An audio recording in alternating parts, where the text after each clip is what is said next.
A day in a boundaryless life. 6:00 a.m. The alarm jangled. Bleary-eyed from too little sleep, Sherry shut off the noisy intruder, turned on the bedside lamp, and sat up in bed. Looking blankly at the wall, she tried to get her bearings. Why am I dreading this day, Lord? Didn't you promise me a life of joy? Then, as the cobwebs left her mind, Sherry remembered the reason for her dread: the 4:30 meeting with Todd's third-grade teacher. The phone call returned to her memory. Sherry, this is Gene Russell. I wonder if we could meet about Todd's performance and his behavior. Todd couldn't keep still and listen to his teachers. He didn't even listen to Sherry and Walt.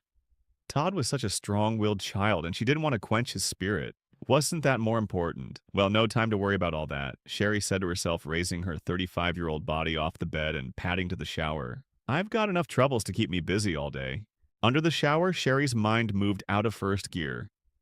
She began mentally ticking off the day's schedule. Todd 9 and Amy 6 would have been a handful, even if she wasn't a working parent. Let's see. Fix breakfast, pack 2 lunches, and finish sewing Amy's costume for the school play. That will be a trick, finishing sewing the costume before the carpool picks her up at 7:45 a.m. Sherry thought regretfully about last night.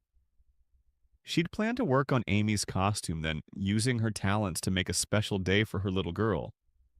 But her mother had dropped over unexpectedly. Good manners dictated that she play hostess, and another evening was shot. The memories of her attempts to salvage the time weren't pretty. Trying to be diplomatic, Sherry artfully told her mother, "You can't imagine how much I enjoy your surprise visits, Mom. But I was wondering, would you mind if I work on Amy's costume while we talk?" Sherry cringed inwardly, correctly anticipating her mother's response. "Sherry, you know, I'd be the last to intrude on your time with your family." Sherry's mother, widowed for 12 years, had elevated her widowhood to the status of martyrdom. I mean, since your father died, it's been such an empty time. I still miss our family. How could I deprive you of that for yourself? I'll bet I find out how Sherry thought to herself. That's why I can understand why you don't bring Walt and the children to see me much anymore. How could I be entertaining? I'm just a lonely old lady who gave her entire life to her children. Who would want to spend any time with me? No, Mom. No, no. No.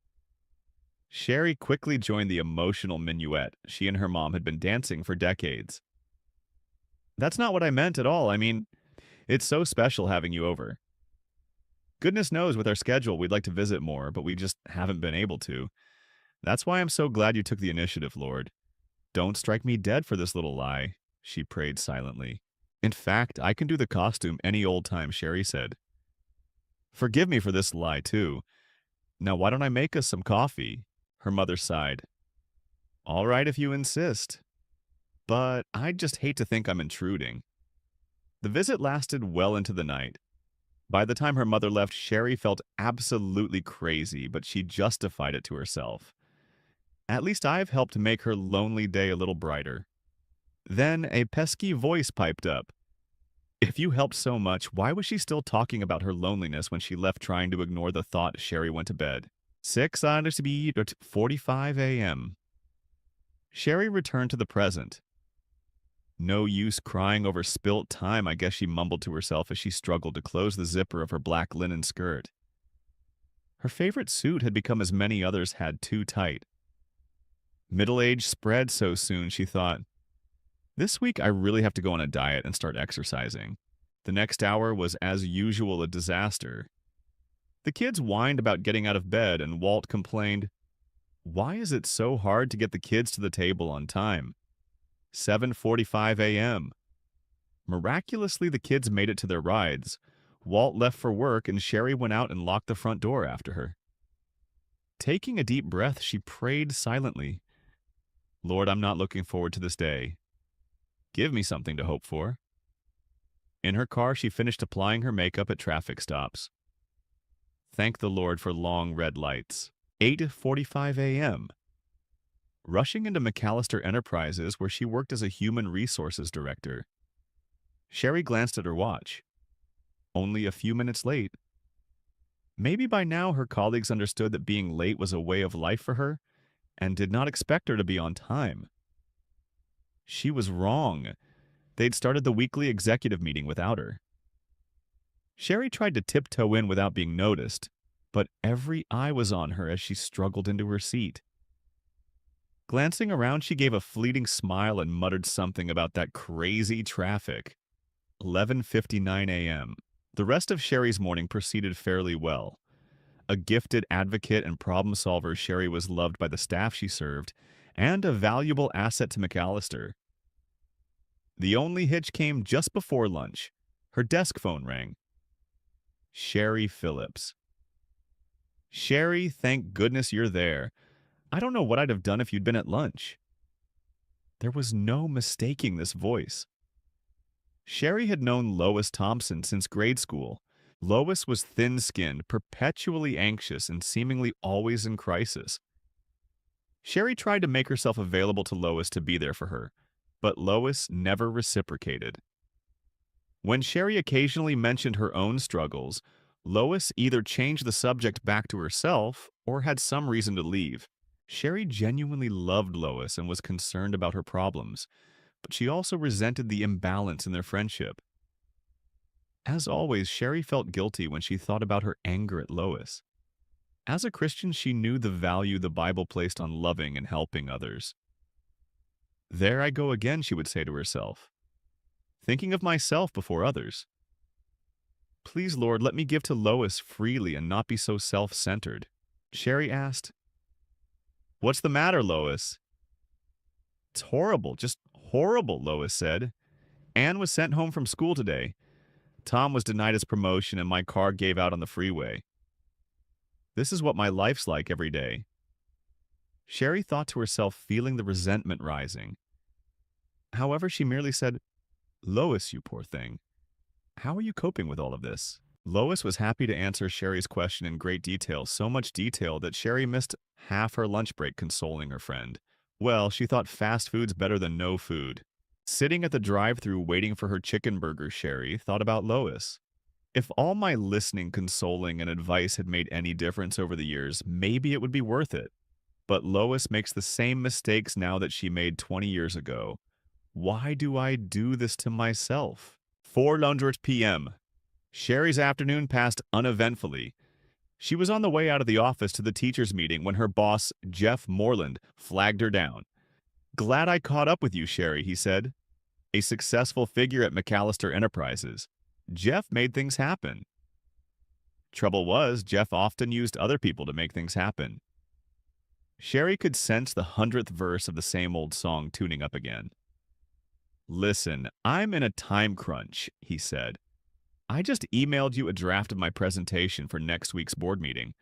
All it needs is a little rewriting and editing. And I need to distribute it to the executive team for a preliminary review tomorrow. But I'm sure a quick turn will be no problem for you. He smiled ingratiatingly. Sherry panicked. Jeff's editing needs were legendary. Sherry anticipated a minimum of 5 hours' work. I gave him all the data he needed for his presentation 3 weeks ago, she thought furiously. Where does this man get off having me save his face for his deadline? Quickly, she composed herself. Sure, Jeff. It's no problem at all. Glad I can help. What time do you need it? 9 o'clock would be fine, and...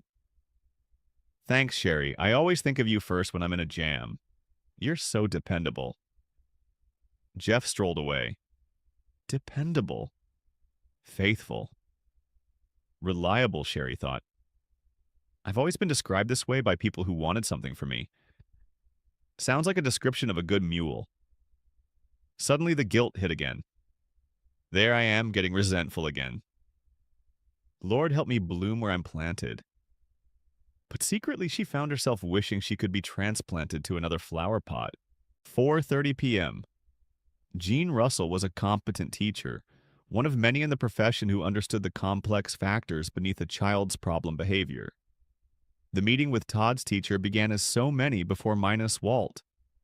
Todd's father hadn't been able to get off work, so the two women talked alone. He's not a bad child, Mrs. Russell reassured her. Todd is a bright, energetic boy.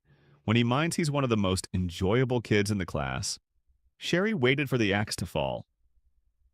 Just get to the point, Jean. I have a problem child, don't I? What's new?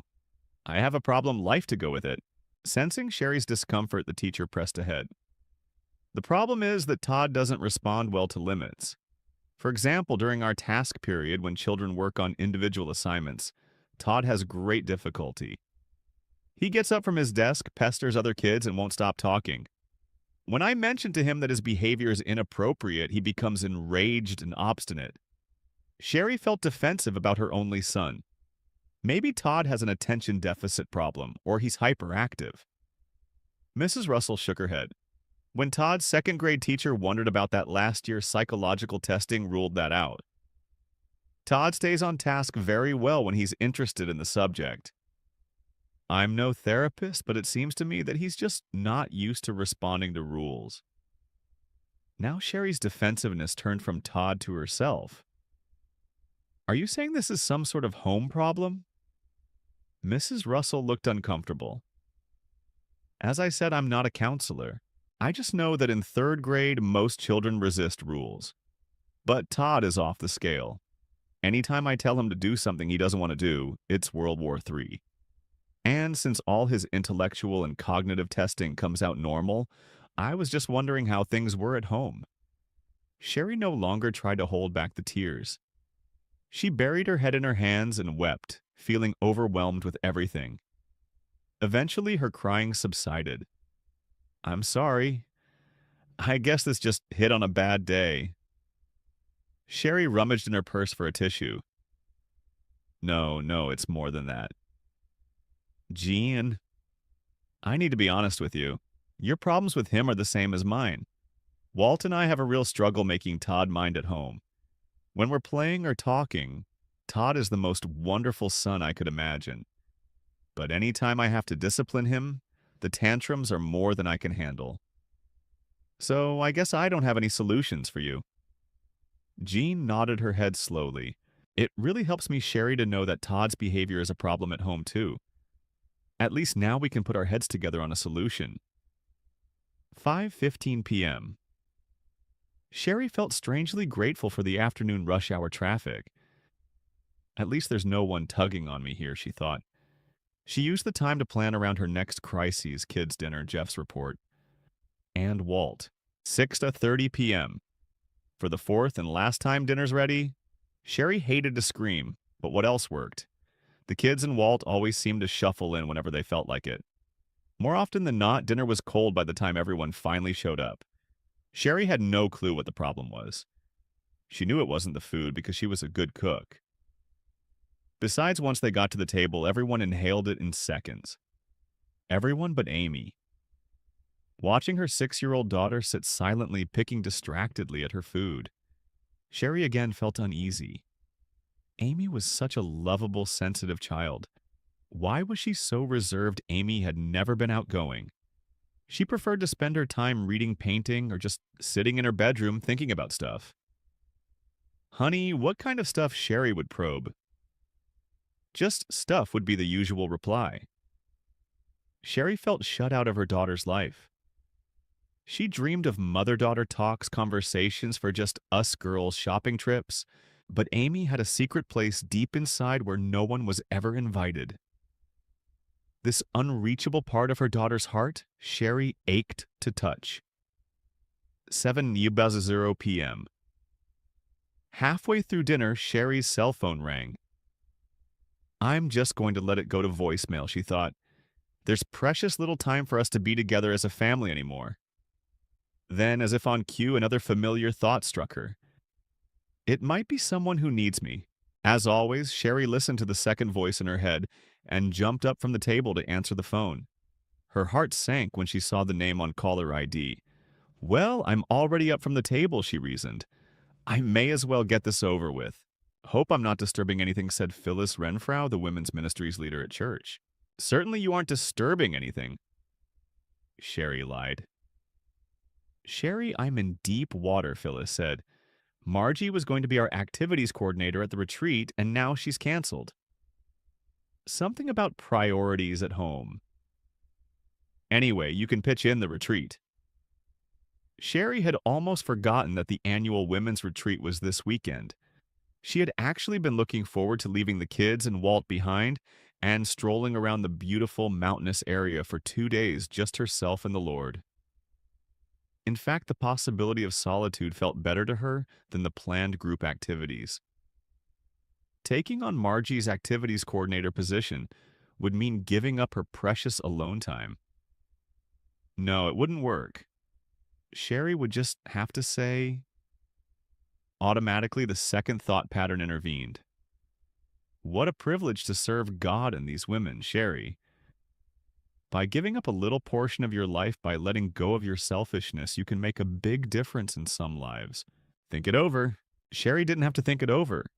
She'd learned to respond unquestioningly to this familiar voice, just as she responded to her mother's and Phyllis's, and maybe God's too. Whoever it belonged to, this voice was too strong to be ignored. Habit won out. I'll be happy to help, Sherry told Phyllis. Just send me whatever Margie's done, and I'll get working on it. Phyllis sighed, audibly relieved. Sherry, I know it's a sacrifice. Myself, I have to do it several times every day, but that's the abundant Christian life, isn't it, being living sacrifices? If you say so, thought Sherry. But she couldn't help wondering when the abundant part would come in. 7:45 p.m. Dinner finally finished. Sherry watched Walt position himself in front of the TV for the football game. Todd picked up his Xbox and headphones and disappeared into a video game, while Amy slipped away quietly to her room. The dishes stayed on the table.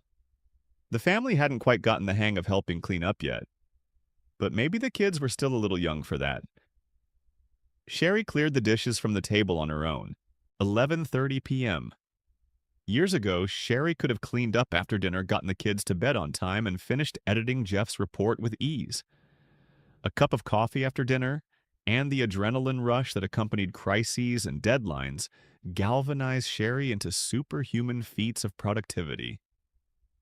She wasn't called Super Sherry for nothing, but it was becoming noticeably harder these days. Stress didn't work like it used to. More and more, she was having trouble concentrating, forgetting dates and deadlines, and not even caring a great deal about it all. At any rate, by sheer willpower, she had completed most of her tasks. Maybe her edits on Jeff's report had suffered a little in quality, but she felt too resentful to feel bad. But I did say yes to Jeff, Sherry thought. It's not his fault, it's mine. Why couldn't I tell him how unfair it was for him to lay this on me? No time for that now. She had to get on with her real task for the evening, her talk with Walt. Her and Walt's courtship and early marriage had been pleasant. They were in love and they were good partners. Where she'd been uncertain, Walt had been decisive. Where he'd been pessimistic, she'd been hopeful. When she noticed Walt's lack of emotional connectedness, she naturally took it upon herself to try and provide the warmth and love the relationship lacked. God has put together a good team, she would tell herself. We both bring different strengths to our marriage. Walt has a lot of wisdom, and I have a lot of love. This would help her get over the lonely times when he couldn't seem to understand her hurt feelings. But over the years, Sherry noted a shift in the relationship. It started off subtly, then became more pronounced. She could hear it in his sarcastic tone when she had a complaint. She saw it in the lack of respect in his eyes when she tried to tell him about her need for more support from him. She felt it in his increasingly insistent demands for her to do things his way, and his temper. Maybe it was job stress or having kids. Whatever it was, Sherry never dreamed she'd ever hear the cutting, angry words she heard from the lips of the man she'd married. She didn't have to cross him much at all to be subjected to the anger clutter on the counter, a checking overdraft, or forgetting to gas up the car. Any of these seemed to be enough. It all pointed to one conclusion. The marriage was no longer a team, if it ever had been one. It was a parent-child relationship with Sherry on the wrong end. At first, she thought she was imagining things. There I go again looking for trouble when I have a great life, she told herself. That would help for a while until Walt's next temper attack. Then her hurt and sadness would tell her the truth her mind wasn't willing to accept. Finally realizing that Walt was a controlling person, Sherry took the blame upon herself. I'd be that way too if I had a basket case like me to live with, she'd think. I'm the reason he gets so critical and frustrated. These conclusions led Sherry to a solution she had practiced for years: loving Walt out of his anger. It was strategy that went something like this. First, Sherry learned to read Walt's emotions by watching his temper, body language, and tone of voice.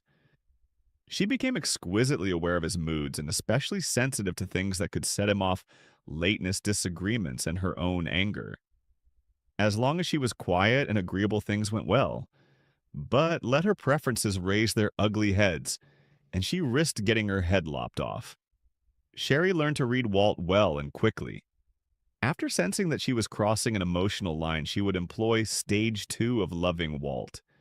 She did an immediate backtrack, coming around to his viewpoint but not really quietly holding her tongue, or even apologizing for being hard to live with, all helped. Stage 3 of loving Walt was doing special things for him to show that she was sincere. This might mean dressing more attractively or making his favorite meals. Didn't the Bible talk about being this kind of wife? The 3 steps of loving Walt worked for a time, but the peace never lasted. The problem with loving Walt out of his anger was that Sherry was dead tired of trying to soothe Walt out of his tantrums. Thus, he stayed angry longer, and his anger isolated her more from him. Her love for her husband was eroding. She had felt that no matter how bad things were, God had joined them and that their love would get them through. But in the past few years, it was more commitment than love. When she was honest, she admitted that many times she could feel nothing at all toward Walt, but resentment and fear. And that's what tonight was all about. Things needed to change. Somehow they needed to rekindle the flames of their first love. Sherry walked into the family room. The late-night talk show host on the television screen had just finished his monologue. "Honey, can we talk?" she asked tentatively.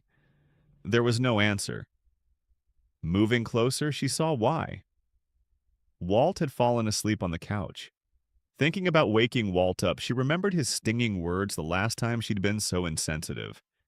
She turned off the television and lights and walked to the empty bedroom. 11:50 p.m., lying in bed, Sherry couldn't tell which was greater, her loneliness or her exhaustion. Deciding it was the first, she picked up her Bible from the bedside table and opened it to the New Testament. "Give me something to hope for, Lord." "Please," she prayed silently. Her eyes fell to the words of Christ in Matthew 5:3-5. "Blessed are the poor in spirit, for theirs is the kingdom of heaven. Blessed are those who mourn, for they will be comforted. Blessed are the meek, for they will inherit the earth." "But Lord, I already feel like that." Sherry protested. "I feel poor in spirit. I mourn over my life, my marriage, my children. I try to be gentle, but I just feel run over all the time." "Where is your promise? Where is your hope? Where are you?" Sherry waited in the darkened room for an answer. None came. The only sound was the quiet pit-pat of tears running off her cheeks and onto the pages of her Bible. What's the problem? Sherry tries to live her life the right way. She tries to do a good job with her marriage, her children, her job, her relationships, and her Lord. Yet it's obvious that something isn't right. Life isn't working. Sherry is in deep spiritual and emotional pain. We can probably all identify with Sherry's dilemma: her isolation, her helplessness, her confusion, her guilt, and above all, her sense that her life is out of control. Look closely at Sherry's circumstances. Parts of Sherry's life may be remarkably similar to your own. Understanding her struggle may shed light on yours. You can immediately see a few answers that don't work for Sherry. First, trying harder isn't working. Sherry expends lots of energy trying to have a successful and meaningful life. She isn't lazy. Second, being nice out of fear isn't working. Sherry's people-pleasing efforts don't seem to bring her the intimacy she needs. Third, taking responsibility for others isn't working. A master of taking care of the feelings and problems of others, Sherry feels like her life is a miserable failure. Sherry's unproductive energy, fearful niceness, and over-responsibility point to the core problem. Sherry suffers from severe difficulties in taking ownership of her life. Back in the Garden of Eden, God told Adam and Eve about ownership. Be fruitful and increase in number. Fill the earth and subdue it. Rule over the fish in the sea and the birds in the sky and over every living creature that moves on the ground. Genmarks 1:28. Made in the image of God, we were created to take responsibility for certain tasks. Part of taking responsibility or ownership is knowing what is our job and what isn't.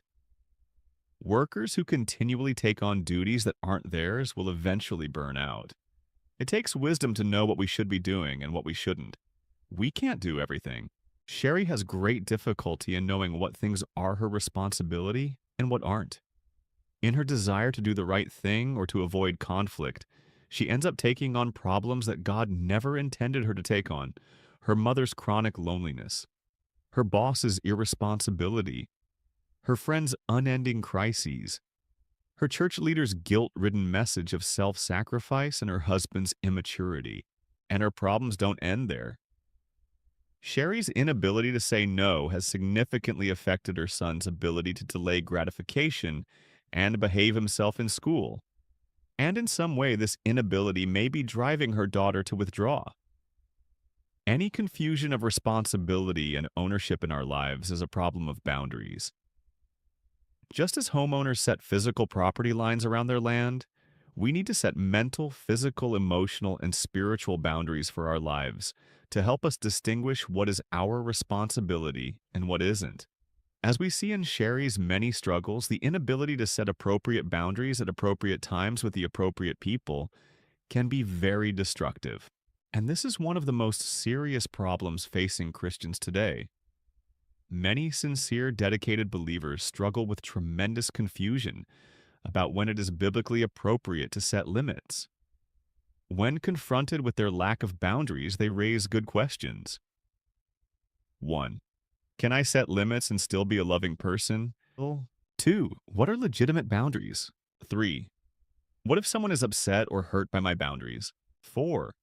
How do I answer someone who wants my time, love, energy, or money? 5. Why do I feel guilty or afraid when I consider setting boundaries? 6. How do boundaries relate to mutual submission within marriage? 7. Aren't boundaries selfish? Misinformation about the Bible's answers to these issues has led to much wrong teaching about boundaries. Not only that, but many clinical psychological symptoms, such as depression, anxiety disorders, eating disorders, addictions, impulsive disorders, guilt problems, shame, issues, panic disorders, and marital and relational struggles, find their roots in conflicts with boundaries. This book presents a biblical view of boundaries, what they are, what they protect, how they are developed, how they are injured, how to repair them, and how to use them. On the pages that follow, we'll answer the above questions and more. Our goal is to help you use biblical boundaries appropriately to achieve the relationships and purposes that God intends for you as His child. Sherry's knowledge of the Scriptures seems to support her lack of boundaries. This book aims to help you see the deeply biblical nature of boundaries as they operate in the character of God, His universe, and His people. Chapter 2. What does a boundary look like? The parents of a 25-year-old man came to see me, Henry, with a common request. They wanted me to fix their son, Joshua. When I asked where Joshua was, they answered, "Oh, he didn't want to come." Why, I asked. "Well, he doesn't think he has a problem," they replied. "Maybe he's right," I said to their surprise. "Tell me about it." They recited a history of problems that had begun at a very young age. Joshua had never been quite up to snuff in their eyes. In recent years, he had exhibited problems with drugs and an inability to stay in school and find a career. It was apparent that they loved their son very much and were heartbroken over the way he was living. They had tried everything they knew to get him to change and live a responsible life, but all had failed. He was still using drugs, avoiding responsibility, and keeping questionable company. They told me that they had always given him everything he needed. They supported him financially at school so he wouldn't have to work, and he would have plenty of time for study and a social life. When he flunked out of one school or stopped going to classes, they were more than happy to do everything they could to get him into another school where it might be better for him.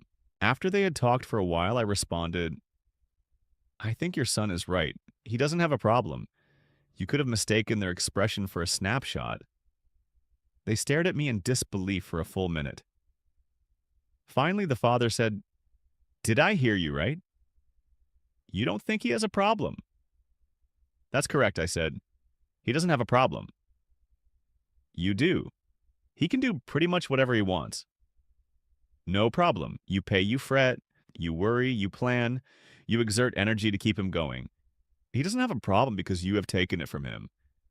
Those things should be his problem, but as it now stands, they are yours. Would you like for me to help him to have some problems?" They looked at me like I was crazy, but some lights were beginning to go on in their heads. "What do you mean, help him to have some problems?" his mother asked. Well, I explained I think that the solution to this problem would be to clarify some boundaries so that his actions cause him problems and not you. "What do you mean, boundaries?" the father asked. "Look at it this way. It is as if he's your neighbor who never waters his lawn. But whenever you turn on your sprinkler system, the water falls on his lawn. Your grass is turning brown and dying, but Joshua looks down at his green grass and thinks to himself, 'My yard is doing fine.' That is how your son's life is. He doesn't study or plan or work, yet he has a nice place to live, plenty of money, and all the rights of a family member who is doing his part. If you would define the property lines a little better, if you would fix the sprinkler system so that the water would fall on your lawn, and if he didn't water his own lawn, he would have to live in dirt. He might not like that after a while. As it stands now, he is irresponsible and happy, and you are responsible and miserable. A little boundary clarification would do the trick. You need some fences to keep his problems out of your yard and in his where they belong." "Isn't that a bit cruel just to stop helping like that?" the father asked. "Has helping him helped?" I asked. His look told me that he was beginning to understand. Invisible property lines and responsibility. In the physical world, boundaries are easy to see. Fences, signs, walls, moats with alligators, manicured lawns, and hedges are all physical boundaries. In their differing appearances, they give the same message: this is where my property begins. The owner of the property is legally responsible for what happens on his or her property. Non-owners are not responsible for the property. Physical boundaries mark a visible property line that someone holds the deed to. You can go to the county courthouse and find out exactly where those boundaries of responsibility are and whom to call if you have business there. In the spiritual world, boundaries are just as real but often harder to see. The goal of this chapter is to help you define your intangible boundaries and to recognize them as an ever-present reality that can increase your love and save your life. In reality, these boundaries define your soul and they help you to guard it and maintain it. Prov 4:23. Me and not me. Boundaries define us. They define what is me and what is not me. A boundary shows me where I end, and someone else begins leading me to a sense of ownership. Knowing what I am to own and take responsibility for gives me freedom. If I know where my yard begins and ends, I am free to do with it what I like. Taking responsibility for my life opens up many different options. However, if I do not own my life, my choices and options become very limited. Think how confusing it would be if someone told you to guard this property diligently because I will hold you responsible for what happens here, and then did not tell you the boundaries of the property. Or they did not give you the means with which to protect the property. This would be not only confusing, but also potentially dangerous, This is exactly what happens to us emotionally and spiritually, however. God designed a world where we all live within ourselves. That is, we inhabit our own souls and we are responsible for the things that make up us. Each heart knows its own bitterness and no one else can share its joy. Prov 14:10. We have to deal with what is in our soul, and boundaries help us to define what that is. If we are not shown the parameters or are taught wrong parameters, we are in for much pain. The Bible tells us clearly what our parameters are and how to protect them, but often our family or other past relationships confuses us about our parameters. In addition to showing us what we are responsible for boundaries, help us to define what is not on our property and what we are not responsible for. We are not, for example, responsible for other people. Nowhere are we commanded to have other control, although we spend a lot of time and energy trying to get it to and for, we are responsible to others and for ourselves. Carry each other's burdens, says Galatians 6:2, and in this way you will fulfill the law of Christ. This verse shows our responsibility to one another.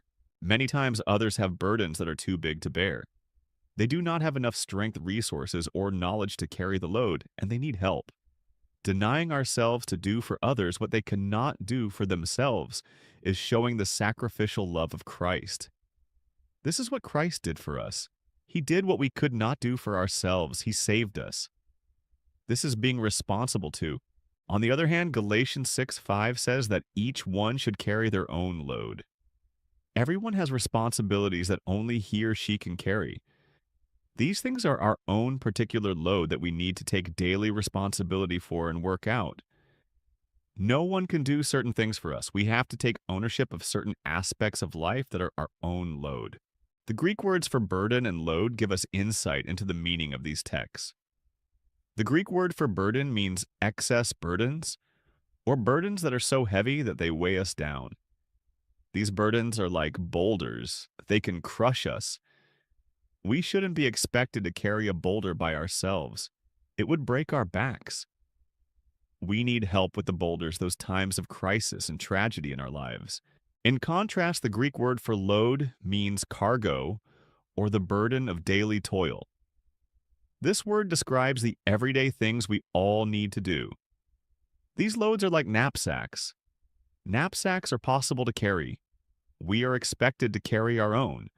We are expected to deal with our own feelings, attitudes, and behaviors, as well as the responsibilities God has given to each one of us, even though it takes effort. Problems arise when people act as if their boulders are daily loads and refuse help, or as if their daily loads are boulders they shouldn't have to carry. The results of these two instances are either perpetual pain or irresponsibility.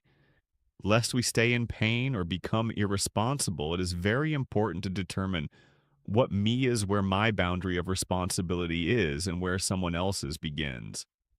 We will define what we are responsible for later in this chapter. For now, let's look more closely at the nature of boundaries. Good and bad. Our boundaries help us to distinguish our property so that we can take care of it. They help us to guard our heart with all diligence. Pravadasdasiki 4:23. Neas B. We need to keep things that will nurture us inside our fences and keep things that will harm us outside. In short, boundaries help us keep the good in and the bad out. They guard our treasures, Matt. 6:19-20, so that people will not steal them. They keep the pearls inside and the pigs outside, Matt. 7:6. Sometimes we have bad on the inside and good on the outside. In these instances, we need to be able to open up our boundaries to let the good in and the bad out. In other words, our fences need gates in them. For example, if I find that I have some pain or sin within, I need to open up and communicate it to God and others so that I can be healed. Confessing pain and sin helps to get it out so that it does not continue to poison me on the inside. 1 John 1:9, James 5:16, Mark 7:21-23. And when the good is on the outside, we need to open our gates and let it in. Jesus speaks of this phenomenon in Receiving Him and His Truth. Revender 3:20, John 1:12. Other people have good things to give us, and we need to open wide our hearts to them. 6:11 chapter 13. Often we will close our boundaries to good things from others, staying in a state of deprivation. In short, boundaries are not walls. The Bible does not say that we are to be walled off from others. In fact, it says that we are to be one with them, John 17:11. We are to be in community with them. But in every community, all members have their own space and property. The important thing is that property lines be permeable enough to allow passing and strong enough to keep out danger. Often when people are abused while growing up, they reverse the function of boundaries and keep the bad in and the good out. When Mary was growing up, she suffered abuse from her father. She was not encouraged to develop good boundaries. As a result, she would close herself off, holding the pain inside. She would not open up to express her hurt and get it out of her soul. She also would not open up to let support from the outside in to heal her. In addition, she would continually allow others to dump more pain into her soul. Consequently, when she came in for help, she was carrying a lot of pain, was still being abused, and was walled off from support from the outside. She had to reverse the ways her boundaries worked. She needed fences that were strong enough to keep the bad out, and gates in those fences to let out the bad, already in her soul, and let in the good she desperately needed. God and boundaries. The concept of boundaries comes from the very nature of God. God defines himself as a distinct, separate being, and he is responsible for himself. He defines and takes responsibility for his personality by telling us what he thinks, feels, plans, allows, will not allow likes and dislikes. He also defines himself as separate from his creation and from us. He differentiates himself from others. He tells us who he is and who he is not. For example, he says that he is love and that he is not darkness. 1 John 4:16, 1:6. In addition, he has boundaries within the Trinity. The Father, the Son, and the Spirit are one, but at the same time they are distinct persons with their own boundaries. Each one has his own personhood and responsibilities, as well as a connection with and love for one another. John 17:24.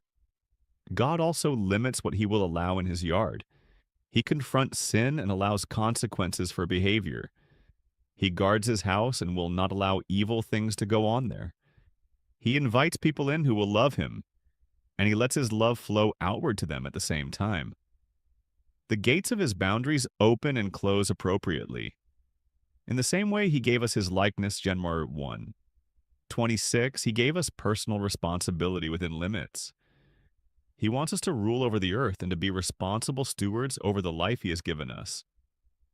To do that, we need to develop boundaries like God's. Examples of boundaries. Boundaries are anything that helps to differentiate you from someone else or shows where you begin and end. Here are some examples of boundaries. Skin. The most basic boundary that defines you is your physical skin. People often use this boundary as a metaphor for saying that their personal boundaries have been violated. He really gets under my skin. Your physical self is the first way that you learn that you are separate from others. As an infant, you slowly learn that you are different from the mother or father who cuddles you. The skin boundary keeps the good in and the bad out. It protects your blood and bones, holding them on the inside and all together. It also keeps germs outside, protecting you from infection. At the same time, skin has openings that let the good like food in and the bad like waste products out. Victims of physical and sexual abuse often have a poor sense of boundaries. Early in life, they were taught that their property did not really begin at their skin. Others could invade their property and do whatever they wanted. As a result, they have difficulty establishing boundaries later in life. Words. In the physical world, a fence or some other kind of structure usually delineates a boundary. In the spiritual world, fences are invisible. Nevertheless, you can create good protective fences with your words. The most basic boundary-setting word is no. It lets others know that you exist apart from them and that you are in control of you. Being clear about your no and your yes is a theme that runs throughout the Bible, Matt. 5:37, James 5:12. No is a confrontational word. The Bible says that we are to confront people we love saying no. That behavior is not okay. I will not participate in that. The word no is also important in setting limits on abuse. Many passages of Scripture urge us to say no to others' sinful treatment of us, Matt. 18:15-20. The Bible also warns us against giving to others reluctantly or under compulsion. Cornersakis 9:7. People with poor boundaries struggle with saying no to the control pressure demands and sometimes the real needs of others. They feel that if they say no to someone, they will endanger their relationship with that person, so they passively comply but inwardly resent. Sometimes a person is pressuring you to do something. Other times the pressure comes from your own sense of what you should do. If you cannot say no to this external or internal pressure, you have lost control of your property and are not enjoying the fruit of self-control. Your words also define your property for others as you communicate your feelings, intentions, or dislikes. It is difficult for people to know where you stand when you do not use words to define your property. God does this when He says, I like this and I hate that, or I will do this and I will not do that. Your words let people know where you stand and thus give them a sense of the edges that help identify you. I don't like it when you yell at me gives people a clear message about how you conduct relationships and lets them know the rules of your yard. Truth. Knowing the truth about God and His property puts limits on you and shows you His boundaries. Realizing the truth of His unchangeable reality helps you to define yourself in relation to Him. When He says that you will reap what you sow, gal. 6. 7, for example, you either define yourself in relation to that reality or continue to get injured if you try to go against it. To be in touch with God's truth is to be in touch with reality, and to live in accord with that reality makes for a better life. 2:45. Satan is the great distorter of reality. Recall in the garden when he tempted Eve to question God's boundaries and His truth. The consequences were disastrous. There's always safety in the truth, whether it be knowing God's truth or knowing the truth about yourself. Many people live scattered and tumultuous lives trying to live outside of their own boundaries, not accepting and expressing the truth of who they are. Honesty about who you are gives you the biblical value of integrity or oneness. Geographical distance. Proverbs 22:3 says that the prudent see danger and take refuge. Sometimes physically removing yourself from a situation will help maintain boundaries. You can do this to replenish yourself physically, emotionally, and spiritually after you have given to your limit, as Jesus often did. Or you can remove yourself to get away from danger and put limits on evil. The Bible urges us to separate from those who continue to hurt us and to create a safe place for ourselves. Removing yourself from the situation will also cause the one who is left behind to experience a loss of fellowship that may lead to changed behavior. Matt 18:17 on 18. 1 Cor 5:11-13. When a relationship is abusive many times, the only way to finally show the other person that your boundaries are real is to create space until they are ready to deal with the problem. The Bible supports the idea of limiting togetherness for the sake of binding evil. Time. Taking time off from a person or a project can be a way of regaining ownership over some out-of-control aspect of your life where boundaries need to be set. Adult children who have never spiritually and emotionally separated from their parents often need time away. They have spent their whole lives embracing and keeping Ecclesiastes 3:5-6, and have been afraid to refrain from embracing and to throw away some of their outgrown ways of relating. They need to spend some time building boundaries against the old ways and creating new ways of relating that for a while may feel alienating to their parents.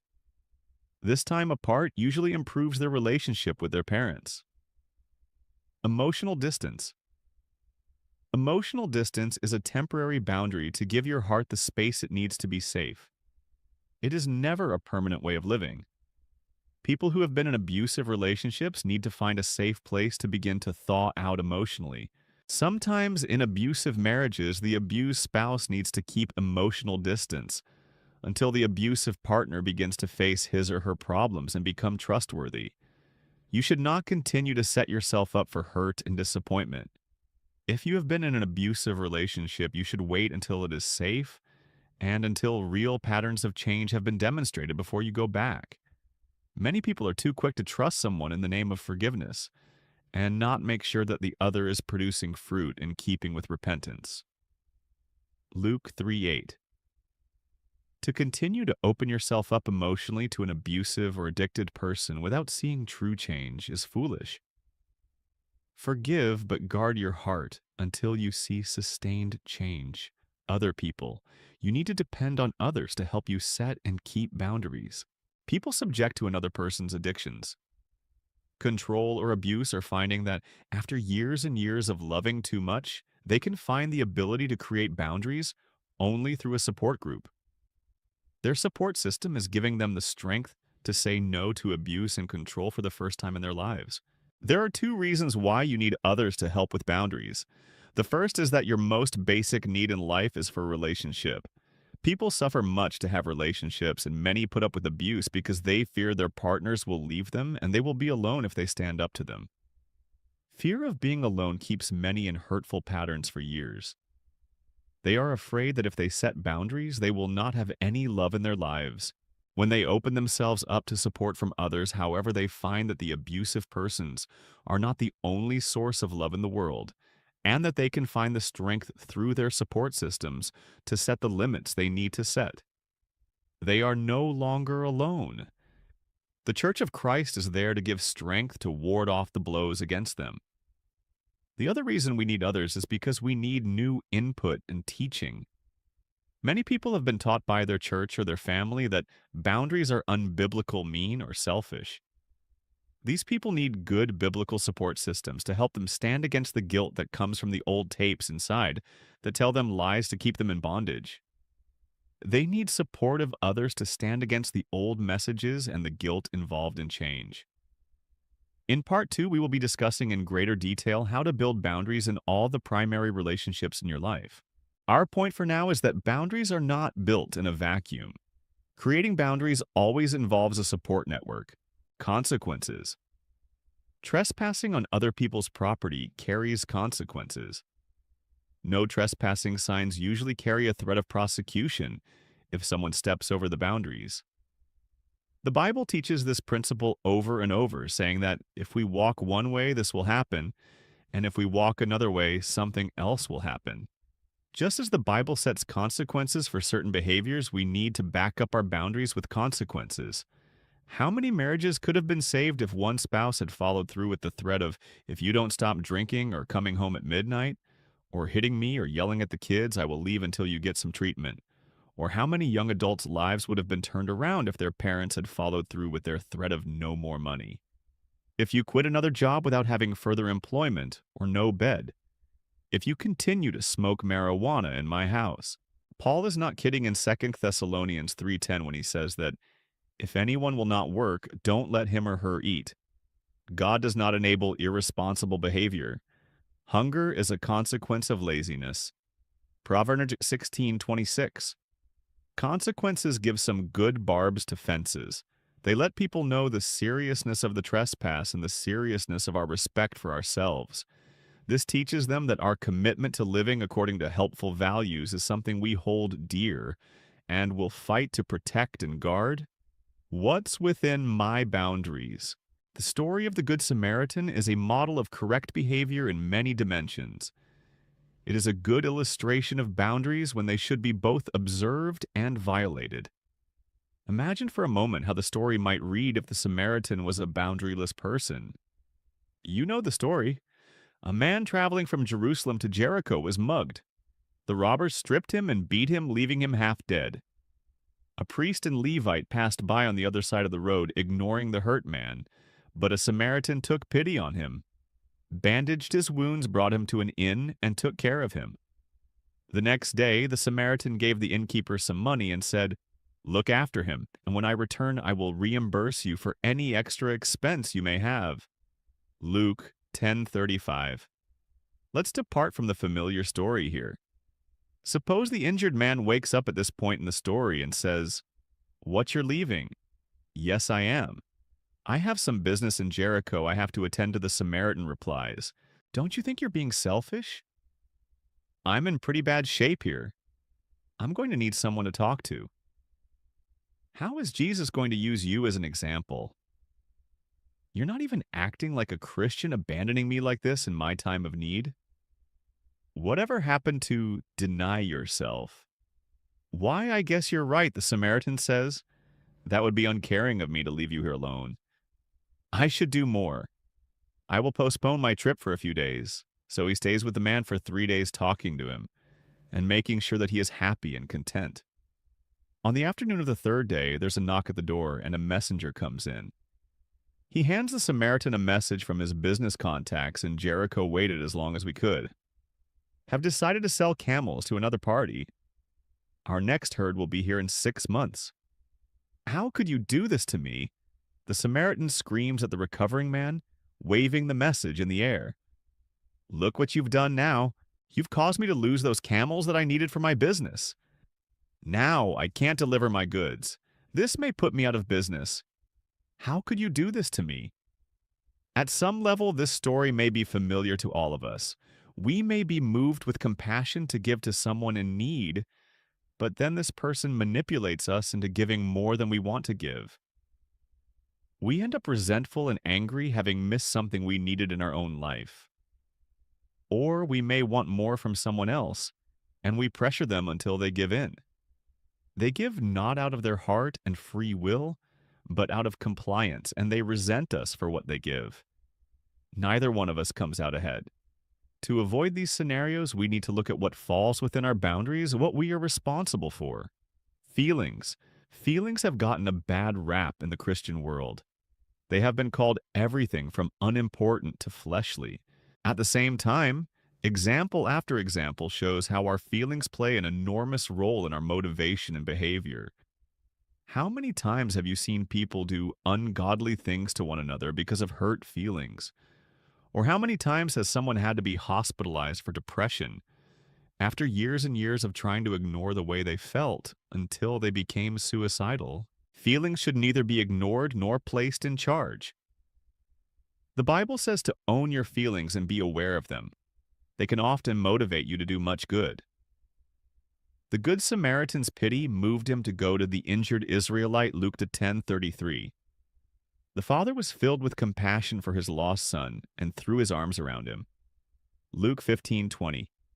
Many times Jesus had compassion for the people to whom he ministered. Matt 9:36. 15:32. Feelings come from your heart and can tell you the state of your relationships. They can tell you if things are going well or if there is a problem. If you feel close and loving, things are probably going well. If you feel angry, you have a problem that needs to be addressed.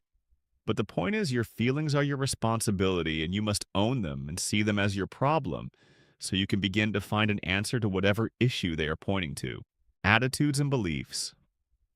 Attitudes have to do with your orientation towards something, the stance you take toward others. God, life work, and relationships. Beliefs are anything that you accept as true. Often we do not see an attitude or belief as the source of discomfort in our life.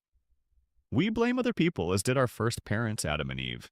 We need to own our attitudes and convictions because they fall within our property line. We are the ones who feel their effect and the only ones who can change them. The tough thing about attitudes is that we learn them very early in life. They play a big part in the map of who we are and how we operate. People who have never questioned their attitudes and beliefs can fall prey to the dynamic that Jesus referred to when he described people holding on to human traditions instead of the commands of God. Mark 7:8, Matthew 15:3. People with boundary problems usually have distorted attitudes about responsibility. They feel that to hold people responsible for their feelings, choices, and behaviors is mean. However, Proverbs repeatedly says that setting limits and accepting responsibility will save lives. Proverbs 13:18-24. Behaviors. Behaviors have consequences. As Paul says, a man reaps what he sows. Gal. 6, 7. If we study, we will reap good grades. If we go to work, we will get a paycheck. If we exercise, we will be in better health. If we act lovingly toward others, we will have closer relationships. On the negative side, if we sow idleness, irresponsibility, or out of control behavior, we can expect to reap poverty, failure, and the effects of loose living. These are natural consequences of our behavior. The problem comes when someone interrupts the law of sowing and reaping in another's life. A person's drinking or abuse should have consequences for the drinker or the abuser. Stern discipline awaits anyone who leaves the path. Proverb 15:10. To rescue people from the natural consequences of their behavior is to render them powerless. This happens a lot with parents and children. Parents often yell and nag instead of allowing their children to reap the natural consequences of their behavior. Parenting with love and limits with warmth and consequences produces confident children who have a sense of control over their lives. Choices. We need to take responsibility for our choices. This leads to the fruit of self-control, gal. 5:23. A common boundary problem is disowning our choices and trying to lay the responsibility for them on someone else. Think for a moment of how often we use the phrases "I had to" or "he made me" when explaining why we did or did not do something. These phrases betray our basic illusion that we are not active agents in many of our dealings. We think someone else is in control, thus relieving us of our basic responsibility. We need to realize that we are in control of our choices, no matter how we feel. Doing so keeps us from making choices to give reluctantly or under compulsion. As 2 Corinthians 9:7 says, Paul would not even accept a gift that he felt was given because the giver felt he had to give it. He once sent back a gift so that any favor you do would not seem forced, but would be voluntary. Philemon 1:14. Joshua said the same thing to the people in his famous choice verse. But if serving the Lord seems undesirable to you, then choose for yourselves this day whom you will serve. Josh 24:15 emphasis added. The landowner in Jesus' parable of the workers in the vineyard said a similar thing to the worker who was angry about the wage for which he had agreed to work. I am not being unfair to you, friend. Didn't you agree to work for a denarius, Matt? 20:13. The man had made a free choice to work for a certain amount and was angry because someone who had worked fewer hours had gotten the same wage. Another example is the prodigal son's brother who had chosen to stay home and serve, and then was resentful. Not satisfied with his choice, he needed to be reminded that he made a choice to stay home. Throughout the scriptures, people are reminded of their choices and asked to take responsibility for them. Like Paul says, if we choose to live by the Spirit, we will live. If we choose to follow our sinful nature, we will die. Rome 8:13. Making decisions based on others' approval or on guilt breeds resentment, a product of our sinful nature. We have been so trained by others on what we should do that we think we are being loving when we do things out of compulsion. Setting boundaries inevitably involves taking responsibility for your choices. You are the one who makes them. You are the one who must live with their consequences. And you are the one who may be keeping yourself from making the choices you could be happy with. Values. What we value is what we love and assign importance to. Often we do not take responsibility for what we value. We are caught up in valuing the approval of other human beings rather than the approval of God. John 12:43. Because of this misplaced value, we miss out on life. We think that power, riches, and pleasure will satisfy our deepest longing, which is really for love. When we take responsibility for out-of-control behavior caused by loving the wrong things or valuing things that have no lasting value, when we confess that we have a heart that values things that will not satisfy, we can receive help from God and His people to create a new heart within us. Boundaries help us not to deny but to own our old hurtful values so God can change them. Limits. Two aspects of limits stand out when it comes to creating better boundaries. The first is setting limits on others. This is the component that we most often hear about when we talk about boundaries. In reality, setting limits on others is a misnomer. We can't do that. What we can do is set limits on our own exposure to people who are behaving poorly. We can't change them or make them behave right. Our model is God. He does not really set limits on people to make them behave.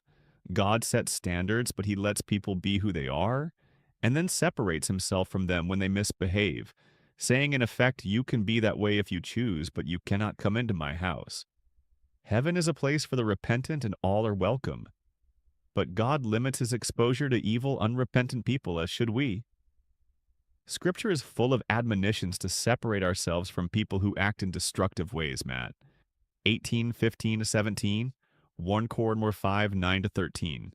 We are not being unloving. Separating ourselves protects love because we are taking a stand against things that destroy love.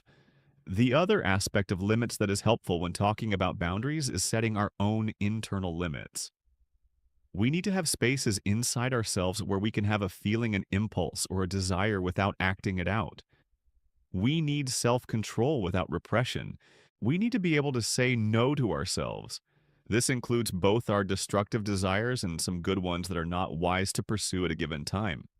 Internal structure is a very important component of boundaries and identity, as well as ownership, responsibility, and self-control, resources, and gifts. Contrast these two responses from the master who entrusted a portion of his wealth to 3 servants. Well done, good and faithful servant. You have been faithful with a few things. I will put you in charge of many things. Come and share your master's happiness. You wicked, lazy servant, so you knew that I harvest where I have not sown and gather where I have not scattered seed. Well then, you should have put my money on deposit with the bankers, so that when I returned I would have received it back with interest. So take the bag of gold from him and give it to the one who has the 10 bags. Matt. 25, 23, 26, 28. No other passage better illustrates God-ordained responsibility for ownership and stewardship of our resources.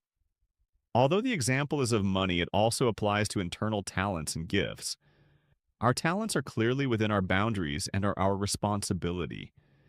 Yet taking ownership of them is often frightening and always risky. This parable says that we are accountable, not to mention much happier, when we are exercising our gifts and being productive. It takes work, practice, learning prayer, and grace to overcome the fear of failure that the wicked and lazy servant gave into. He was not chastised for being afraid. We are all afraid when trying something new and difficult. He was chastised for not confronting his fear and trying the best he could. Not confronting our fear denies the grace of God and insults both his giving of the gift and his grace to sustain us as we are learning. Thoughts. Our minds and thoughts are important reflections of the image of God. No other creature on earth has our thinking ability. We are the only creatures who are called to love God with all our mind. Mark 12:30. And Paul wrote that he was taking captive every thought to make it obedient to Christ. 2 Corinthians 10:5. Establishing boundaries in thinking involves 3 things. 1. We must own our own thoughts. Many people have not taken ownership of their own thinking processes. They are mechanically thinking the thoughts of others without ever examining them. They swallow others' opinions and reasonings, never questioning and thinking about their thinking. Certainly we should listen to the thoughts of others and weigh them, but we should never give our minds over to anyone. We are to weigh things for ourselves in the context of relationship, sharpening each other as iron but remaining separate thinkers. 2. We must grow in knowledge and expand our minds. One area in which we need to grow is in knowledge of God and His Word. David said of knowing God's Word, "My soul is consumed with longing for your laws at all times. Your statutes are my delight, they are my counselors." Awa 119:20, 24. We also learn much about God by studying His creation and His work. In learning about His world, we obey the commandment to rule over the earth and all that is within it. We must learn about the world that He has given us to become wise stewards. Whether we are doing brain surgery, balancing our checkbook, or raising children, we are to use our brains to have better lives and glorify God. 3. We must clarify distorted thinking. We all have a tendency not to see things clearly, to think and perceive in distorted ways. Probably the easiest distortions to notice are in personal relationships. We rarely see people as they really are.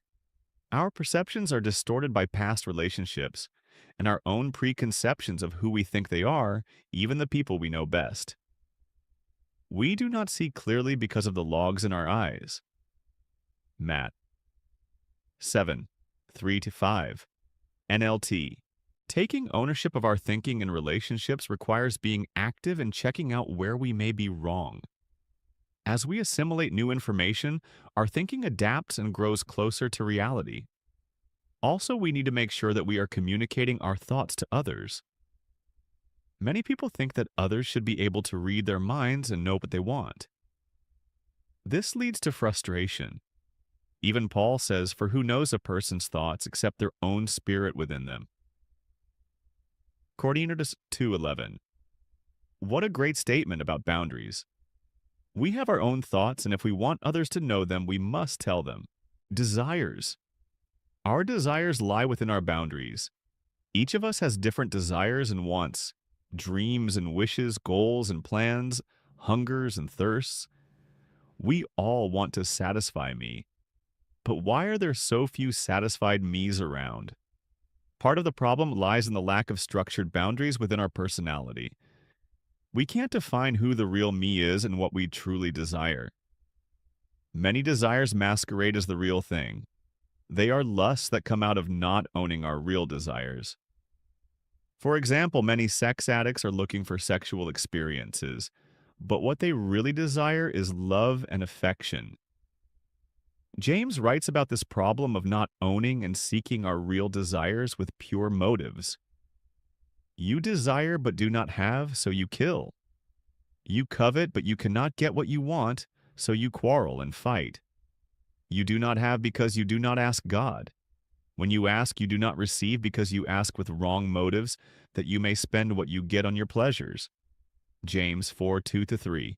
We often do not actively seek our desires from God, and those desires are mixed up with things that we do not really need. God is truly interested in our desires. He made them. Consider the following.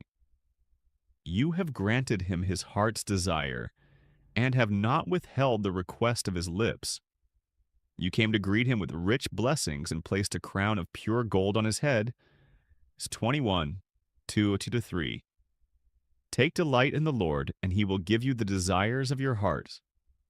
37:4. He fulfills the desires of those who fear him. 145:19.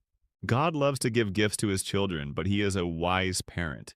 He wants to make sure his gifts are right for us. To know what to ask for, we have to be in touch with who we really are and our real motives. If we are wanting something to feed our pride or to enhance our ego, it's doubtful that God is interested in giving it to us. But if it would be good for us, he's very interested. We are also commanded to play an active role in seeking our desires. Phil 2:12-13. Egesielines 11:9. Matti 7:7-11. We need to own our desires and pursue them to find fulfillment in life. The desire accomplished is sweet to the soul. Pravasarni 13:19 KJV, but it sure is a lot of work. Love.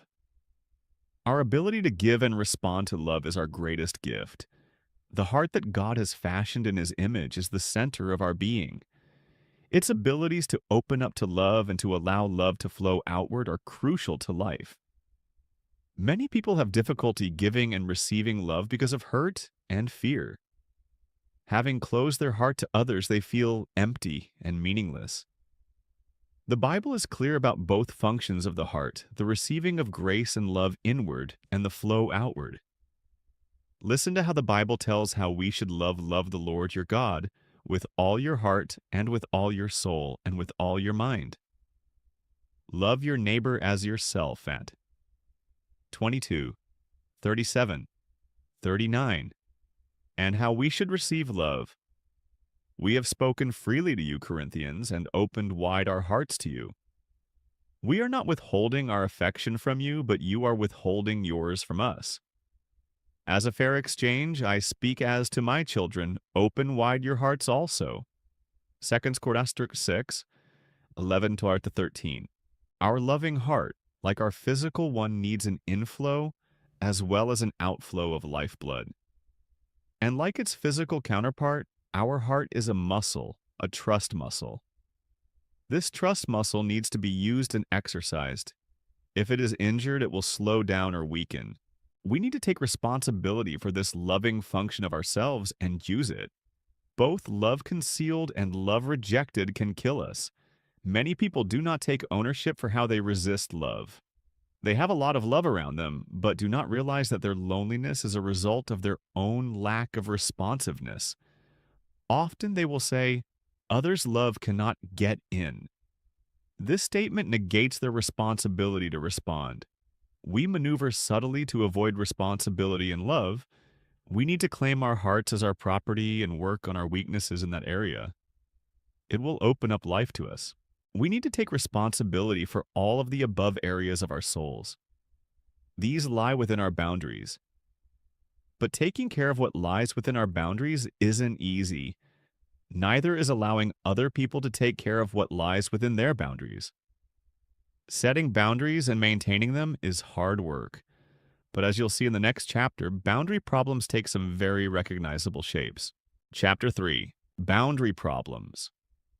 Following a day-long seminar that we were leading on boundaries, a woman raised her hand and said, I understand that I have boundary problems, but my estranged husband is the one who had an affair and took all our money. Doesn't he have a problem with boundaries? It's easy to misunderstand boundaries.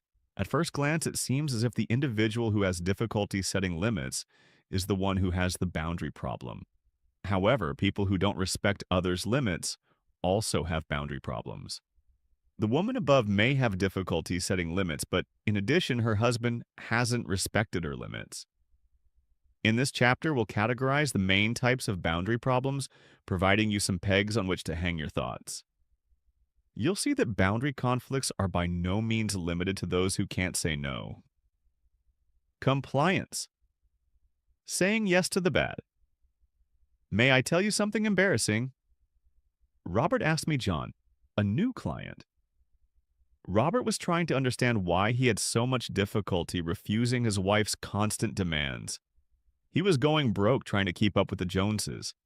I was the only boy in my family, the youngest of 4 children. There was a strange double standard in my house involving physical fighting. Robert cleared his throat, struggling to continue. My sisters were 3 to 7 years older than me. Until I was in 6th grade, they were a lot bigger and stronger. They'd take advantage of their size and strength and wail on me until I was bruised. I mean, they really hurt me. The strangest part of it all was my parents' attitude. They'd tell us, Robert is the boy. Boys don't hit girls. It's bad manners. Bad manners I was getting triple teamed and fighting back was bad manners. Robert stopped. His shame kept him from continuing, but he'd said enough. He had unearthed part of the reason for his conflicts with his wife. When parents teach children that setting boundaries or saying no is bad, they are teaching them that others can do with them as they wish. They are sending their children defenseless into a world that contains much evil. Evil in the form of controlling, manipulative, and exploitative people. Evil in the form of temptations. To feel safe in such an evil world, children need to have the power to say things like these. No, I disagree. I will not. I choose not to. Stop that. It hurts. It's wrong. That's bad. I don't like it when you touch me there. Blocking a child's ability to say no handicaps that child for life. Adults with handicaps like Robert's have this first boundary injury. They say yes to bad things. This type of boundary conflict is called compliance. Compliant people have fuzzy and indistinct boundaries. They melt into the demands and needs of other people. They can't stand alone distinct from people who want something from them. Compliance, for example, pretend to like the same restaurants and movies their friends do, just to get along. They minimize their differences with others so as not to rock the boat. Compliants are chameleons.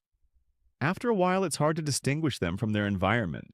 The inability to say no to the bad is pervasive. Not only does it keep us from refusing evil in our lives, it often keeps us from recognizing evil. Many compliant people realize too late that they're in a dangerous or abusive relationship. Their spiritual and emotional radar is broken. They have no ability to guard their hearts. Prov 4:23.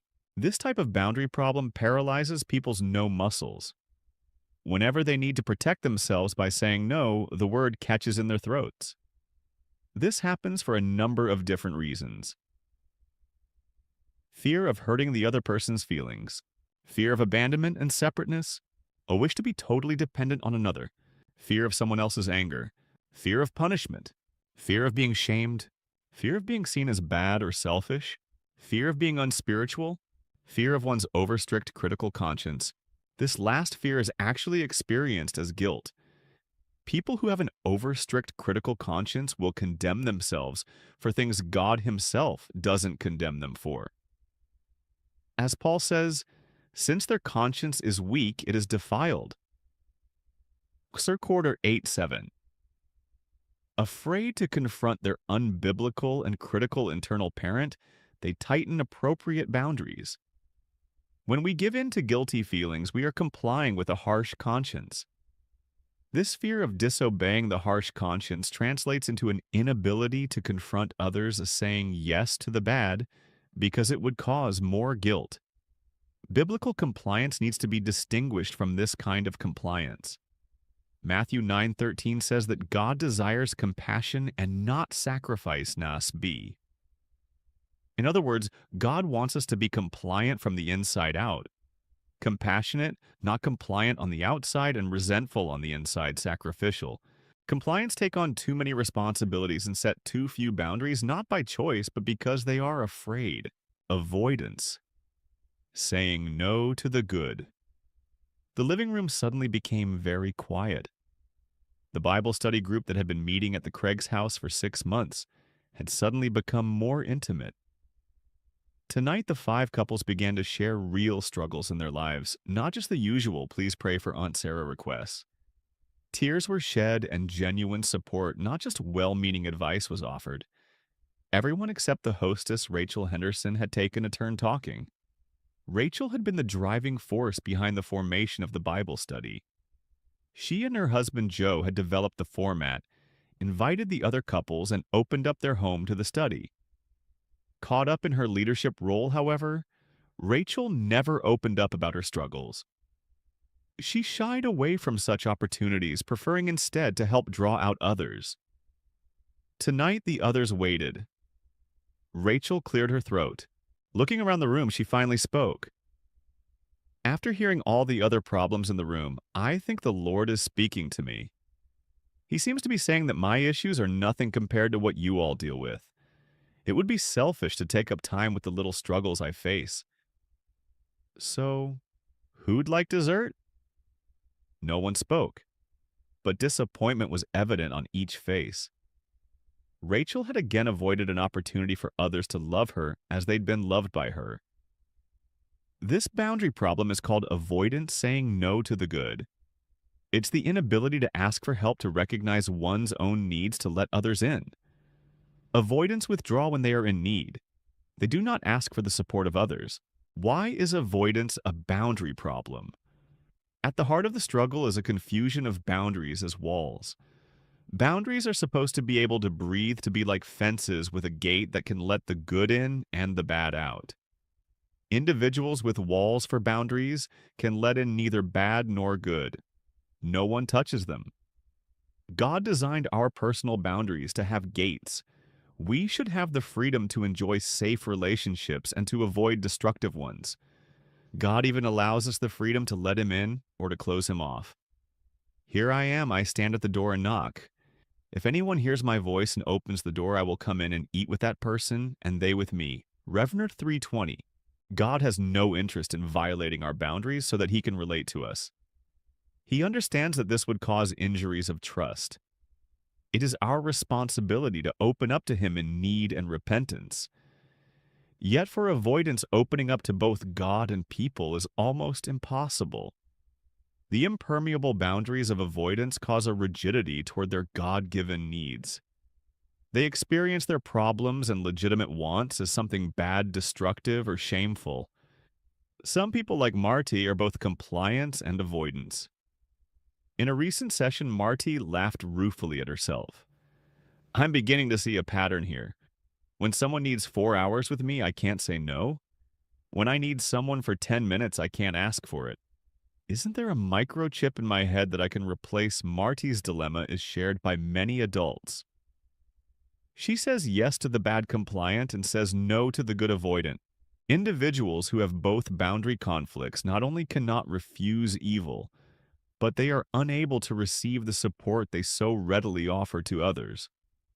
They are stuck in a cycle of feeling drained, but with nothing to replace the lost energy.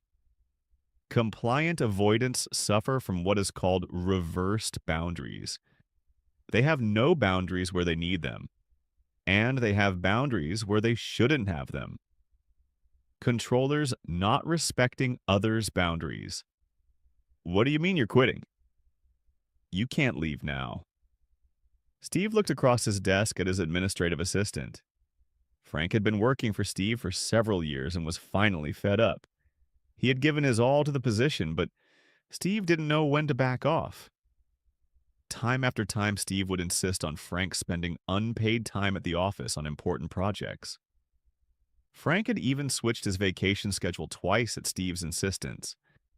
But the final straw was when Steve began calling and texting Frank at home, an occasional after-hours text Frank could understand.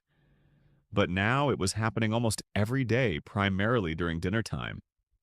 His family ended up eating without him, while Frank stepped away for 20-minute calls or texting sessions with his boss. Several times Frank had tried to talk with Steve about the time violations, but Steve never really understood why it was a problem or how burned out Frank was. After all, he needed Frank. Frank made him look successful, and it was so easy to get him to work harder. Steve has a problem hearing and accepting others' boundaries. To Steve, no is simply a challenge to change the other person's mind. This boundary problem is called control. Controllers can't respect others' limits. They resist taking responsibility for their own lives, so they need to control others. Controllers believe the old jokes about training top salespeople, no means maybe, and maybe means yes. While this may be productive in learning to sell a product, it can wreak havoc in a relationship. Controllers are perceived as bullies, manipulative, and aggressive. The primary problem of individuals who can't hear no, which is different from not being able to say no, is that they tend to project responsibility for their lives onto others. They use various means of control to motivate others to carry the load intended by God to be theirs alone. Remember the boulder and knapsack illustration in Chapter 2.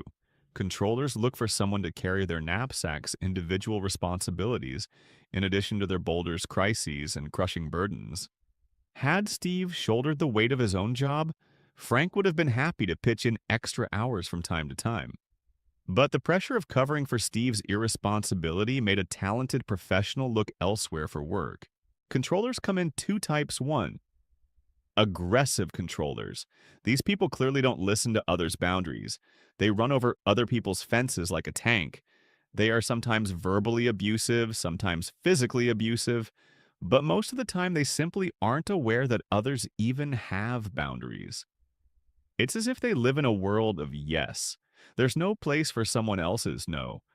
They attempt to get others to change to make the world fit their idea of the way life should be.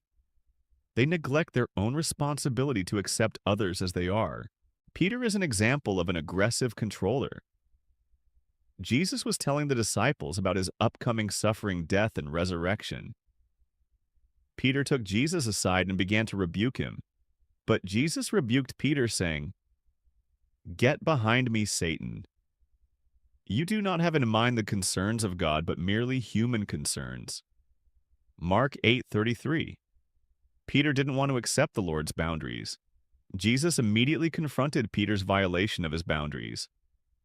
2. Manipulative controllers. Less honest than the aggressive controllers manipulators try to persuade people out of their boundaries. They talk others into yes. They indirectly manipulate circumstances to get their way. They seduce others into carrying their burdens. They use guilt messages. Remember how Tom Sawyer tricked his playmates into whitewashing the fence for him? He made it seem like such a privilege that kids were lined up to paint Isaac's son. Jacob finagled his twin brother Esau into giving up his birthright. Genitor 25, 29, 34, and with his mother's help, deceived his father into bestowing Esau's blessing on him. Genitor 27, 1-29. In fact, Jacob's name means deceiver. Numerous times he used his cleverness to avoid others' boundaries. The event that helped Jacob work out of his manipulative boundarylessness was his confrontation with God in human form, Gen 32, 24, 32. God wrestled with him all night long and then changed his name to Israel. The word Israel means he who fights with God. God left Jacob with a dislocated thigh, and Jacob changed. He became less deceitful and more honest. His aggressiveness was clearer as evidenced by his new name. He was owning his feistiness.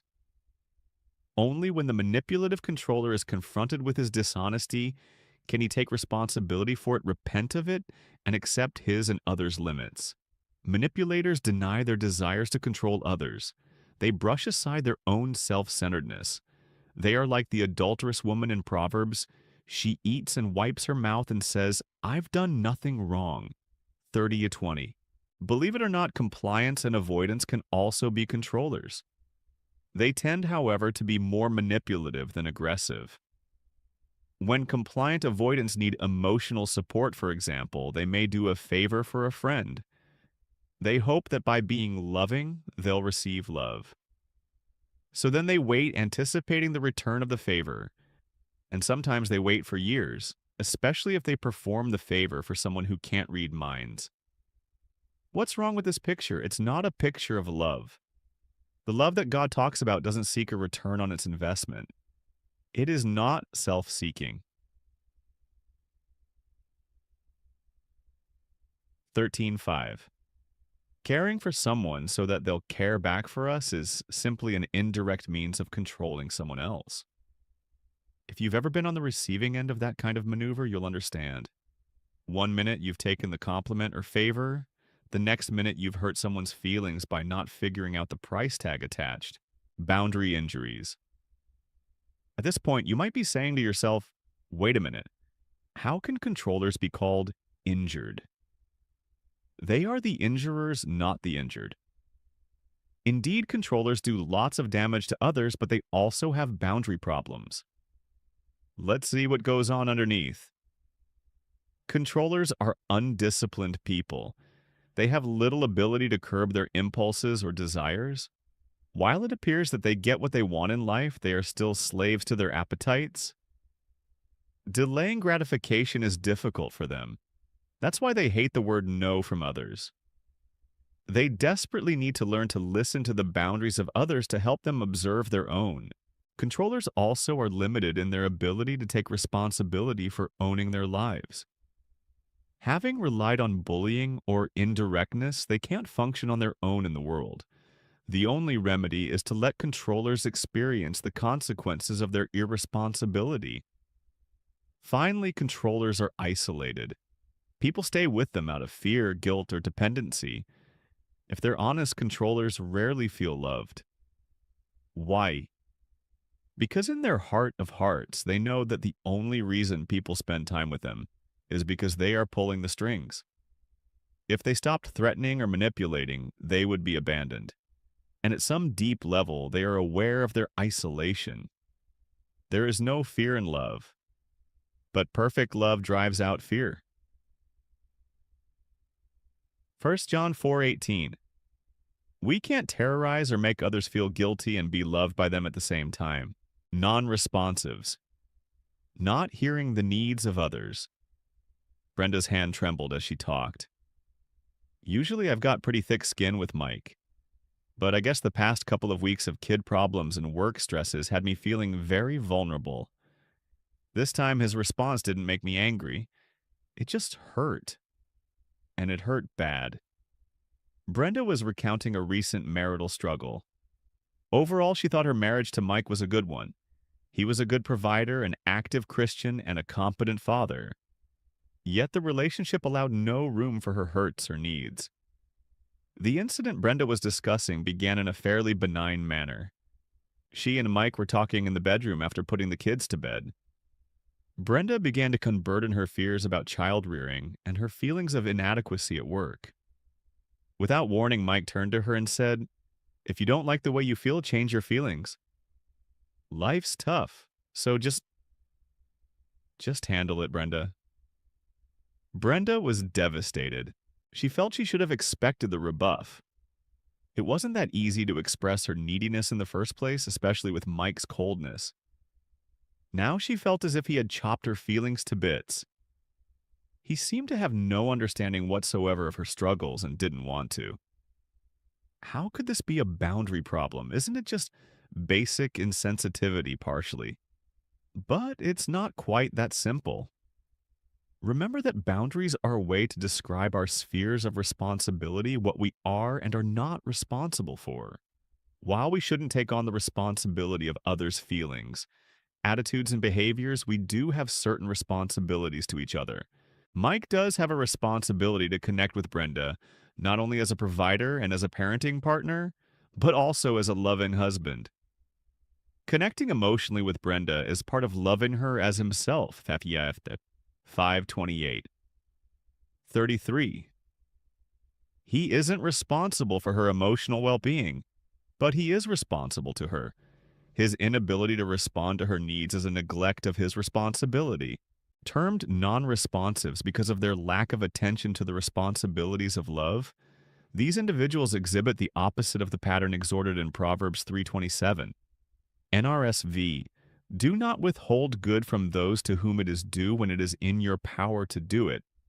That last phrase, in your power, has to do with our resources and availability. Another key scripture here is, if it is possible so far as it depends on you, live peaceably with all Rome.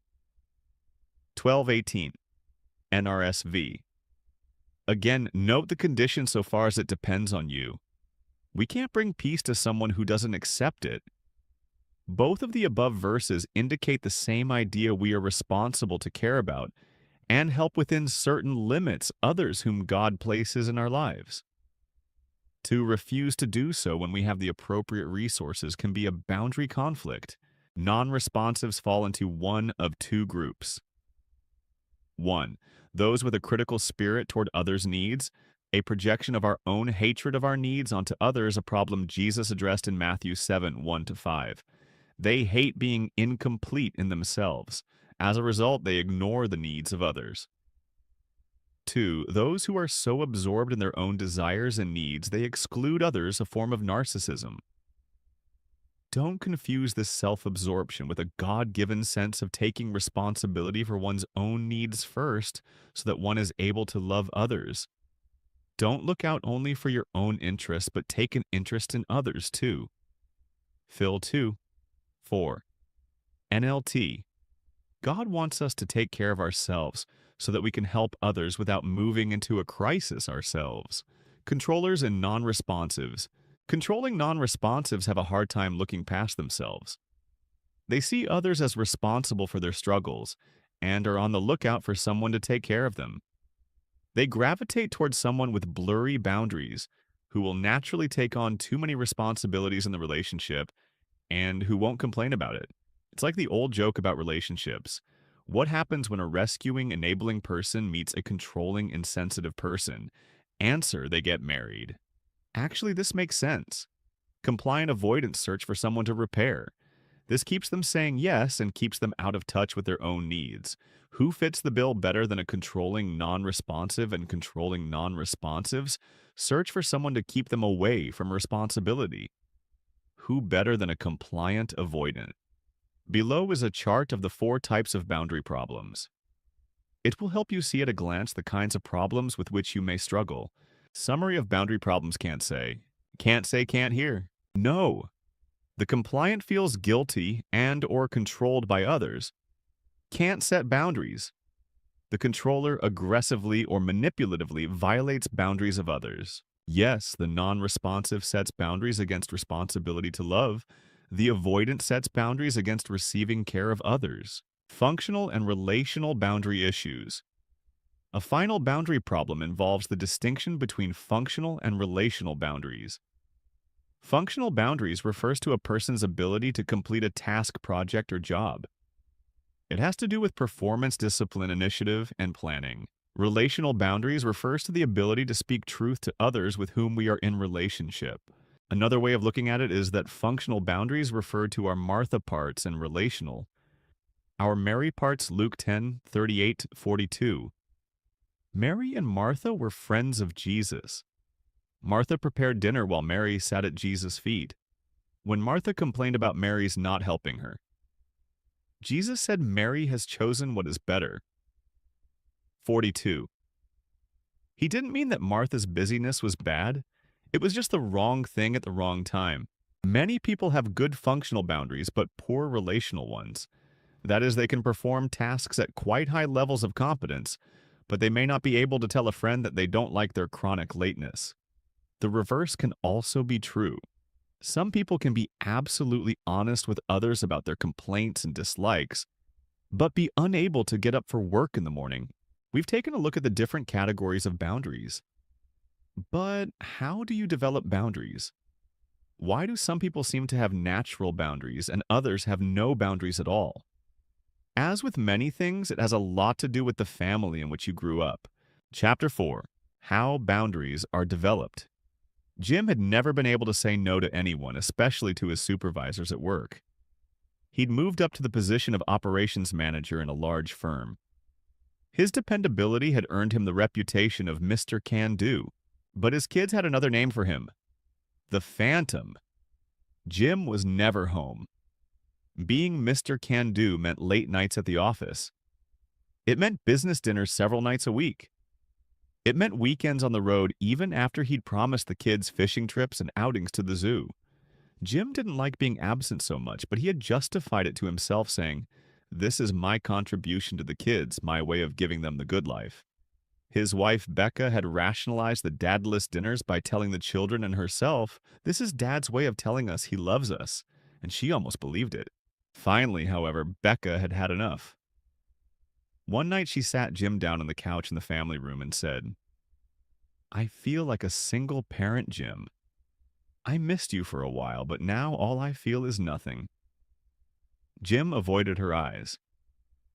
"Honey, I know," he replied.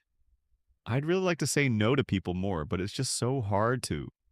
"I found someone you can say no to." Becca broke in.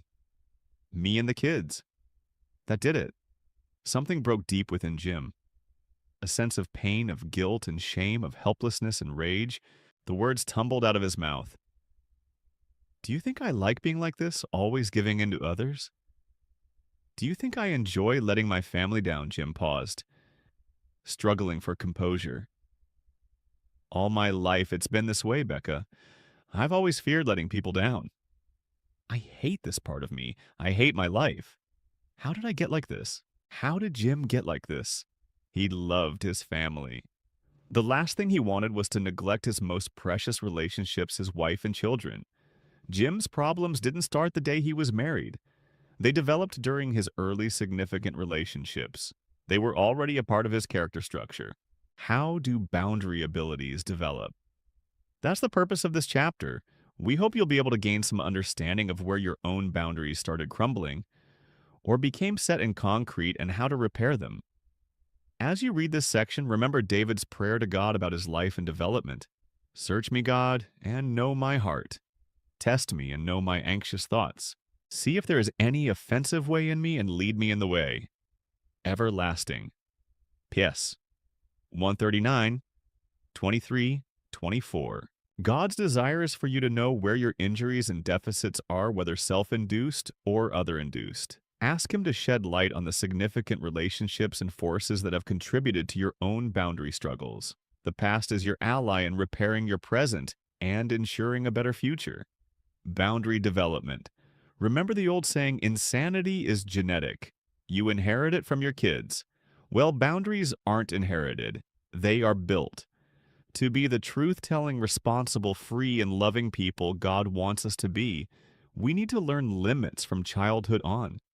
Boundary development is an ongoing process, yet its most crucial stages are in our very early years when our character is formed. The scriptures advise parents to start children off on the way they should go, and even when they are old, they will not turn from it. Prov 22:6. Many parents misunderstand this passage. They think the way they should go means the way we, the parents, think our kids should go. Can you see the boundary conflicts already beginning? The verse actually means the way God has planned for them to go. In other words, good parenting isn't emotionally bludgeoning the child into some clone or ideal of the perfect child. It's being a partner in helping young ones discover what God intended for them to be and helping them reach that goal. The Bible teaches that we pass through life in stages. John writes to little children, young men, and fathers. Each group has distinct tasks to perform. 1 John 2:12-13 KJV. Boundaries also develop in specific, distinct phases that you can perceive. In fact, by noting infants and children in their early parental interactions, child development professionals have been able to record the specific phases of boundary development. Bonding, the foundation of boundary building. Wendy couldn't understand it. Something wasn't gelling. All those codependency books she'd read. All those online assertiveness tutorials she'd watched. All that self-talk she'd rehearsed about being more confrontive. And yet every time she talked to her mother on the phone, all the advice, all the self-help techniques melted away into vague, cloudy memories.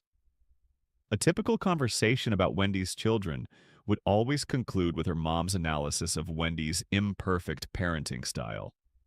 "I've been a mother longer than you," Mom would say. "Just do it my way." Wendy resented her advice. It wasn't that she wasn't open to guidance, Lord knows she could use it. It was just that her mom thought her way was the only way. Wendy wanted a new relationship with her mom.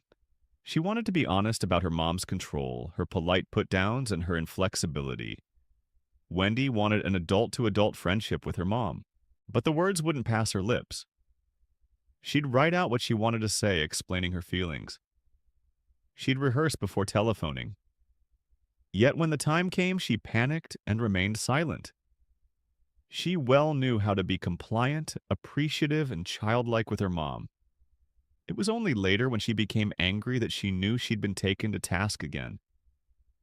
She was beginning to give up hope that things would ever change. Wendy's struggle illustrates a basic need that we all have in boundary building. No matter how much you talk to yourself, read, study, or practice, you can't develop or set boundaries apart from supportive relationships with God and others. Don't even try to start setting limits until you have entered into deep, abiding attachments with people who will love you no matter what. Our deepest need is to belong, to be in a relationship, to have a spiritual and emotional home. The very nature of God is to be in relationship. God is love, says 1 John 4:16. Love means relationship, the caring, committed connection of one individual to another. Like God, our most central need is to be connected. When God said that even in his perfect new universe, it wasn't good for the man to be alone. Genesis 2:18, he wasn't talking about marriage. He was talking about relationship, other people outside ourselves to bond with, trust, and go to for support. We are built for relationship. Attachment is the foundation of the soul's existence. When this foundation is cracked or faulty, boundaries become impossible to develop. Why? Because when we lack relationship, we have nowhere to go in a conflict. When we are not secure that we are loved, we are forced to choose between two bad options. 1. We set limits and risk losing a relationship. This was Wendy's fear. She was afraid her mother would reject her, and she would be isolated and alone. She still needed Mom's connection to feel secure. 2. We don't set limits and remain a prisoner to the wishes of another. By not setting limits on her mom, Wendy was a prisoner to her mom's wishes. So the first developmental task of infants is to bond with their mom and dad. They need to learn that they are welcome and safe in the world. To bond with baby mom and dad, need to provide a consistent, warm, loving, and predictable emotional environment for him or her. During this stage, mom's job is to woo the child into entering a relationship with the world via attachment with her. Most often, this is mom's job, but dad or a caregiver can do this as well. Bonding takes place when the mother responds to the needs of the child, the needs for closeness, for being held, for food, and for changing. As baby experiences needs and the mother's positive response to those needs, he or she begins to internalize or take in an emotional picture of a loving, constant mother. Babies at this stage have no sense of self apart from mother.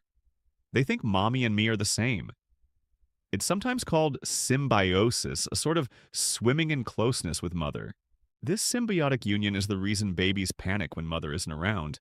No one can comfort them but their mother. The emotional picture developed by infants forms from thousands of experiences in the first few months of life. The ultimate goal of mothers being there is a state called emotional object constancy. Object constancy refers to the child's having an internal sense of belonging and safety, even away from the presence of the mother. All those experiences of constant loving pay off in a child's inner sense of security. It has been built in. Object constancy is referred to in the Bible as being rooted and established in love. Ephesians 3:17, and as having been rooted and built up in Christ, Colossians 2, chapter 7. It illustrates the principle that God's plan for us is to be loved enough by Him and others not to feel isolated even when we're alone. Bonding is the prelude. As children learn to feel safe and at home with their primary relationships, they are building good foundations to withstand the separateness and conflict that comes with boundary development. Separation and individuation, the construction of a soul. It's like a switch was thrown, said Jen to the friends who made up her church moms group. The moms group provided activities and a place to talk for mothers of infants and toddlers. On her first birthday, to the very day my Hillary became the most difficult child I'd ever seen. This is the same baby who the day before had eaten her spinach like it was her last meal. The next day, though, it all ended up on the floor. Jen's exasperation was met with approving nods and smiles. The mothers all agreed their babies had seemed to switch personalities around the same time.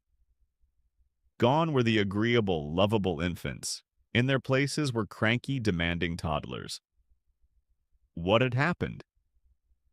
Any competent pediatrician or child therapist will attest to a shift that begins during the first year of life and continues until about 3 years. A shift which, though sometimes disruptive and chaotic, is completely normal, and part of God's plan for the child.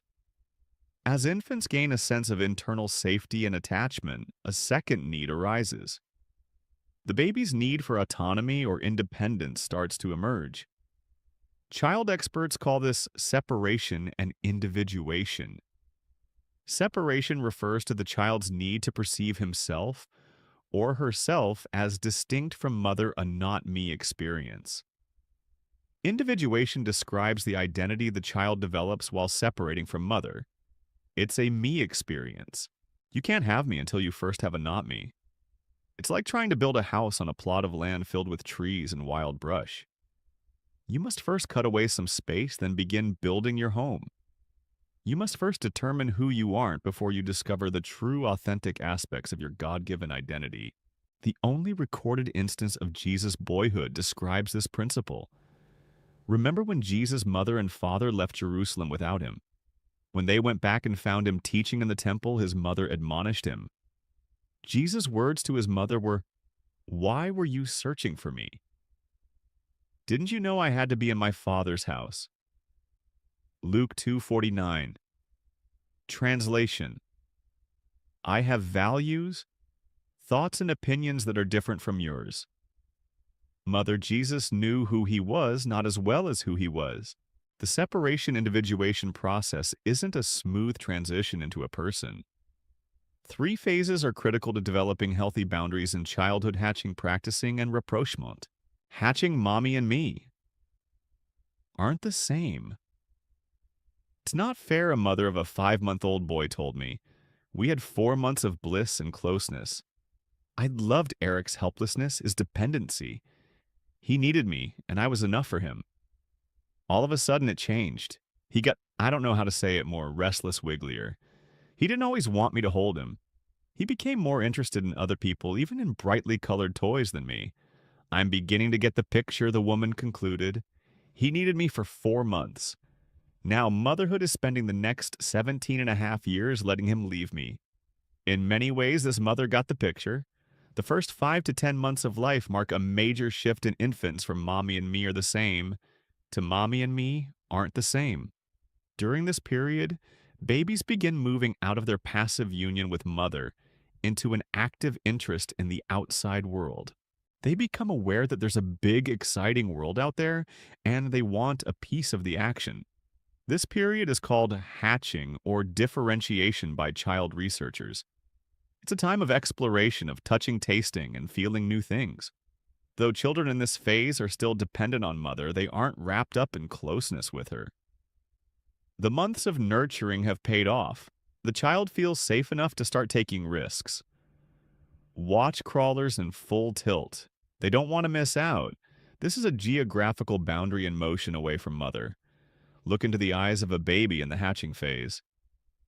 You can see Adam's wide-eyed wonder at the flora, fauna, and majesty of the earth created for him by the Lord. You can see the desire to discover, the drive to learn hinted at in Job 11:7. Can you fathom the mysteries of God? Can you probe the limits of the Almighty? No, we can't. But we are created to discover, to experience the creation, and to know the Creator. This is a difficult period for new mothers. As the mom in the beginning of this section described, it can be a letdown. It's especially hard for women who have never really hatched themselves. They long for nothing but closeness, neediness, and dependency from their baby. These women often conceive lots of children or find ways to spend time with very young infants. They often don't enjoy the separating part of mothering. They don't like the distance between themselves and baby. It's a painful boundary for mother, but a necessary one for the child. Practicing, I can do anything. But what's wrong with wanting to have fun? Life wasn't meant to be boring, protested Derek. In his late 40s, Derek was single and dressed like a college student. His face had that tanned, unlined look that appears unnatural on a middle-aged man. Something was out of place. Derek was talking to a friend about the profile he'd just completed on a dating site and how he didn't want to date women in his own age range. They're just not my speed, he said. I'm high energy. I like late nights and doing crazy stuff just for fun. Keeps me young, you know. Derek's style describes someone still stuck in the second stage of separation. Individuation practicing. During this period, which usually lasts from age 10 months to 18 months, and then returns later, babies learn to walk and begin to use words. The difference between hatching and practicing is radical. While the hatching baby is overwhelmed by this new world and still leans a great deal on mother, the practicing child is trying to leave her behind. The newfound ability to walk opens up a sense of omnipotence. Toddlers feel exhilaration and energy, and they want to try everything, including walking down steep stairs, putting forks into electric sockets, and chasing cats' tails. People like Derek who are stuck in this stage can be lots of fun. Except when you pop their bubble about their unrealistic grandiosity and their irresponsibility. Then you become a wet blanket. It's revealing to talk to the wet blanket who is married to a practicing child. No job is more tiring. Proverbs 7:7 describes the youth stuck in the practicing stage. I saw among the simple, I noticed among the young men, a youth who had no sense. This young man has energy but no impulse control, no boundaries on his passions. He becomes sexually promiscuous, which often happens to adults who are caught in this phase. and he ends up dead till an arrow pierces his liver like a bird darting into a snare, little knowing it will cost him his life. Prov 7:23. Practicers feel that they'll never be caught, but life does catch up with them. What practicing infants, the ones for whom omnipotence is appropriate, need most from parents is a responsive delight in their delight, exhilaration at their exhilaration, and some safe limits to practice. Good parents have fun with toddlers who jump on the bed. Poor parents either quench their children's desire by not allowing any jumping, or they set no limits and allow them to jump all over mom and dad's orange juice and coffee. Derek's parents were the second type. In the practicing phase, children learn that aggressiveness and taking initiative are good. Parents who firmly and consistently set realistic boundaries with children in this period, but without spoiling their enthusiasm, help them through the transition. Have you ever seen the posters depicting babies' first steps? Some of these portray a wrong notion. They present the child taking hesitant steps toward a waiting mother, arms outstretched. The truth is different. Most mothers report, "I watched my baby's first steps from behind." The practicing toddler moves from safety and warmth to excitement and discovery. Physical and geographical boundaries help the child learn action without danger. The practicing phase provides the child with the energy and drive to make the final step toward becoming an individual. But energetic exhilaration can't last forever. Cars can't always run at full speed. Sprinters can't keep up the pace for miles. And practicing children must give way to the next phase, rapprochement. Rapprochement, I can't do everything. Rapprochement, which occurs from around 18 months to 3 years, comes from a French word meaning a restoration of harmonious relations. In other words, the child comes back to reality. The grandiosity of the past few months slowly gives way to the realization that I can't do everything I want. Children become anxious and aware that the world is a scary place. They realize that they still need mother. The rapprochement phase is a return to connection with mother, but this time it's different. This time the child brings a more separate self into the relationship.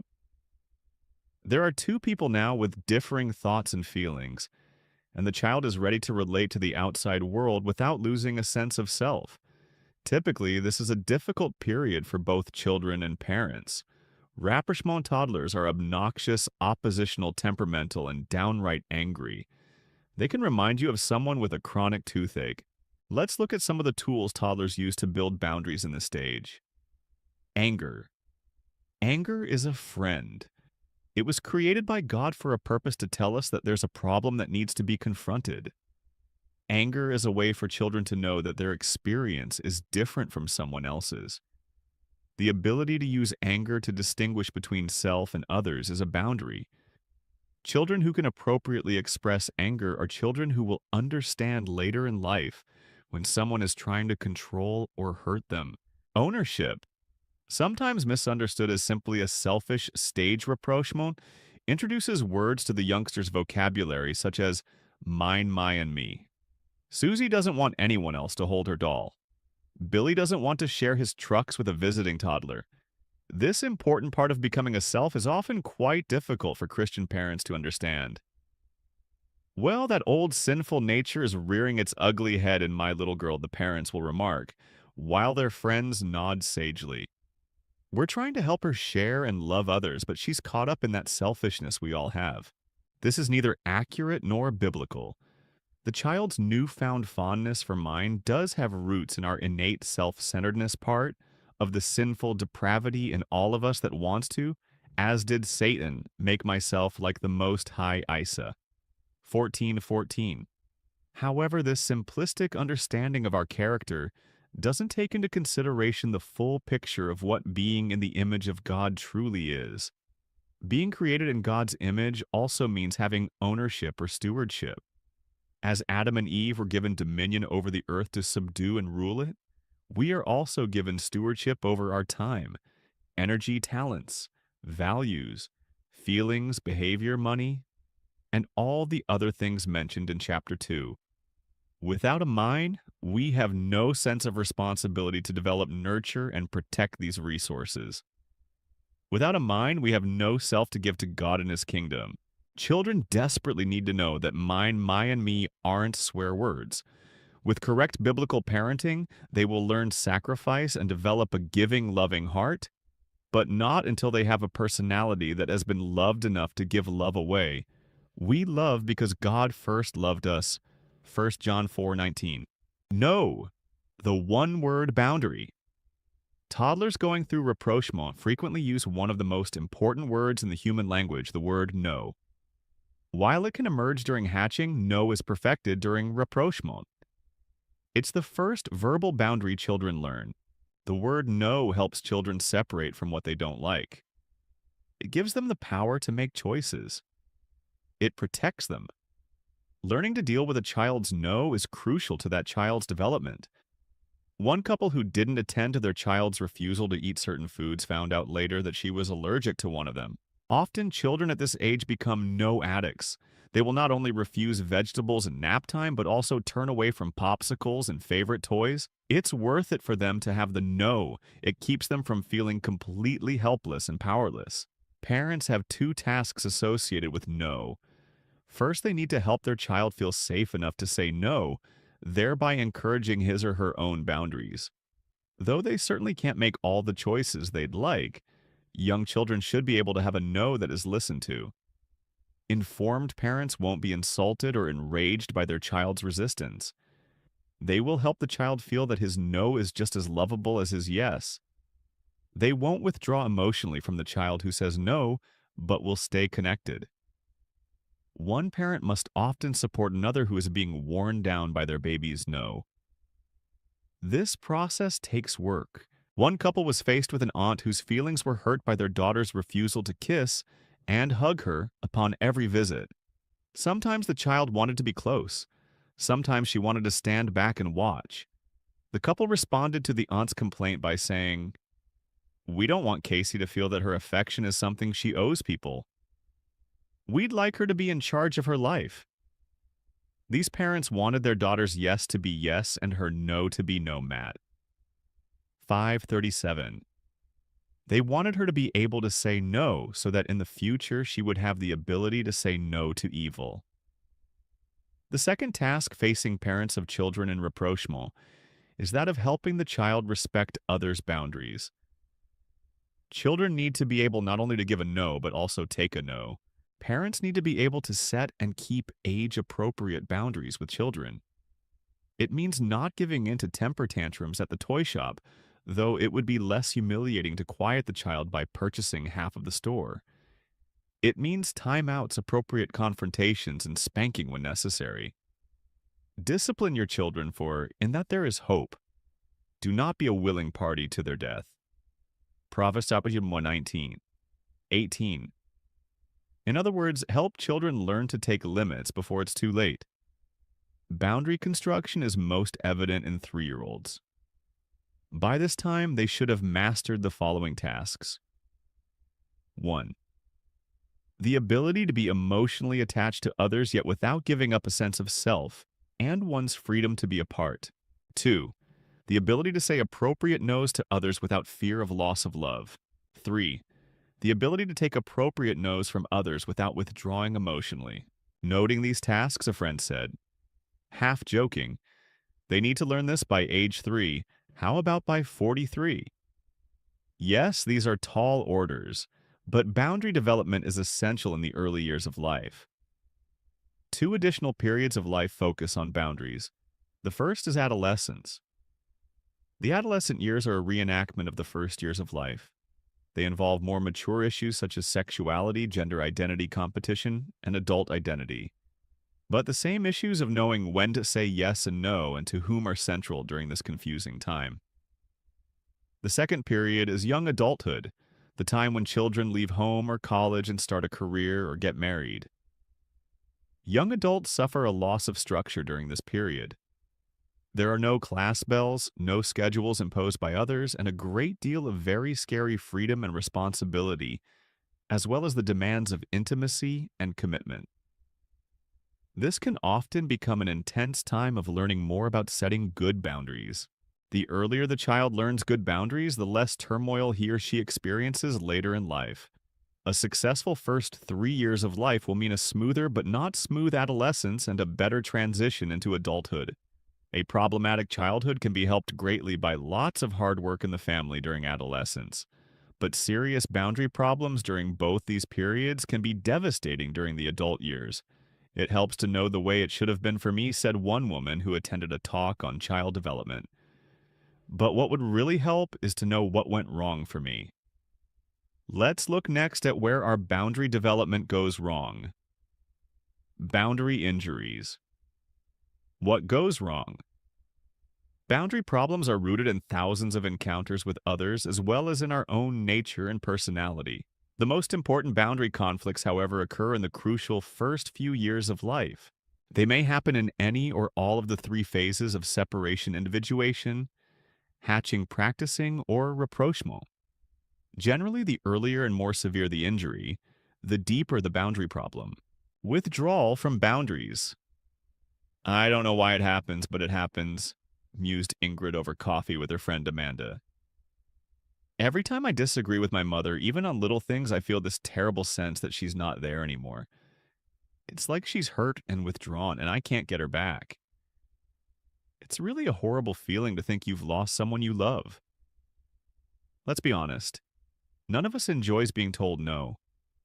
It's difficult to accept another person's refusal to give support, to be intimate, or to forgive. Yet good relationships are built on the freedom to refuse and confront.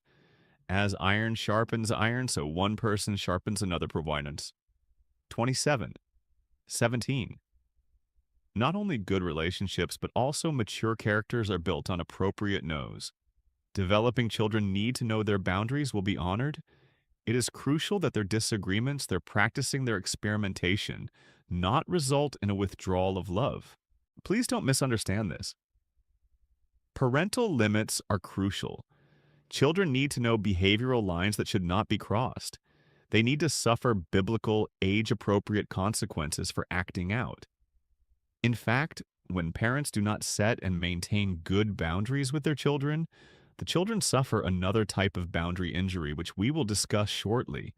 What we're talking about here isn't allowing the child free rein. Parents need to stay attached and connected to their children, even when they disagree with them. That doesn't mean they shouldn't get angry. It means they shouldn't withdraw. How often do we hear the statement that God loves the sinner but hates the sin? It's true. His love is constant and never fails. Gradominute 13:8. When parents detach from a misbehaving young child instead of staying connected and dealing with the problem, God's constant love is misrepresented. When parents pull away in hurt disappointment or passive rage, they are sending this message to their youngster. You're lovable when you behave. You aren't lovable when you don't behave. The child translates that message something like this. When I'm good, I am loved. When I'm bad, I am cut off. Put yourself in the child's place. What would you do? It's not a difficult decision. God created people with a need for attachment and relationship. Parents who pull away from their child are in essence practicing spiritual and emotional blackmail. The child can either pretend not to disagree and keep the relationship, or he can continue to separate and lose his most important relationship in the world. He will most likely keep quiet. Children whose parents withdraw when they start setting limits learn to accentuate and develop their compliant, loving, sensitive parts. At the same time, they learn to fear distrust and hate their aggressive truth-telling in separate parts. If someone they love pulls away when they become angry, cantankerous, or experimental, children learn to hide these parts of themselves. Parents who tell their children, "It hurts us when you're angry," make the child responsible for the emotional health of the parent. In effect, the child has just been made the parent of the parent, sometimes at 2 or 3 years old. It's far, far better to say, "I know you're angry, but you still can't have that toy," and then take your hurt feelings to a spouse friend or the Lord. By nature, children are omnipotent. They live in a world where the sun shines because they were good, and it rains because they were naughty. Children will give up this omnipotence gradually over time as they learn that needs and events besides theirs are important. But during the early years, this omnipotence plays right into boundary injury. When children feel parents withdrawing, they readily believe that they are responsible for mom and dad's feelings. That's what omnipotent means. I am powerful enough to make mom and dad pull away. I'd better watch it. A parent's emotional withdrawal can be subtle. A hurt tone of voice, long silences for no reason, or it can be overt crying spells, illness, yelling. Children of parents like these grow up to be adults who are terrified that setting boundaries will cause severe isolation and abandonment. Hostility against boundaries. Do I understand why I can't say no? Larry chuckled. Why don't you ask me a hard one? I grew up in the military.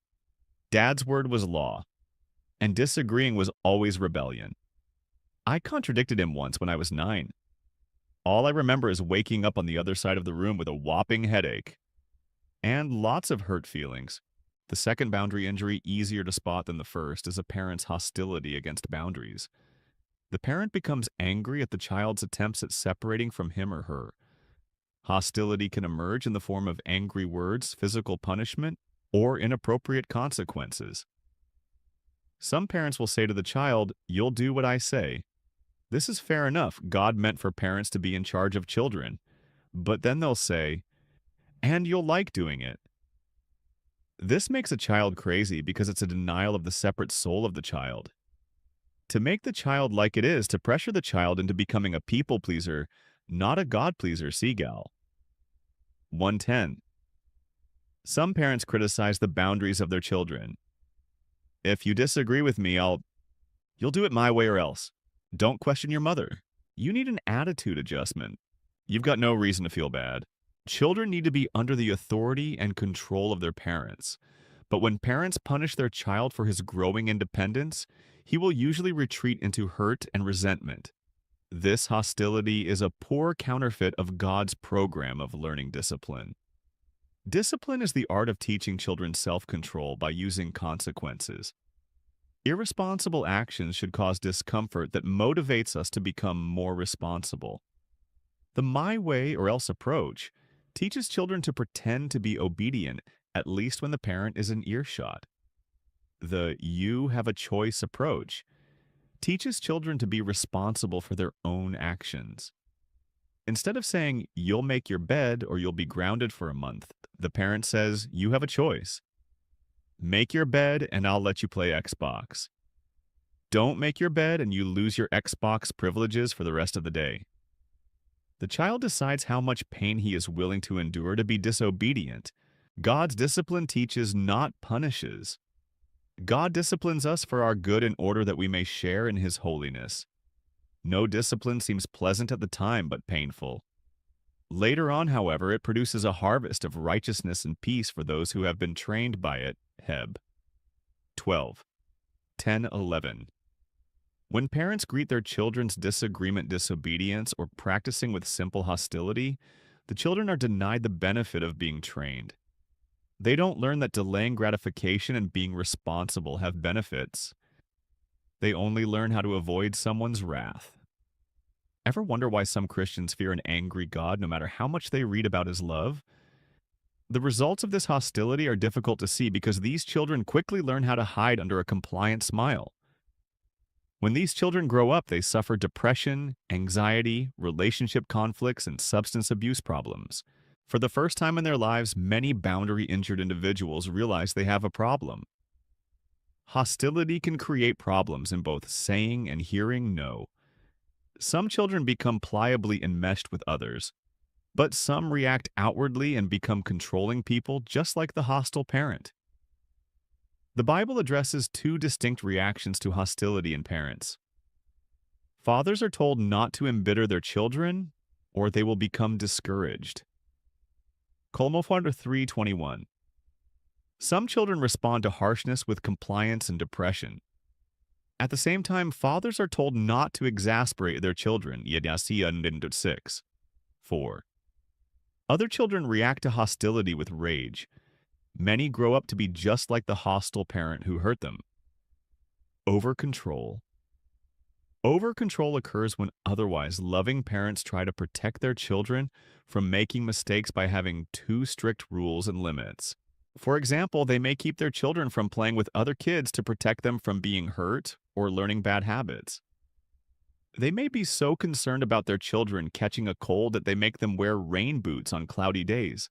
The problem with overcontrol is this: while a major responsibility of good parents is certainly to control and protect, they must make room for their children to make mistakes. Remember that we learn maturity by constant use. Heb 5:14. Over-controlled children are subject to dependency and enmeshment conflicts and difficulty setting and keeping firm boundaries. They also have problems taking risks and being creative. Lack of limits. Eileen sighed.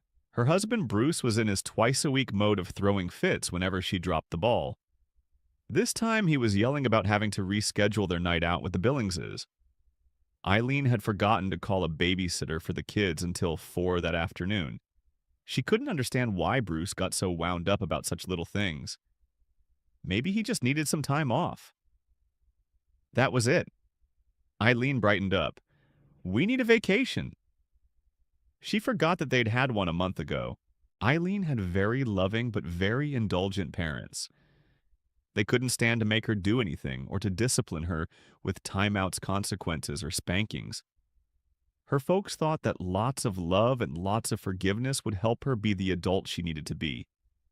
So, whenever Eileen didn't pick up after herself, her mother would cover for her. When she wrecked the family car 3 times, her dad got her own car. And when she overdrew her checking account, her parents quietly put more money in it. After all, isn't love patient? They'd reason. Eileen's parents' lack of limits on her hurt her character development.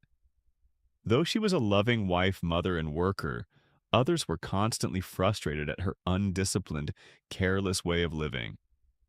It cost others a lot to be in relationship with her. Yet she was so lovable that most of her friends didn't want to hurt her feelings by confronting her. So the problem remained unsolved. Lack of parental boundaries is the opposite of hostility. Again, biblical discipline would have provided the necessary structure to help Eileen develop her character. Sometimes a lack of parental limits coupled with a lack of connection can produce an aggressively controlling person. We all know the experience of going into a supermarket and observing a 4-year-old in total control of a mother. The mother begs, pleads, and threatens her son to stop having his tantrum. Then at her wit's end, she gives him the candy bar he's been screaming for. But that's the last one, she says, struggling for some control. But by then, control is an illusion. Now imagine that 4-year-old as a 40-year-old man. The scenario has changed, but the script is the same. When he is crossed or when someone sets a limit with him, the same tantrum erupts. And by then, he's had 36 more years of having the world cater to him. His recovery program will need to be very strong and consistent to help him. Sometimes recovery comes in the form of hospitalization, sometimes in divorce, sometimes in jail, and sometimes in disease. But no one can really escape the disciplines of life. They will always win out. We always reap what we sow, and the later in life it is, the sadder a picture it is, for the stakes are higher. Obviously, we're describing the person who has a difficult time hearing others' boundaries and or needs. These people have been as injured by a lack of boundaries as others are by too rigid boundaries. Inconsistent limits. Sometimes due to their confusion about rearing children or their own injuries, some parents combine strict and lax limits, sending conflicting messages to children. The children don't know what the rules of family and life are. Alcoholic families often exhibit inconsistent limits. A parent may be loving and kind one day, unreasonably harsh the next. This is particularly true because of the behavior changes brought on by drinking.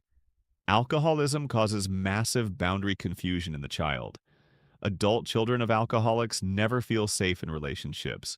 They're always waiting for the other person to let them down or attack them unexpectedly. They keep their guard up constantly.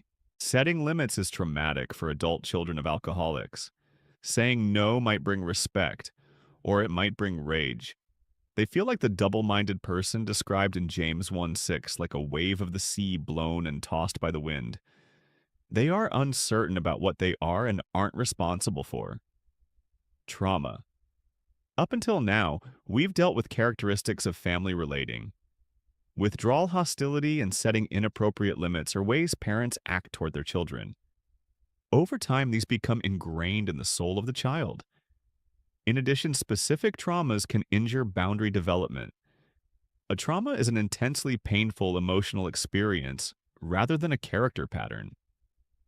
Emotional, physical, and sexual abuse are traumatic. Accidents and debilitating illnesses are traumatic. Severe losses such as the death of a parent, divorce, or extreme financial hardship are also traumatic. A good way to look at the difference between character-relating patterns such as withdrawal and hostility and trauma is to look at how a tree in a forest can be hurt. It can be fed inappropriately through bad ingredients in the soil, or it can be given too much or too little sun or water. That's an illustration of character pattern problems. Trauma is like lightning hitting the tree. A trauma can affect boundary development because it shakes up two necessary foundations to children's growth. 1. The world is reasonably safe. 2. They have control over their lives. Children who undergo trauma feel these foundations shaken up. They become unsure that they are safe and protected in the world, and they become frightened that they have no say-so in any danger that approaches them. Jerry had been physically abused by both of his parents for years. He had left home early, joined the Marines, and had several failed relationships and bad marriages. In therapy as an adult in his late 30s, he began realizing why under his tough exterior he always longed for controlling women. He'd fall madly in love with the fact that they could handle him. Then a pattern of compliance to the woman would emerge with Jerry, always on the losing end. One day in session, Jerry remembered his mother striking him across the face for some small infraction. He vividly recalled his vain attempts to protect himself, pleading, "Please, Mom, I'm sorry. I'll do anything you say." "Please, Mom." When he promised unquestioning obedience, the hitting would stop. That memory tied in with his lack of power and self-control with his wives and girlfriends. Their anger always terrified him, and he would instantly comply. Jerry's boundary development was seriously injured by his mother's abuse. The heart of God seems to beat especially close to the victim of trauma. He has sent me to bind up the broken-hearted Esau. 61:1. God desires the wounds of the traumatized to be bound up by loving people. Victims of trauma in the family are almost always recipients of poor or sinful character-relating patterns. Withdrawal from our boundaries and hostility toward our boundaries are the ground from which trauma springs. Our own character traits. Have you ever heard someone described as being that way from the womb? Perhaps you were always active and confrontive, always exploring new horizons. Or maybe you like to be quiet and reflective since forever. We contribute to our boundary issues by our own individual character styles. For example, some people with a constitutionally greater amount of aggression deal with boundary problems more confrontationally, and some with less aggression shy away from boundaries. Our own sinfulness. We also contribute to our own boundary development problems by our own depravity. Depravity is what we inherited from Adam and Eve. It is our resistance to being creatures under God, our resistance to humility. It's a refusal to accept our position and a lust for being omnipotent and in charge, not needing anyone and not accountable to anyone. Our depravity enslaves us to the law of sin and death, from which only Christ can save us. Rome 8:2. By now, you should be gaining a clearer picture of what goes into boundary problems and boundary development. It's time now to look at what the Bible says about how boundaries should operate in our lives and how they can be developed all through our lives. Chapter 5. 10 Laws of Boundaries. Imagine for a moment that you live on another planet operating under different principles. Suppose your planet has no gravity and no need for a medium of exchange such as money. You get your energy and fuel from osmosis instead of eating and drinking. Suddenly, without warning, you find yourself transported to Earth. When you awake from your trip, you step out of your hovering spacecraft and fall abruptly to the ground. Ouch, you say, not knowing exactly why you fell. After regaining your composure, you decide to travel around a bit, but are unable to fly because of this new phenomenon called gravity. So you start walking.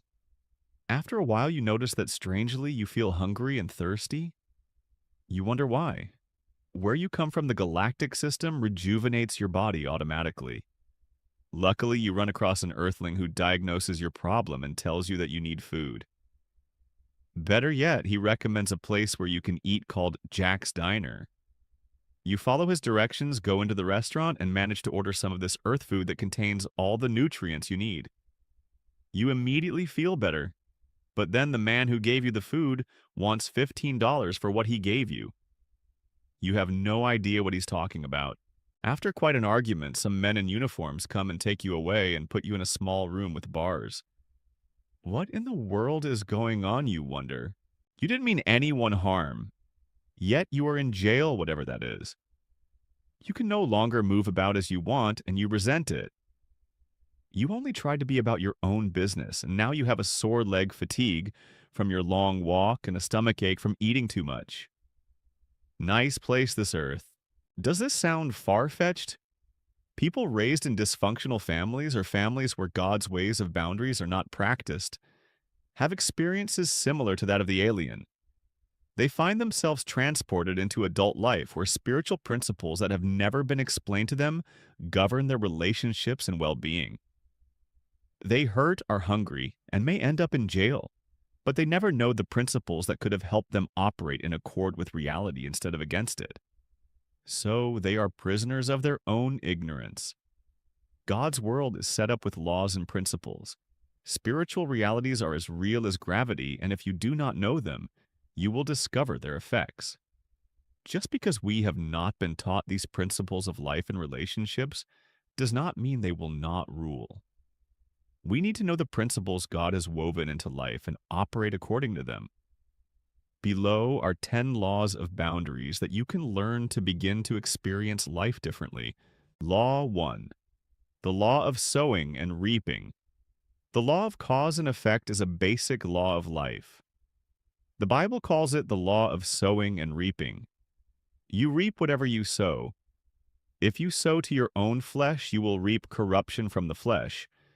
But if you sow to the Spirit, you will reap eternal life from the Spirit, gal.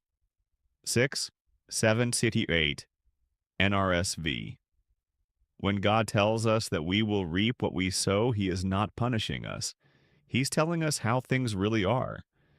If you smoke cigarettes, you most likely will develop a smoker's hack, and you may even get lung cancer. If you overspend, you most likely will get calls from creditors, and you may even go hungry because you have no money for food. On the other hand, if you eat right and exercise regularly, you may suffer fewer health problems. If you budget wisely, you will have money for the bills and for the grocery store. Sometimes, however, people don't reap what they sow because someone else steps in and reaps the consequences for them. If every time you overspent, your mother sent you money to cover check overdrafts or high credit card balances, you wouldn't reap the consequences of your spendthrift ways. Your mother would be protecting you from the natural consequences, the hounding of creditors or going hungry. As the mother in the above example demonstrates, the law of sowing and reaping can be interrupted. And it is often people who have no boundaries who do the interrupting. Just as we can interfere with the law of gravity by catching a glass tumbling off the table, people can interfere with the law of cause and effect by stepping in and rescuing irresponsible people. Rescuing a person from the natural consequences of his behavior enables him to continue in irresponsible behavior. The law of sowing and reaping has not been repealed. It is still operating. But the doer is not suffering the consequences. Someone else is. Today, we call a person who continually rescues another person a codependent. In effect, codependent, boundaryless people co-sign the note of life for the irresponsible people in their lives. Then they end up paying the bills physically, emotionally, and spiritually, And the spendthrifts continue out of control with no consequences. They continue to be loved, pampered, and treated nicely. Establishing boundaries helps codependent people stop interrupting the law of sowing and reaping in their loved one's life. Boundaries force the person who is doing the sowing also to do the reaping. It doesn't help just to confront the irresponsible person. A client will often say, "But I do confront Jack. I have tried many times to let him know what I think about his behavior and that he needs to change." In reality, the client is only nagging Jack. Jack will not feel the need to change because his behavior is not causing him any pain. Confronting an irresponsible person is not painful to him. Only consequences are. If Jack is wise, confrontation might change his behavior. But people caught in destructive patterns are usually not wise. They need to suffer consequences before they change their behavior. The Bible tells us it is worthless to confront foolish people. Do not rebuke mockers, or they will hate you. Rebuke the wise, and they will love you. Like 9:8. Codependent people bring insults and pain on themselves when they confront irresponsible people. In reality, they just need to stop interrupting the law of sowing and reaping in someone's life. Law 2. The law of responsibility. Many times when people hear talk on boundaries and taking responsibility for their own lives, they say, "That's so self-centered. We should love one another and deny ourselves." Or they actually become selfish and self-centered. Or they feel guilty when they do someone a favor. These are unbiblical views of responsibility. The law of responsibility includes loving others. The commandment to love is the entire law for Christians, gal. 5:13-14. Jesus calls it, "My commandment, love each other as I have loved you." John 15:12. Anytime you are not loving others, you are not taking full responsibility for yourself. You have disowned your heart. Problems arise when boundaries of responsibility are confused. We are to love one another, not be one another. I can't feel your feelings for you. I can't think for you. I can't behave for you. I can't work through the disappointment that limits bring for you. In short, I can't grow for you. Only you can. Likewise, you can't grow for me. The biblical mandate for our own personal growth is continue to work out your salvation with fear and trembling, for it is God who works in you to will and to act in order to fulfill his good purpose, Phil. 2:12-13. You are responsible for yourself. I am responsible for myself. An additional theme in the Bible says that we are to treat others the way we would want to be treated. If we were down and out helpless and without hope, we would certainly want help and provision. This is a very important side of being responsible to. Another aspect of being responsible to is not only in the giving, but in the setting of limits on another's destructive and irresponsible behavior. It is not good to rescue someone from the consequences of their sin, for you will only have to do it again. You have reinforced the pattern. Prov 19:19. It is the same principle spoken of in child rearing. It is hurtful not to have limits with others. It leads them to destruction. Prov 23:13. A strong strand throughout the Bible stresses that you are to give to needs and put limits on sin. Boundaries help you do just that. Law 3. The law of power. As the 12 Steps movement has grown within the church, Christians in therapy and recovery voice a common confusion. Am I powerless over my behavior? If I am, how can I become responsible? What do I have the power to do? The 12 steps in the Bible teach that people must admit that they are moral failures. Alcoholics admit that they are powerless over alcohol. They don't have the fruit of self-control. They are powerless over their addiction, much like Paul was. I do not understand what I do. For what I want to do, I do not do, but what I hate, I do. For I do not do the good I want to do, but the evil I do not want to do. This I keep on doing. I see another law at work in me, waging war against the law of my mind and making me a prisoner of the law of sin at work within me. Rum. 7. 15, 19, 23. This is powerlessness. John says that we are all in that state and that anyone who denies it is lying. 1 John 1, 8. Though you do not have the power in and of yourself to overcome these patterns, you do have the power to do some things that will bring fruits of victory later. 1. You have the power to agree with the truth about your problems. In the Bible, this is called confession. To confess means to agree with. You have the ability to at least say, "That is me." You may not be able to change it yet, but you can confess. 2. You have the power to submit your inability to God. You always have the power to ask for help and yield.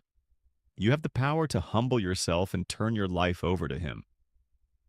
You may not be able to make yourself well, but you can call the doctor. The humbling of yourself commanded in the Bible is always coupled with great promises. If you do what you are able, confess, believe, and ask for help, God will do what you are unable to do, bring about change. John 1:9, James 4:7-10, Matt 5:3-6. 3. You have the power to search and ask God and others to reveal more and more about what is within your boundaries. 4. You have the power to turn from the evil that you find within you. This is called repentance. This does not mean that you'll be perfect. It means that you can see your sinful parts as aspects that you want to change. 5. You have the power to humble yourself and ask God and others to help you with your developmental injuries and leftover childhood needs. Many of your problematic parts come from being empty inside, and you need to seek God and others to have those needs met. 6. You have the power to seek out those whom you have injured and make amends. You need to do this in order to be responsible for yourself and your sin, and be responsible to those you have injured. Matthew 5:23-24 says, "Therefore, if you are offering your gift at the altar and there remember that your brother or sister has something against you, leave your gift there in front of the altar. First, go and be reconciled to them. Then come and offer your gift." On the other side of the coin, your boundaries help define what you do not have power over everything outside of them. Listen to the way the Serenity Prayer, probably the best boundary prayer ever written, says it. God grant me the serenity to accept the things I cannot change, the courage to change the things I can, and the wisdom to know the difference. In other words, God, clarify my boundaries. You can work on submitting yourself to the process and working with God to change you. You cannot change anything else, not the weather, the past, the economy, and especially not other people. You cannot change others. More people suffer from trying to change others than from any other sickness, and it is impossible. What you can do is influence others. But there is a trick. Since you cannot get them to change, you must change yourself so that their destructive patterns no longer work on you. Change your way of dealing with them. They may be motivated to change if their old ways no longer work. Another dynamic that happens when you let go of others is that you begin to get healthy, and they may notice and envy your health. They may want some of what you have. One more thing, you need the wisdom to know what is you and what is not you. Pray for the wisdom to know the difference between what you have the power to change and what you do not. Law 4. The law of respect. One word comes up again and again when people describe their problems with boundaries. But they won't accept me if I say no. But they will get angry if I set limits. But they won't speak to me for a week if I tell them how I really feel. We fear that others will not respect our boundaries. We focus on others and lose clarity about ourselves. Sometimes the problem is that we judge others' boundaries.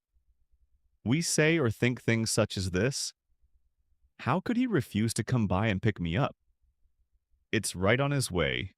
He could find some time alone, some other time. That's so selfish of her not to come to the gathering. After all, the rest of us are sacrificing our time." What do you mean, no? I just need the money for a little while.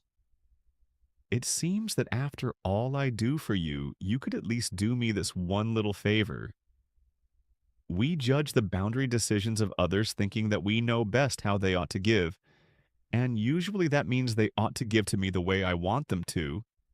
But the Bible says whenever we judge, we will be judged, Matt Lostner. 7:1-2. When we judge others' boundaries, ours will fall under the same judgment. If we condemn others' boundaries, we expect them to condemn ours. This sets up a fear cycle inside that makes us afraid to set the boundaries that we need to set. As a result, we comply, then we resent, and the love that we have given goes sour. This is where the law of respect comes in. As Jesus said, "So in everything do to others what you would have them do to you." Matt. 7:12. We need to respect the boundaries of others. We need to love the boundaries of others in order to command respect for our own. We need to treat their boundaries the way we want them to treat ours. If we love and respect people who tell us no, they will love and respect our no. Freedom begets freedom. If we are walking in the Spirit, we give people the freedom to make their own choices. Where the Spirit of the Lord is, there is freedom. Theaskermadartius 3:17. If we are going to judge at all, it needs to be by the perfect law that gives freedom. James Yonder 1:25. Our real concern with others should not be, are they doing what I would do or what I want them to do? But are they really making a free choice? When we accept others' freedom, we don't get angry, feel guilty, or withdraw our love when they set boundaries with us. When we accept others' freedom, we feel better about our own. Law 5. The law of motivation. Stan was confused. He read in the Bible and was taught in church that it was more blessed to give than to receive, but he found that this often was not true. He frequently felt unappreciated for all he was doing. He wished people would have more consideration for his time and energy. Yet whenever someone wanted something from him, he would do it. He thought this was loving, and he wanted to be a loving person. Finally, when the fatigue grew into depression, he came to see me, Henry. When I asked what was wrong, Stan replied that he was loving too much. How can you love too much? I asked. I've never heard of such a thing. Oh, it's very simple, replied Stan. I do far more for people than I should, and that makes me very depressed. I'm not quite sure what you are doing, I said, but it certainly isn't love. The Bible says that true love leads to a blessed state and a state of cheer. Love brings happiness, not depression. If your loving is depressing you, it's probably not love. I don't see how you can say that. I do so much for everyone. I give and give and give. How can you say that I'm not loving? I can say that because of the fruit of your actions. You should be feeling happy, not depressed. Why don't you tell me some of the things you do for people? As we spent more time together, Stan learned that a lot of his doing and sacrificing was not motivated by love, but by fear. Stan had learned early in life that if he did not do what his mother wanted, she would withdraw love from him. As a result, Stan learned to give reluctantly. His motive for giving was not love, but fear of losing love. Stan was also afraid of other people's anger. Because his father frequently yelled at him when he was a boy, he learned to fear angry confrontations. This fear kept him from saying no to others. Self-centered people often get angry when someone tells them no. Stan said yes out of fear that he would lose love and that other people would get angry at him. These false motives in others keep us from setting boundaries. 1. Fear of loss of love or abandonment. People who say yes and then resent saying yes fear losing someone's love. This is the dominant motive of martyrs. They give to get love, and when they don't get it, they feel abandoned. 2. Fear of others' anger. Because of old hurts and poor boundaries, some people can't stand for anyone to be mad at them. 3. Fear of loneliness. Some people give in to others because they feel that that will win love and end their loneliness. 4. Fear of losing the good me inside. We are made to love. As a result, when we are not loving, we are in pain. Many people cannot say, I love you, and I do not want to do that. Such a statement does not make sense to them. They think that to love means to always say yes. 5. Guilt. Many people's giving is motivated by guilt. They are trying to do enough good things to overcome the guilt inside and feel good about themselves. When they say no, they feel bad, so they keep trying to earn a sense of goodness. 6. Payback. Many people have received things with guilt messages attached. For example, their parents say things like, "I never had it as good as you." You should be ashamed at all you get. They feel a burden to pay for all they have been given. 7. Approval. Many feel as if they are still children seeking parental approval. Therefore, when someone wants something from them, they need to give so that this symbolic parent will be well pleased. 8. Over-identification with the other's loss. Many times people have not dealt with all their own disappointments and losses, so whenever they deprive someone else with a no, they feel the other person's sadness to the nth degree. They can't stand to hurt someone that badly, so they comply. The point is this: we were called into freedom, and this freedom results in gratitude and overflowing heart and love for others. To give bountifully has great reward. It is truly more blessed to give than to receive. If your giving is not leading to cheer, then you need to examine the law of motivation. The law of motivation says this: freedom first, service second. If you serve to get free of your fear, you are doomed to failure. Let God work on the fears, resolve them, and create some healthy boundaries to guard the freedom you were called to. Law 6. The law of evaluation. But if I told him I wanted to do that, wouldn't he be hurt? Jason asked. When Jason told me Henry he wished to assume responsibility for tasks his business partner was performing poorly, I encouraged him to talk to his partner. Sure, he might be hurt, I said in response to his question. So what's your problem? Well, I wouldn't want to hurt him. Jason said, looking at me as though I should have known that. I'm sure you would not want to hurt him, I said. But what does that have to do with the decision you have to make? Well, I couldn't just make a decision without taking his feelings into account. That's cruel. I agree with you. That would be cruel. But when are you going to tell him? You just said that to tell him would hurt him, and that would be cruel. Jason said, perplexed. No, I didn't, I replied. I said to tell him without considering his feelings would be cruel. That is very different from not doing what you need to do. I don't see any difference. It would still hurt him, but it would not harm him, and that's the big difference. If anything, the hurt would help him. Now I'm really confused. How can it possibly help to hurt him? Well, have you ever gone to the dentist? I asked. Sure. Did the dentist hurt you when he drilled your tooth to remove the cavity? Yes. Did he harm you? No, he made me feel better. Hurt and harm are different, I pointed out. When you ate the sugar that gave you the cavity, did that hurt? No, it tasted good, he said with a smile that told me he was catching on. Did it harm you? Yes, that's my point. Things can hurt and not harm us. In fact, they can even be good for us. And things that feel good can be very harmful to us. You need to evaluate the effects of setting boundaries and be responsible to the other person. But that does not mean you should avoid setting boundaries because someone responds with hurt or anger. To have boundaries in this instance, Jason saying no to his partner is to live a purposeful life. Jesus refers to it as the narrow gate. It is always easier to go through the broad gate of destruction and continue not to set boundaries where we need to. But the result is always the same destruction. Only the honest, purposeful life leads to good fruit. Deciding to set boundaries is difficult because it requires decision-making and confrontation, which in turn may cause pain to someone you love. We need to evaluate the pain caused by our making choices and empathize with it. Take Sandy, for example. Sandy chose to go skiing with friends instead of going home for Christmas vacation. Her mother was sad and disappointed, but she was not harmed. Sandy's decision caused sadness, but her mother's sadness should not cause Sandy to change her mind.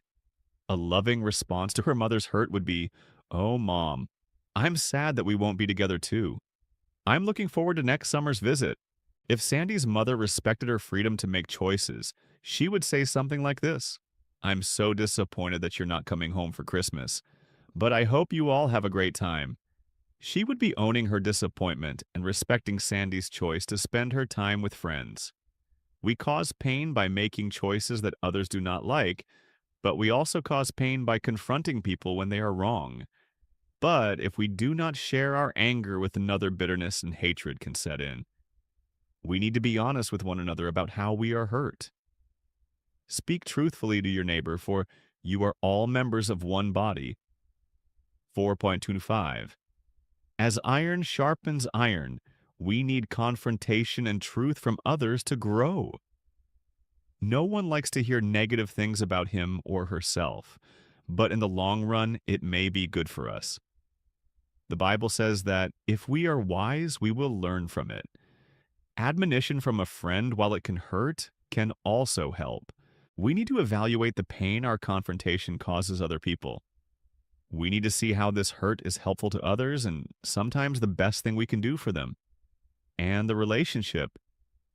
We need to evaluate the pain in a positive light. Law 7, the law of proactivity. For every action, there is an equal and opposite reaction. Paul says that wrath and sinful passions are a direct reaction to the severity of the law of Rome. 4, 15, 5:20, 7, 5. In Ephesians and Colossians, he says that wrath and disillusionment can be reactions to parental injustice. Audiobook 6:4:3, 21. Many of us have known people who, after years of being passive and compliant, suddenly go ballistic and we wonder what happened. We blame it on the counselor they are seeing or the company they have been keeping. In reality, they had been complying for years and their pent-up rage explodes. This reactive phase of boundary creation is helpful, especially for victims. They need to get out of the powerless, victimized place in which they may have been forced by physical and sexual abuse or by emotional blackmail and manipulation. We should herald their emancipation. But when is enough enough? Reaction phases are necessary but not sufficient for the establishment of boundaries. It is crucial for the 2-year-old to throw the peas at mommy, but to continue that until 43 is too much. It is crucial for victims of abuse to feel the rage and hatred of being powerless, but to be screaming victims' rights for the rest of their lives is being stuck in a victim mentality. Emotionally, the reactive stance brings diminishing returns. You must react to find your own boundaries, but having found them, you must not use your freedom to satisfy your sinful nature. But if you are always biting and devouring one another, watch out. Beware of destroying one another. Gal. 5, 13, 15. NLT. Eventually, you must rejoin the human race you have reacted to and establish connections as equals, loving your neighbor as yourself. This is the beginning of the establishment of proactive instead of reactive boundaries. This is where you are able to use the freedom you gained through reacting to love, enjoy, and serve one another. Proactive people show you what they love, what they want, what they purpose, and what they stand for. These people are very different from those who are known by what they hate, what they don't like, what they stand against, and what they will not do. While reactive victims are primarily known by their against stances, proactive people do not demand rights, they live them. Power is not something you demand or deserve. It is something you express. The ultimate expression of power is love. It is the ability not to express power but to restrain it. Proactive people are able to love others as themselves. They have mutual respect. They are able to die to self and not return evil for evil. They have gotten past the reactive stance of the law and are able to love and not react. Listen to Jesus compare the reactive person who is still controlled by the law and others with the free person. You have heard that it was said, eye for eye and tooth for tooth. But I tell you, do not resist an evil person. If someone slaps you on the right cheek, turn to them the other cheek also, Matt. 5, 38-39. Do not try to get to freedom without owning your reactive period and feelings. You do not need to act this out, but you do need to express the feelings. You need to practice and gain assertiveness. You need to get far enough away from abusive people to be able to fence your property against further invasion. And then you need to own the treasures you find in your soul. But do not stay there. Spiritual adulthood has higher goals than finding yourself. A reactive stage is a stage, not an identity. It is necessary but not sufficient. Law 8, the law of envy. The New Testament speaks strongly against the envious heart. Consider James: you desire but do not have, so you kill. You covet but you cannot get what you want, so you quarrel and fight. James 4:2. What does envy have to do with boundaries? Envy is probably the basest emotion we have. A direct result of the fall, it was Satan's sin. The Bible says that he had a wish to be like the Most High Isa. 14:14, he envied God.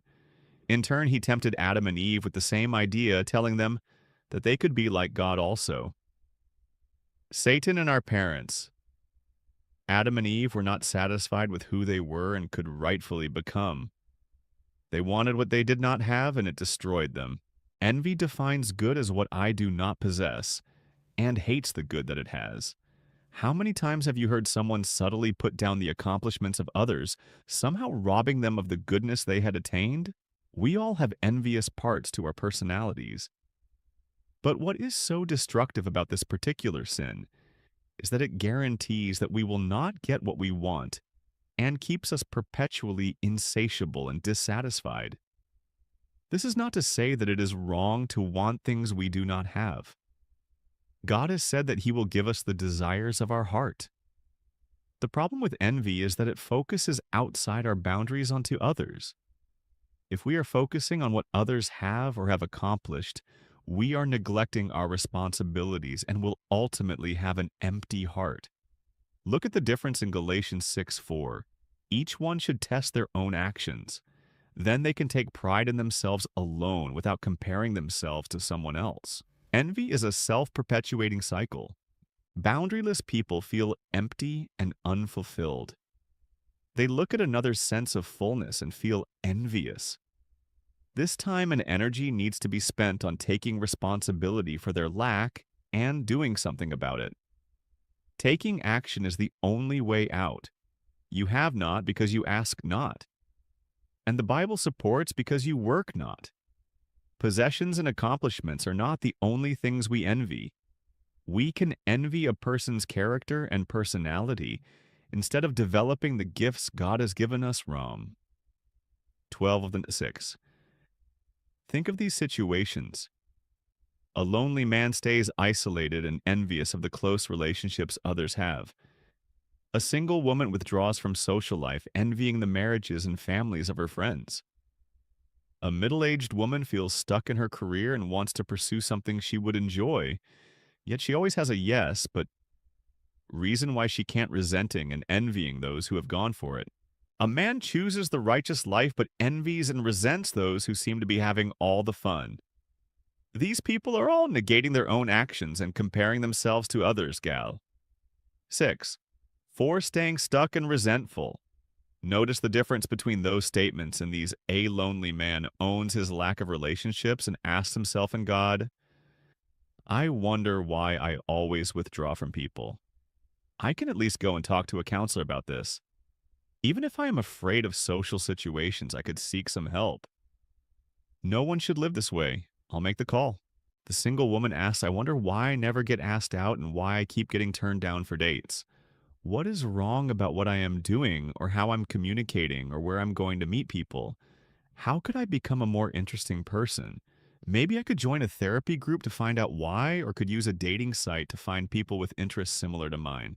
The middle-aged woman asks herself, why am I reluctant to pursue my interests? Why do I feel selfish when I want to quit my job to do something I enjoy? What am I afraid of? If I were really honest, I would notice that the ones who are doing what they like have had to take some risks and sometimes work and go to school to change jobs. That may just be more than I am willing to do. The righteous man asks himself, if I am really choosing to love and serve God, why do I feel like a slave? What is wrong with my spiritual life? What is it about me that envies someone living in the gutter? These people are questioning themselves instead of envying others. Your envy should always be a sign to you that you are lacking something.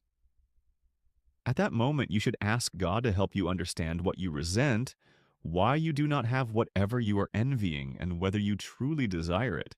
Ask him to show you what you need to do to get there or to give up the desire. Law 9. The law of activity. Human beings are responders and initiators.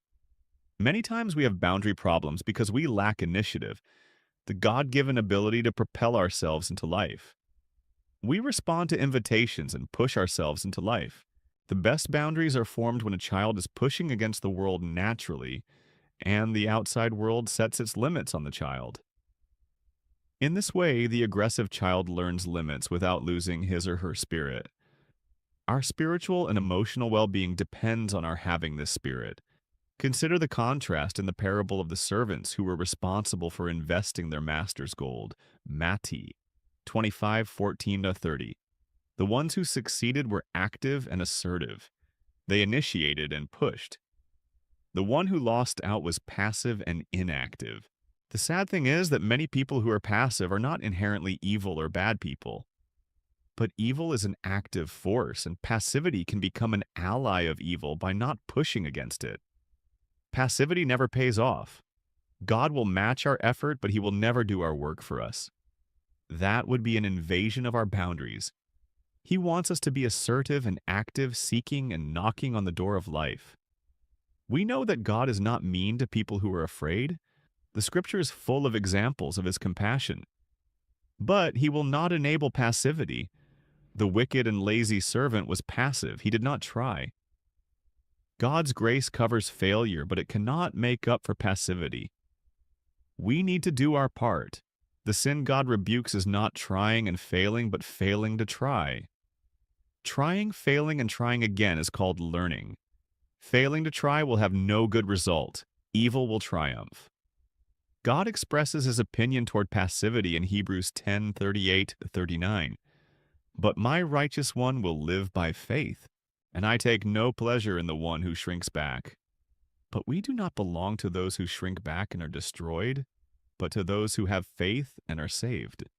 Passive shrinking back is intolerable to God, and when we understand how destructive it is to the soul, we can see why God does not tolerate it. God wants us to preserve our souls. That is the role of boundaries. They define and preserve our property, our soul. I have been told that when a baby bird is ready to hatch, if you break the egg for the bird, it will die. The bird must peck its own way out of the egg into the world. This aggressive workout strengthens the bird, allowing it to function in the outside world. Robbed of this responsibility, it will die. This is also the way God has made us. If he hatches us, does our work for us invades our boundaries, we will die. We must not shrink back passively. Our boundaries can only be created by our being active and aggressive, by our knocking, seeking, and asking, Matt. 7. 8. Law 10. The law of exposure. A boundary is a property line. It defines where you begin and end. We have been discussing why you need such a line. One reason stands above all the others. You do not exist in a vacuum. You exist in relation to God and others. Your boundaries define you in relation to others. The whole concept of boundaries has to do with the fact that we exist in relationship. Therefore, boundaries are really about relationship and finally about love. That's why the law of exposure is so important. The law of exposure says that your boundaries need to be made visible to others and communicated to them in relationship. We have many boundary problems because of relational fears. We are beset by fears of guilt, not being liked, loss of love, loss of connection, loss of approval, receiving anger, being known, and so on. These are all failures in love, and God's plan is that we learn how to love. These relational problems can only be solved in relationships, for that is the context of the problems themselves and the context of spiritual existence. Because of these fears, we try to have secret boundaries. We withdraw passively and quietly instead of communicating an honest no to someone we love. We secretly resent instead of telling someone that we are angry about how they have hurt us. Often we will privately endure the pain of someone's irresponsibility instead of telling them how their behavior affects us and other loved ones, information that would be helpful to their soul. In other situations, a partner will secretly comply with her spouse, not offering her feelings or opinions for 20 years, and then suddenly express her boundaries by filing for divorce. Or parents will love their children by giving in over and over for years, not setting limits, and resenting the love they are showing. The children grow up never feeling loved because of the lack of honesty, and their parents are befuddled thinking, after all we've done. In these instances, because of unexpressed boundaries, the relationship suffered. An important thing to remember about boundaries is that they exist, and they will affect us whether or not we communicate them.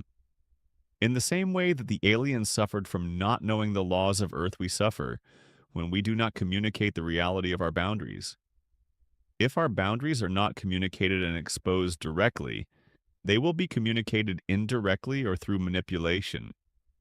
The Bible speaks to this issue in many places. Listen to the words of Paul. Therefore, each of you must put off falsehood and speak truthfully to your neighbor, for we are all members of one body. In your anger, do not sin. Do not let the sun go down while you are still angry. Ephesians 4:25-26. The biblical mandate is be honest and be in the light. Listen further. But everything exposed by the light becomes visible, and everything that is illuminated becomes a light. This is why it is said, "Wake up, sleeper, rise from the dead, and Christ will shine on you." Ephesians 5:13-14. The Bible continually speaks of our being in the light, and of the light as the only place where we have access to God and others. But because of our fears, we hide aspects of ourselves in the darkness, where the devil has an opportunity. When our boundaries are in the light, that is, are communicated openly, our personalities begin to integrate for the first time. They become visible in Paul's words, and then they become light. They are transformed and changed. Healing always takes place in the light. David speaks of it in this way. You desire truth in the innermost being, and in the hidden part. You will make me know wisdom. 51:6. And SB. God wants real relationship with us and wants us to have real relationship with each other. Real relationship means that I am in the light with my boundaries and other aspects of myself that are difficult to communicate. Our boundaries are affected by sin. They miss the mark and need to be brought into the light for God to heal them and others to benefit from them. This is the path to real love. Communicate your boundaries openly. Remember the story of the alien. The good news is that when God brings us out from an alien land, He does not leave us untaught. He rescued His people from the Egyptians, but He taught them His principles and ways. These proved to be life to them, but they had to learn them, practice them, and fight many battles to internalize these principles of faith. God has probably led you out of captivity also, whether it was from a dysfunctional family, the world, your own religious self-righteousness, or the scatteredness of being lost. He has been your Redeemer. But what He has secured needs to be possessed. The land to which He has brought you has certain realities and principles. Learn these as set forth in His Word, and you'll find His kingdom a wonderful place to live. Chapter 6. Common Boundary Myths. One of the definitions of a myth is a fiction that looks like a truth. Sometimes it sounds so true that Christians will believe it automatically. Some of these myths come from our family backgrounds. Some come from our church or theological foundations. And some come from our own misunderstandings. Whatever the source, prayerfully investigate the following sounds like truths. Myth 1. If I set boundaries, I'm being selfish. Now wait a minute, Teresa said, shaking her head. How can I set limits on those who need me? Isn't that living for me and not for God? Teresa was voicing one of the main objections to boundary setting for Christians, a deep-seated fear of being self-centered, interested only in one's own concerns and not those of others. It is absolutely true that we are to be a loving people, concerned for the welfare of others. In fact, the number one hallmark of Christians is that we love others, John 13:35. So don't boundaries turn us from other-centeredness to self-centeredness? The answer is no. Appropriate boundaries actually increase our ability to care about others. People with highly developed limits are the most caring people on earth. How can this be true? First, let's make a distinction between selfishness and stewardship. Selfishness has to do with a fixation on our own wishes and desires to the exclusion of our responsibility to love others, though having wishes and desires is a God-given trait. Proverbs 13:4. We are to keep them in line with healthy goals and responsibility. For one thing, we may not want what we need. Mr. Insensitive may desperately need help with the fact that he's a terrible listener, but he may not want it. God is much more interested in meeting our needs than he is granting all our wishes. For example, he denied Paul's wish to heal his thorn in the flesh, Corinthians 12:7-10. At the same time, he met Paul's needs to the point that Paul felt content and full. I know what it is to be in need, and I know what it is to have plenty. I have learned the secret of being content in any and every situation, whether well-fed or hungry, whether living in plenty or in want. I can do all this through him who gives me strength. Phil. 4. 12 thus, 13. It helps the Christian afraid of setting boundaries to know that God meets our needs. God will meet all your needs according to the riches of his glory in Christ Jesus. Phil. 4:19. At the same time, God does not make our wishes and desires all bad either. He will meet many of them. Our needs are our responsibility. Even with God's help, however, it is crucial to understand that meeting our own needs is basically our job. We can't wait passively for others to take care of us. Jesus told us to ask, seek, knock, Matt. 7. We are to work out our salvation with fear and trembling. Phil. 2:12. Even knowing that it is God who works in us. Phil. 2:13. We are our own responsibility. This is a very different picture than many of us are used to. Some individuals see their needs as bad, selfish, and at best a luxury. Others see them as something that God or others should do for them. But the biblical picture is clear. Our lives are our responsibility. At the end of our lives, this truth becomes crystal clear. We will all appear before the judgment seat of Christ, that each of us may receive what is due us for the things done while in the body, whether good or bad. 5:10. A sobering thought. Stewardship. A helpful way to understand setting limits is that our lives are a gift from God. Just as a store manager takes good care of a shop for the owner, we are to do the same with our souls.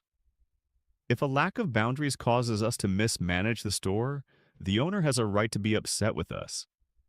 We are to develop our lives, abilities, feelings, thoughts, and behaviors.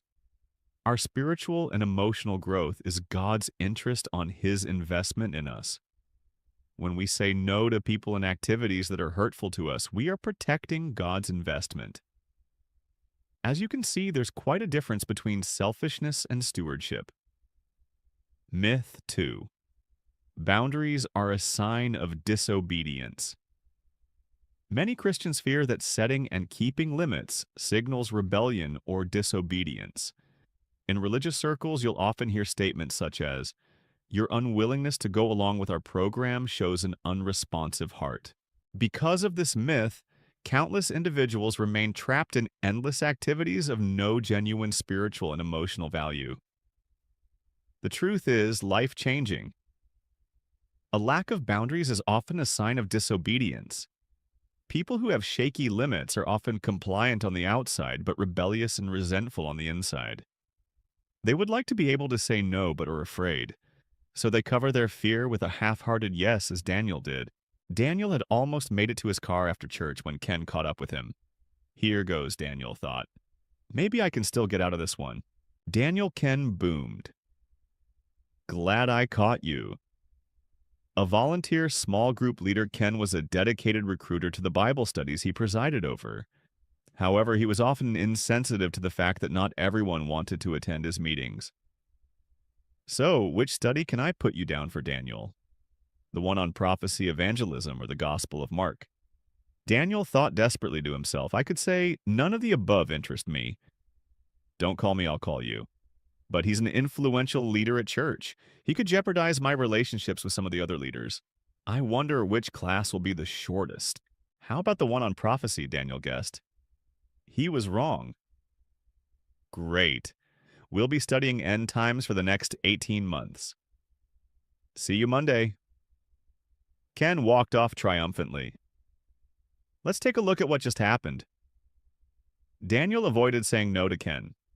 At first glance, it looks like he made a choice for obedience. He committed himself to a Bible study. That's a good thing, right? Absolutely, but take a second look. What were Daniel's motives for not saying no to Ken?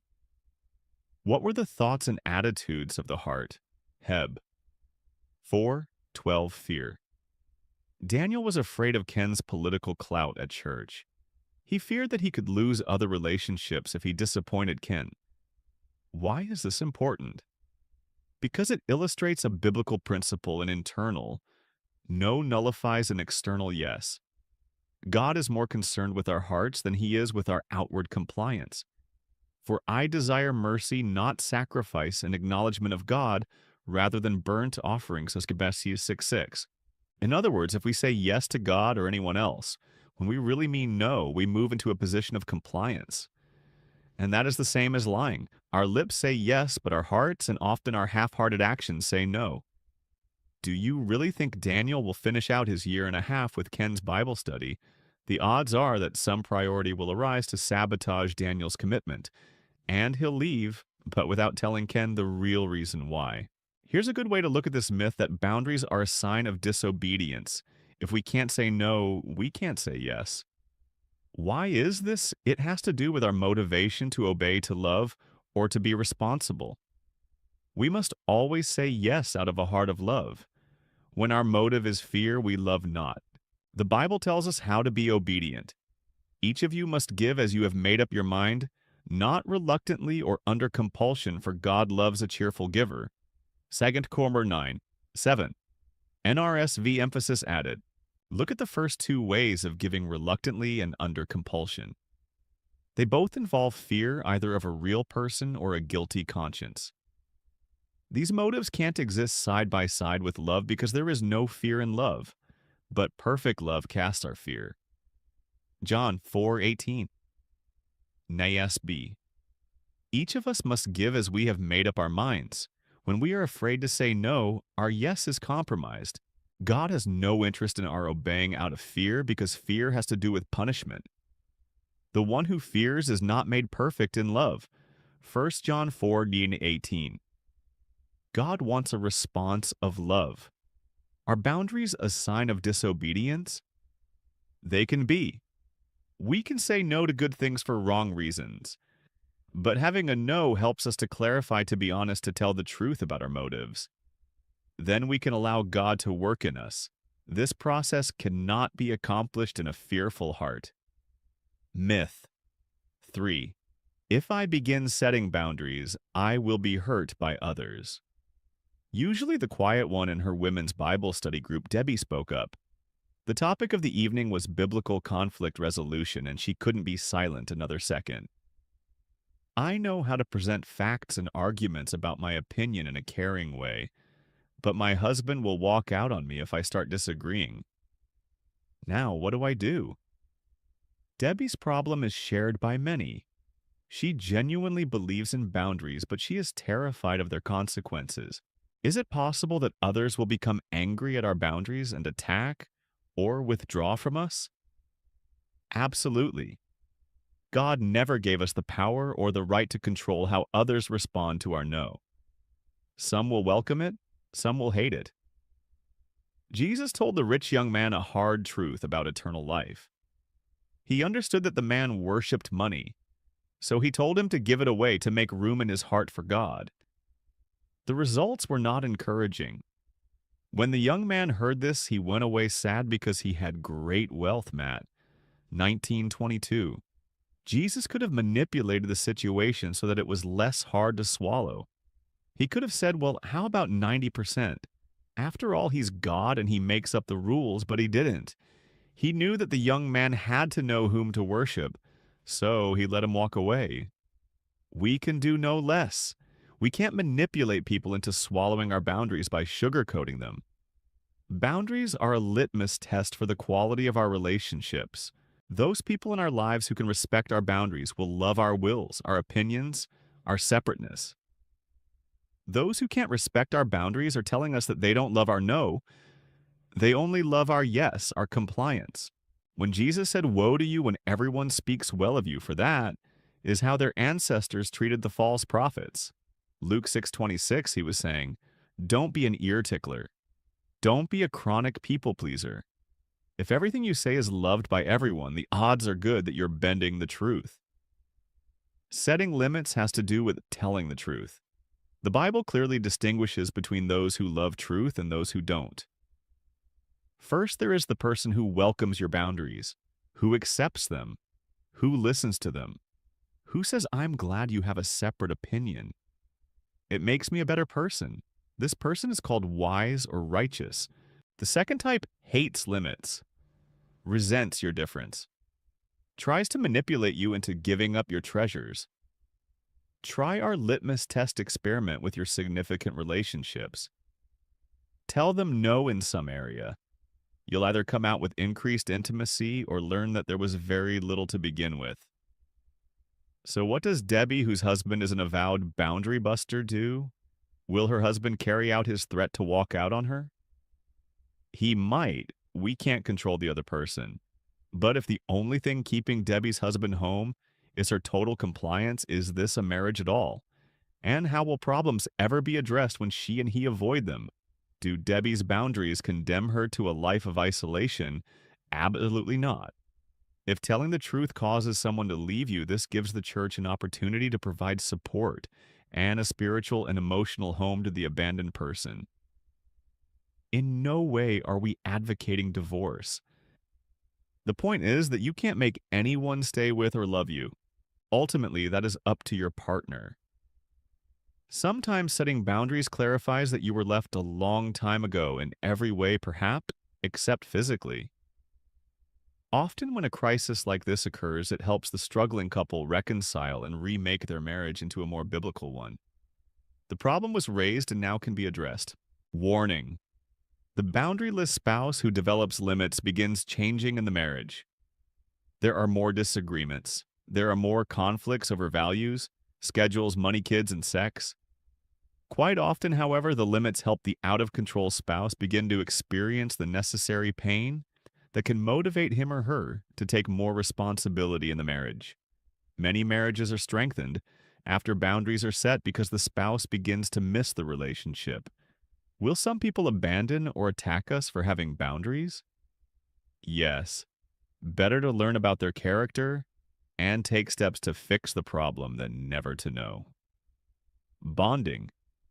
First, boundaries. Second, Gina listened attentively to her counselor as he presented her boundary problems. "It all seems to make sense now," she said as she left the session. "I can see changes I'm going to have to make." The next session was quite different. She entered the office defeated and hurt. "These boundaries aren't what they're cracked up to be," she said sadly. "This week I confronted my husband, my kids, my parents, and my friends on how they don't respect my boundaries. And now nobody will talk to me." What was the problem? Gina certainly jumped into her boundary work with both feet, but she neglected to find a safe place to work on boundaries. It isn't wise to immediately alienate yourself from everyone important to you. Remember that you are made for relationship. You need people. You must have places where you are connected, where you are loved, unconditionally. It's only from that place of being rooted and grounded in love. Ephesians 3:17. Nas be that you can safely begin learning to tell the truth. This is how you can prepare yourself for the resistance of others to your setting of biblical boundaries. Myth 4. If I set boundaries, I will hurt others. The biggest problem with telling my mother no is the hurt silence, Barbara said. It lasts about 45 seconds, and it always happens after I tell her I can't visit her. It's only broken by my apologizing for my selfishness and setting up a time to visit. Then she's fine. I'll do anything to avoid that silence. If you set boundaries, you fear that your limits will injure someone else, someone you would genuinely like to see happy and fulfilled. The friend who wants to borrow your car when you need it. The relative in chronic financial straits who desperately asks for a loan. The person who calls for support when you are in bad shape yourself. The problem is that sometimes you see boundaries as an offensive weapon. Nothing could be further from the truth. Boundaries are a defensive tool. Appropriate boundaries don't control attack or hurt anyone. They simply prevent your treasures from being taken at the wrong time. Saying no to adults who are responsible for getting their own needs met may cause some discomfort. They may have to look elsewhere, but it doesn't cause injury. This principle doesn't speak only to those who would like to control or manipulate us. It also applies to the legitimate needs of others. Even when someone has a valid problem, there are times when we can't sacrifice for some reason or another. Jesus left the multitudes, for example, to be alone with his father, Matt. 14:22-23. In these instances, we have to allow others to take responsibility for their knapsacks, Seagal. 6, 5, and to look elsewhere to get their needs met. This is a crucial point. We all need more than God and a best friend. We need a group of supportive relationships. The reason is simple. Having more than one person in our lives allows our friends to be human, to be busy, to be unavailable at times, to hurt and have problems of their own, to have time alone.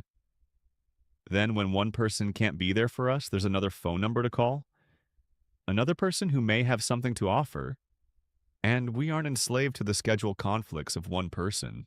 This is the beauty behind the Bible's teachings on the church, the body of Christ.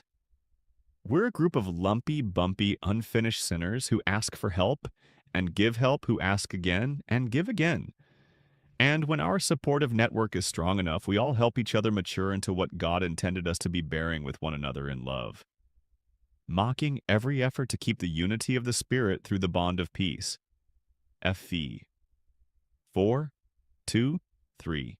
When we've taken the responsibility to develop several supportive relationships in this biblical fashion, we can take a no from someone. Why? Because we have somewhere else to go. Remember that God had no problem telling Paul that he would not take away his thorn. He tells all of us no. Quite often, God doesn't worry that his boundaries will injure us. He knows we are to take responsibility for our lives, and sometimes no helps us do just that. Myth. 5. Boundaries mean that I am angry. Brenda had finally mustered up the courage to tell her boss she was no longer going to work weekends without pay. She had asked for a meeting which had gone well. Her boss had been understanding, and the situation was being ironed out. Everything had gone well except inside Brenda. It had begun innocently enough. Brenda had itemized her issues with the work situation and had presented her view and suggestions. But midway through her presentation, she'd been surprised by a sense of rage welling up inside. Her feeling of anger and injustice had been difficult to keep hidden. It had even slipped out in a couple of sarcastic comments about the boss's golfing Fridays comments that Brenda had had no intention of making. Sitting at her desk, Brenda felt confused. Where had the anger come from? Was she that kind of person? Maybe the culprit was these boundaries she'd been setting? It's no secret that quite often when people begin telling the truth, setting limits and taking responsibility, an angry cloud follows them around for a while. They become touchy and easily offended, and they discover a hair-trigger temper that frightens them. Friends will make comments like, "You're not the nice, loving person I used to know." The guilt and shame caused by these remarks can further confuse new boundary setters. So do boundaries cause anger in us? Absolutely not. This myth is a misunderstanding of emotions in general and anger specifically. Emotions or feelings have a function. They tell us something. They are a signal. Here are some of the things our negative emotions tell us. Fear tells us to move away from danger, to be careful. Sadness tells us that we've lost something, a relationship, an opportunity, or an idea. Anger is also a signal. Like fear, anger signals danger. However, rather than urging us to withdraw, anger is a sign that we need to move forward to confront the threat. Jesus' rage at the defilement of the temple is an example of how this feeling functions. John 2:13-17. Anger tells us that our boundaries have been violated. Much like a nation's radar defense system, angry feelings serve as an early warning system telling us we're in danger of being injured or controlled. So that's why I find myself hostile to pushy salesmen, Carl exclaimed. He couldn't understand why he had a hard time loving sales personnel who couldn't hear his no. They were attempting to get inside his financial boundaries, and Carl's anger was simply doing its job. Anger also provides us with a sense of power to solve a problem. It energizes us to protect ourselves, those we love, and our principles. In fact, a common Old Testament illustration of an angry person is someone with a hard breathing nose. Imagine a bull in a ring snorting and pawing, getting the steam up to attack, and you'll get the picture. However, as with all emotions, anger doesn't understand time. Anger doesn't dissipate automatically if the danger occurred 2 minutes ago or 20 years ago. It has to be worked through appropriately. Otherwise, anger simply lives inside the heart. This is why individuals with injured boundaries often are shocked by the rage they feel inside when they begin setting limits. This is generally not new anger, it's old anger. It's often years of no's that were never voiced, never respected, and never listened to.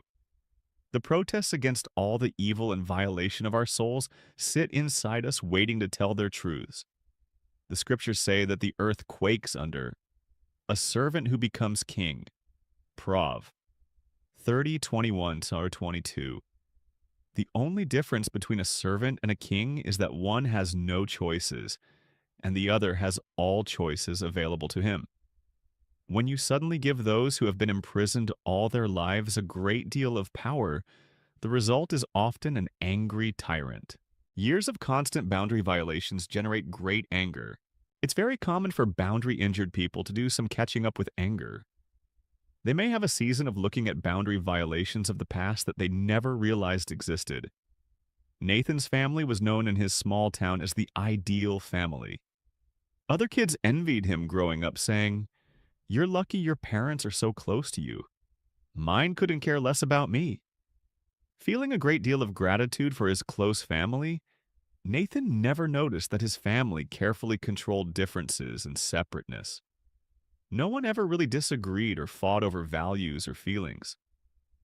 "I always thought conflict meant a loss of love," he would say. It wasn't until Nathan's marriage began suffering that he began questioning his past. He naively married a woman who manipulated and controlled him. Several years into the marriage, he knew it was in serious trouble. But to Nathan's surprise, he was not only angry at himself for getting into this mess, but also at his parents for not equipping him with tools for handling life better. Because he genuinely loved the warm family in which he was raised, Nathan felt guilty and disloyal when he remembered occasions in which his attempts to separate from his parents and set his own limits were constantly and lovingly frustrated. Mom would cry about his argumentativeness. Dad would tell Nathan not to upset his mom.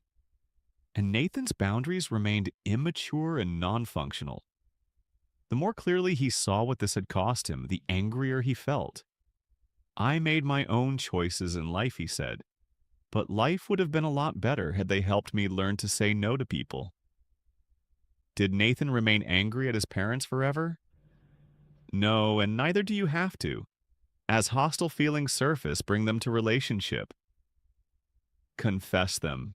The Bible tells us to tell the truth to each other about our lacks so that we may be healed. James 5:16. Experience the grace of God through others who love you in your anger. This is a first step toward resolving past anger. A second step is to rebuild the injured parts of your soul. Take responsibility for healing the treasures that may have been violated. In Nathan's case, his sense of personal autonomy and safety had been deeply wounded. He had to practice for a long time to regain this in his primary relationships. But the more he healed, the less anger he felt. Finally, as you develop a sense of biblical boundaries, you develop more safety in the present. You develop more confidence.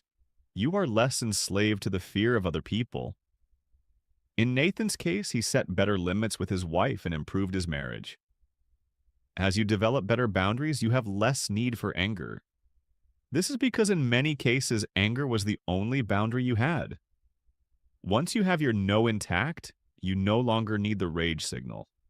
You can see evil coming your way and prevent it from harming you by your boundaries. Don't fear the rage you discover when you first begin your boundary development. It is the protest of earlier parts of your soul.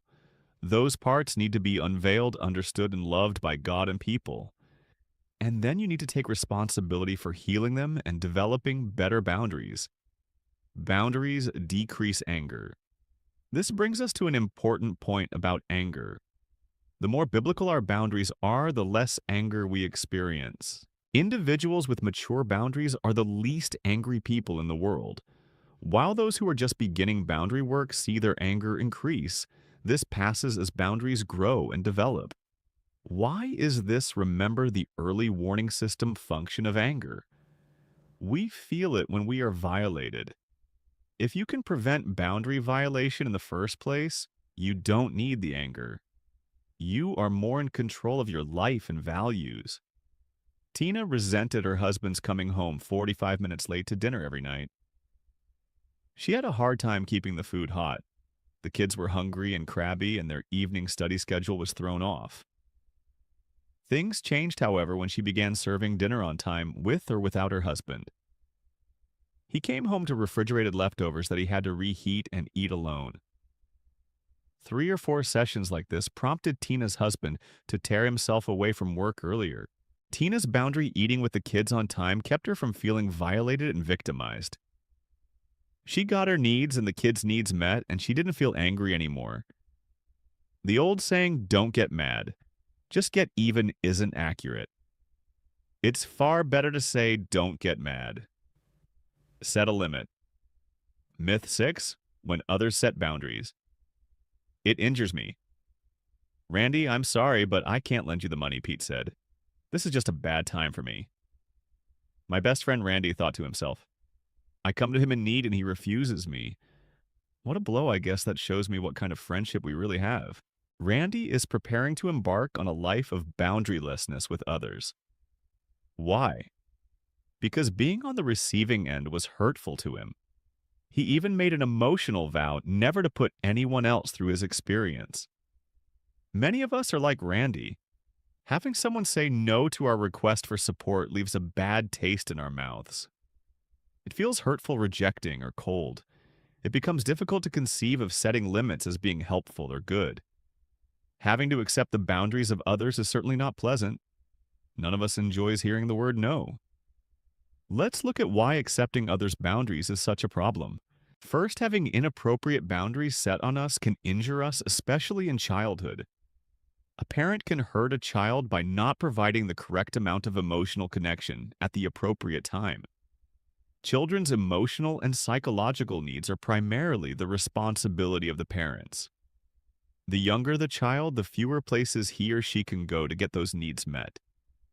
A self-centered, immature, or dependent parent can hurt a child by saying no at the wrong times. Robert's earliest memories were of being in his crib alone in the room for hours at a time. His parents would simply leave him there thinking he was fine if he wasn't crying. Actually, he had moved past crying to infant depression. This now created a deep sense of being unwanted, which followed him into adulthood. Second, we project our own injuries onto others. When we feel pain, one response is to disown the bad feeling and to throw it onto others. This is called projection. Quite often, people who have been hurt by inappropriate childhood boundaries will throw their fragility onto others. Sensing their own pain in others, they will avoid setting limits on others as they imagine how devastating it would be to them. Robert had extreme difficulty setting nighttime limits with his 3-year-old daughter, Abby. Whenever she would cry about having to go to bed, he would panic inside, thinking, I'm abandoning my daughter, she needs me, and I'm not there for her. Actually, he was a wonderful father who read stories at night, prayed and sang songs with his little girl, but he read his own pain in her tears. Robert's injuries kept him from setting the correct limits on Abby's wish to keep him singing songs and playing until sunrise. Third, an inability to receive someone's boundary may mean there is an over-dependent relationship. Kathy felt wounded and isolated when her husband wouldn't want to talk at night. His silence resulted in feelings of severe alienation. She began wondering if she was being injured by her husband's boundaries. The real problem, however, lay in Kathy's dependence on her husband. Her emotional well-being rested on his being there for her at all times. He was to have provided everything that her own alcoholic parents hadn't. When he had a bad day and withdrew her own day was a disaster. Though we certainly need each other, no one but God is totally indispensable. When a conflict with one significant person can bring us to despair, it is possible that we are too focused and dependent on that person to meet our needs. Such dependency is appropriate for children, but they are to grow out of this in adulthood and move into having several healthy and supportive relationships. It tends to slow down our personal and spiritual development. Ask yourself, if the person I can't hear no from were to die tonight, to whom would I go? It's crucial to develop several deep, significant relationships. This allows those in our lives to feel free to say no to us without guilt, because we have somewhere else to go. When we have a person we can't take no from, we have, in effect, handed over the control of our lives to them. All they have to do is threaten withdrawal and we will comply. This occurs quite often in marriages where one spouse is kept in emotional blackmail by the other's threat to leave. Not only is this no way to live, it doesn't work either. The controller continues withdrawing whenever he or she is displeased, and the boundaryless person continues frantically scrambling to keep him or her happy. Dr. James Dobson's Love Must Be Tough is a classic work on this kind of boundary problem. Fourth, an inability to accept others' boundaries can indicate a problem in taking responsibility. Randy, who needed a loan from his best friend, is an example of this problem. He was making Pete responsible for his own financial woes. Some people become so accustomed to others rescuing them that they begin to believe that their well-being is someone else's problem. They feel let down and unloved when they aren't bailed out. They fail to accept responsibility for their own lives. Paul strongly confronted the Corinthians in a letter that has since been lost. He set limits on their rebelliousness. Even if I caused you sorrow by my letter, I do not regret it. Though I did regret it, I see that my letter hurt you, but only for a little while. Yet now I am happy, not because you were made sorry, but because your sorrow led you to repentance. Chronicum 107, 8-9. The Corinthians accepted and responded well to Paul's boundaries, whatever they were. That's a sign of taking responsibility. Remembering Jesus' golden rule here is helpful. In everything, do to others what you would have them do to you. Matt? 7:12. Apply it to setting limits. Do you want others to respect your boundaries? Then you must be willing to respect the boundaries of others. Myth 7. Boundaries cause feelings of guilt. Edward shook his head. There's something not right about all this for me, he said. My folks were always so caring and concerned about me. It's been such a great relationship. And then he paused, groping for words. And then I met Judy and we got married. And that was wonderful. We saw my folks every week, sometimes more. Then the kids came along. Everything was fine until I got the job offer from across the country. It was the position of my dreams. Judy was excited about it too. But as soon as I told my parents about the offer, things changed. I started hearing them talk about Dad's health. I hadn't realized it was that bad. About Mom's loneliness, about how we were the only bright spots in their lives. And about all the sacrifices they'd made for me. What do? They're right. They've given their lives to me. How can I leave them after all that Edward isn't alone in his dilemma? One of the major obstacles to setting boundaries with others in our lives is our feelings of obligation. What do we owe not only our parents, but anyone who has been loving toward us? What's appropriate and biblical, and what isn't? Many individuals solve this dilemma by avoiding boundary setting with those to whom they feel an obligation. In this sense, they can avoid the guilty feelings that occur when they say no to someone who has been kind to them. They never leave home, never change schools or churches, and never switch jobs or friends, even when it would be an otherwise mature move. The idea is that because we have received something, we owe something. The problem is the non-existent debt. The love we receive, or money, or time, or anything that causes us to feel obligated, should be accepted as a gift. Gift implies no strings attached. All that's really needed is gratitude. The giver has no expectation that the present will provide a return. It was simply provided because someone loved someone and wanted to do something for him or her. Period. That is how God views his gift of salvation to us. It cost him his son. It was motivated out of love for us, and our response is to receive it and be grateful. Why is gratitude so important? Because God knows that our gratitude for what he has done for us will move us to love others as you were taught, and overflowing with thankfulness. Colossians 2:7. What do we owe those who are kind to us, who have genuinely cared for us? We owe them thanks. And from our grateful heart, we should go out and help others. We need to distinguish here between those who give to get and those who truly give selflessly. It's generally easy to tell the difference. If the giver is hurt or angered by a sincere thanks, the gift was probably a loan. If the gratitude is enough, you probably received a legitimate gift with no feelings of guilt attached. God does an instructive job of keeping the issue of gratitude and boundaries separate. In Jesus' letters to the 7 churches in Revelation, he singles out 3: Ephesus, Pergamum, and Thyatira 1. He praises their accomplishments, gratitude. 2. He then tells them that even so, he has something against them. 2, 4, 14, 20. 3. He finally confronts their irresponsibilities boundaries. He doesn't allow the two issues to be confused. Neither should we. Myth 8. Boundaries are permanent, and I'm afraid of burning my bridges. But what if I change my mind? Carla asked. I'm scared that I'll set a boundary with my best friend, and then she'll leave and forget about me. It's important to understand that your no is always subject to you. You own your boundaries. They don't own you. If you set limits with someone and she responds maturely and lovingly, you can renegotiate the boundary. In addition, you can change the boundary if you are in a safer place. Changing and renegotiating boundaries has many biblical precedents.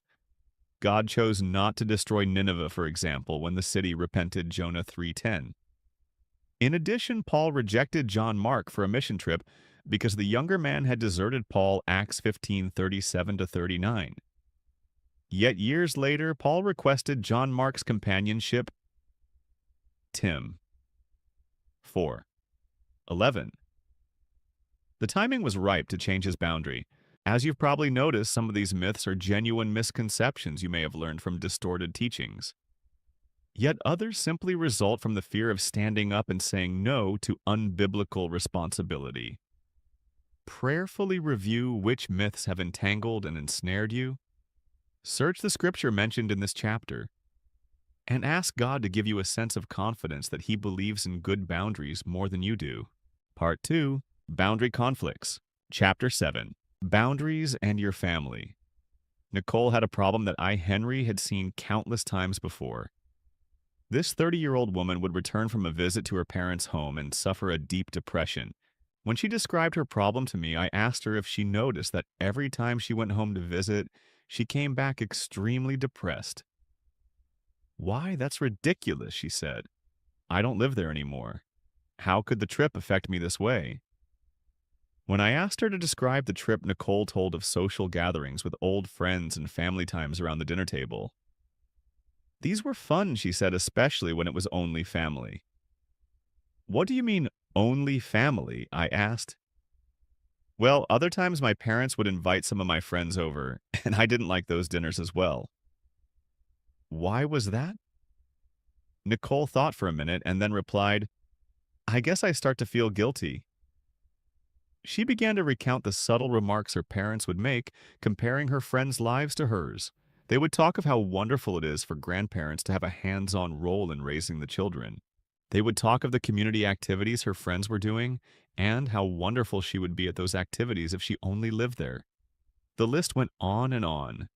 Nicole soon discovered that when she returned home, she felt as if she were bad for living where she lived. She had a nagging sense that she really should do what her parents wanted her to do. Nicole had a common problem. She had made choices on the outside. She had moved away from the family she grew up in to pursue a career on her own. She had been paying her own bills. She had even gotten married and had a child. But on the inside, things were different. She did not have emotional permission to be a separate person, make free choices about her life, and not feel guilty when she did not do what her parents wanted. She could still yield to pressure. The real problem is on the inside. Remember, boundaries define someone's property. Nicole and others like her do not really own themselves. People who own their lives do not feel guilty when they make choices about where they are going. They take other people into consideration, but when they make choices for the wishes of others, they are choosing out of love, not guilt, to advance a good, not to avoid being bad. Signs of a lack of boundaries. Let's look at some common signs of a lack of boundaries with the family we grew up in. Catching the virus. A common scenario is this: one spouse doesn't have good emotional boundaries with the family he grew up in, his family of origin. Then when he has contact with them by phone or in person, he becomes depressed, argumentative, self-critical, perfectionistic, angry, combative, or withdrawn. It is as though he catches something from his family of origin and passes it on to his immediate family. His family of origin has the power to affect his new family in a trickle-down effect. One sure sign of boundary problems is when your relationship with one person has the power to affect your relationships with others. You are giving one person way too much power in your life. I remember one young woman who made steady gains in therapy until she talked to her mother. Then she would withdraw for 3 weeks. She would say things like, I'm not changing at all. I'm not getting any better. Fusing with many of her mother's ideas about her, she wasn't able to stay separate. This fusion with her mother affected her other relationships. She virtually shut everyone out of her life after an interaction with her mother. Her mother owned her life. She was not her own. Second fiddle. You wouldn't believe how she is with him, Dan said. She totally focuses on his every wish. When he criticizes her, she tries harder, and she practically ignores me. I'm tired of being the second man in her life. Dan wasn't talking about Megan's lover. He was talking about her father. Dan was tired of feeling like Megan cared more about her father's wishes than his.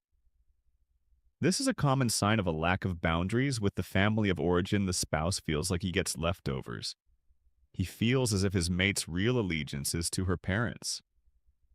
This spouse hasn't completed the leaving before cleaving process. She has a boundary problem. God has designed the process whereby a man shall leave his father and his mother and shall cleave unto his wife, and they shall be one flesh. Genre 2, 24 KJV. The Hebrew word for leave comes from a root word that means to loosen or to relinquish or forsake. For marriage to work, the spouse needs to loosen her ties with her family of origin and forge new ones with the new family she is creating through marriage. This does not mean that husbands and wives shouldn't have a relationship with their extended families, but they do need to set clear boundaries with their families of origin. Many marriages fail because one partner fails to set clear boundaries with the family of origin, and the spouse and children get leftovers. May I have my allowance? Please, Terry and Sherry were an attractive couple. They owned a big house and went on lavish vacations. Their children took piano lessons and ballet, went to summer camps, and had their own skis, ice skates, and electronic gadgets. Terry and Sherry had all the trappings of success. But there was one problem. This lifestyle was not supported by Terry's paycheck. Terry and Sherry received much financial help from his family. Terry's family had always wanted the best for him, and they had always helped him get it. They had contributed to the house, the vacations, and the children's hobbies. While this allowed Terry and Sherry to have things they could not otherwise have it cost them dearly as well. The periodic bailouts from his parents cut into Terry's self-respect, and Sherry felt as if she couldn't spend any money without consulting her in-laws since they contributed the funds. Terry illustrates a common boundary problem for young adults today, both married and single. He was not yet an adult financially. He could not set boundaries on his parents' desire for him and Sherry to have everything we have. He also found that he had so fused with their ideas of success that he had trouble saying no to these wishes in himself. He wasn't sure he wanted to forsake the gifts and handouts for a greater sense of independence. Terry's story is the upside of the financial boundary problem. There is also the "I'm in trouble" side. Many adult children perpetually get into financial messes because of irresponsibility, drug or alcohol use, out of control spending, or the modern "I haven't found my niche" syndrome. Their parents continue to finance this road of failure and irresponsibility, thinking that this time they'll do better. In reality, they are crippling their children for life, preventing them from achieving independence. Adults who do not stand on their own financially are still children. To be an adult, you must live within your means and pay for your own failures. Mom, where are my socks? In the perpetual child syndrome, a person may be financially on his own, but he allows his family of origin to perform certain life management functions. This adult child often hangs out at mom and dad's house vacations with them, drops off laundry, and eats many meals there. He is mom or dad's closest confidant, sharing everything with them. At 30-something, he hasn't found his career niche, and he has no savings, no retirement plan, and no health insurance. On the surface, these things may not appear to be serious problems, but often mom and dad are symbolically keeping their adult child from emotionally leaving home. This frequently happens in friendly, loving families where things are so nice it's hard to leave. Psychologists often refer to this as the enmeshed family one, in which the children do not separate with clear boundaries. It does not look like a problem because everyone gets along so well.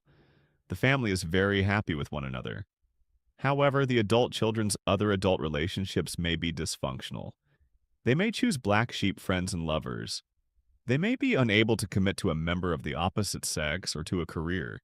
Often their finances are a problem. They have large and multiple credit card balances and usually are behind on their taxes.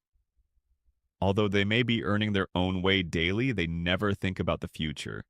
This is essentially an adolescent financial life. Adolescents make enough money to buy a surfboard, stereo, or dress, but do not think past the immediate present to the future. Did I make enough money for the pleasures of this weekend?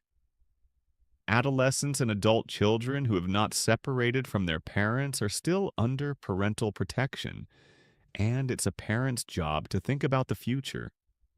Threes, a crowd dysfunctional families are known for a certain type of boundary problem called triangulation. It goes something like this. Person A is angry at person B. Person A does not tell person B. Person A calls person C and gripes about person B. Person C enjoys person A's confidence and listens whenever A wants to play the triangle game. By this time, person B, feeling lonely, calls C and in passing mentions the conflict with A. Person C becomes the confidant of B as well as A. Persons A and B have not resolved their conflict, and C has two friends. Triangulation is the failure to resolve a conflict between two persons and the pulling in of a third to take sides. This is a boundary problem because the third person has no business in the conflict, but is used for comfort and validation by the ones who are afraid to confront each other. This is how conflicts persist. People don't change, and enemies are made unnecessarily. What happens in the triangle is that people speak falsely, covering up their hatred with nice words and flattery. Person A is usually very cordial, nice, and even complimentary to B in person, but when A talks to C, the anger comes out. This is a clear lack of boundaries because person A is not owning his anger. The person with whom A is angry deserves to hear it straight from him. How many times have you been hurt by "Do you know what John said about you?" And the last time you talked to John, things were fine. In addition, person C is being drawn into the conflict, and his knowledge of the conflict gets in the way of his relationship with person B. Gossip gets between people. It affects our opinions of the people being gossiped about without their having a chance to defend themselves. Many times what we hear from a third person is inaccurate. This is why the Bible commands us to listen to at least 2 or 3 witnesses, not just one. Triangulation is a common boundary problem with families of origin. Old patterns of conflict between a parent and a child, or between 2 parents, result in one family member calling another family member and talking about the third family member. These extremely destructive patterns keep people dysfunctional. The scripture is very serious about dealing with conflict directly with the one you are angry with. Whoever rebukes a person will in the end gain favor, rather than one who has a flattering tongue. Proverbs 28:23. Do not hate a fellow Israelite in your heart. Rebuke your neighbor frankly so you will not share in their guilt. Leviticus 19:17. Therefore, if you are offering your gift at the altar and there remember that your brother or sister has something against you, leave your gift there in front of the altar. First go and be reconciled to them, then come and offer your gift. Matthew 5:23-24. If your brother or sister sins, go and point out their fault just between the two of you. Matt 18:15. These scriptures show that a simple way to avoid triangulation is to always talk to the person with whom you have a conflict first. Work it out with her, and only if she denies the problem, talk to someone else to get insight about how to resolve it, not to gossip and to bleed off anger. Then you both go to talk to her together to try to solve the problem. Never say to a third party something about someone that you do not plan to say to the person himself. Who's the child? Here anyhow. Children should not have to save up for their parents, but parents for their children. 12:14.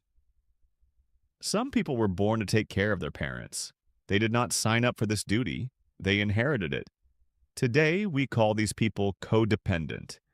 Early in life, they learned they were responsible for their parents who were stuck in childish patterns of irresponsibility. When they became adults, they had a difficult time setting boundaries between themselves and their irresponsible parents. Every time they tried to have separate lives, they felt selfish. Indeed, the Bible teaches that adult children should take care of their elderly parents. Give proper recognition to those widows who are really in need. But if a widow has children or grandchildren, these should learn first of all to put their religion into practice by caring for their own family, and so repaying their parents and grandparents, for this is pleasing to God. Tim Shakraniyad 5:3-4. It is good to feel grateful to our parents and to repay them for what they have done for us. But 2 problems generally crop up. First, your parents may not be really in need. They may be irresponsible, demanding, or acting like martyrs. They may need to take responsibility for their own knapsacks. Second, when they are really in need, you may not have clear boundaries to determine what you can give and what you can't give. You may not be able to limit your giving, and your parents' inability to adjust to old age, for example, will dominate your family. Such domination can ruin marriages and hurt children. A family needs to decide what they want to give and what they do not want to give, so they will continue to love and appreciate the parent and not grow resentful. Good boundaries prevent resentment. Giving is good. Make sure, however, that it is the proper amount for your situation and resources. But I'm your brother, so check your sister. Another frequent dynamic is the grown sibling relationship. An irresponsible adult child depends on a responsible adult sibling to avoid growing up and leaving the family. We are not talking about a truly needy sibling who has a mental or physical impairment. The irresponsible child continues to play old family games well into adulthood. The tough issue here is the guilt and pressure you feel because this person is your brother or sister. I have seen people do totally crazy and unhelpful things for a brother or sister that they would never do for their closest friend. Our families can tear down our best built fences because they are family. But why do we do that? Why in the world do we choose to continue these sorts of patterns? What is wrong? One reason is that we did not learn the laws of boundaries in our family of origin, and our adult boundary problems are actually old boundary problems that have been there since childhood. Another reason is that we may not have gone through the biblical transition into adulthood and the spiritual adoption into the family of God. Let's look at both. Continuation of old boundary problems. Remember the story about the alien? He had grown up on another planet and was unfamiliar with the laws of Earth, such as gravity and money as a medium of exchange. The patterns you learn at home growing up are continued into adulthood with the same player's lack of consequences for irresponsible behavior, lack of confrontation, lack of limits, taking responsibility for others instead of yourself, giving out of compulsion and resentment, envy, passivity, and secrecy. These patterns are not new. They have just never been confronted and repented of. These patterns run deep. Your family members are the ones you learn to organize your life around, so they are able to send you back to old patterns by their very presence. You begin to act automatically out of memory instead of growth. To change, you must identify these sins of the family and turn from them. You must confess them as sins, repent of them, and change the way you handle them. The first step in establishing boundaries is becoming aware of old family patterns that you are still continuing in the present. Look at the struggles you are having with boundaries in your family of origin. Identify which laws are being broken, and then pinpoint the resulting negative fruit in your life. Adoption. This is not a book about spiritual development, but boundaries are an essential aspect of growing up. One step in growing up is coming out from under parental authority and putting yourself under God's authority.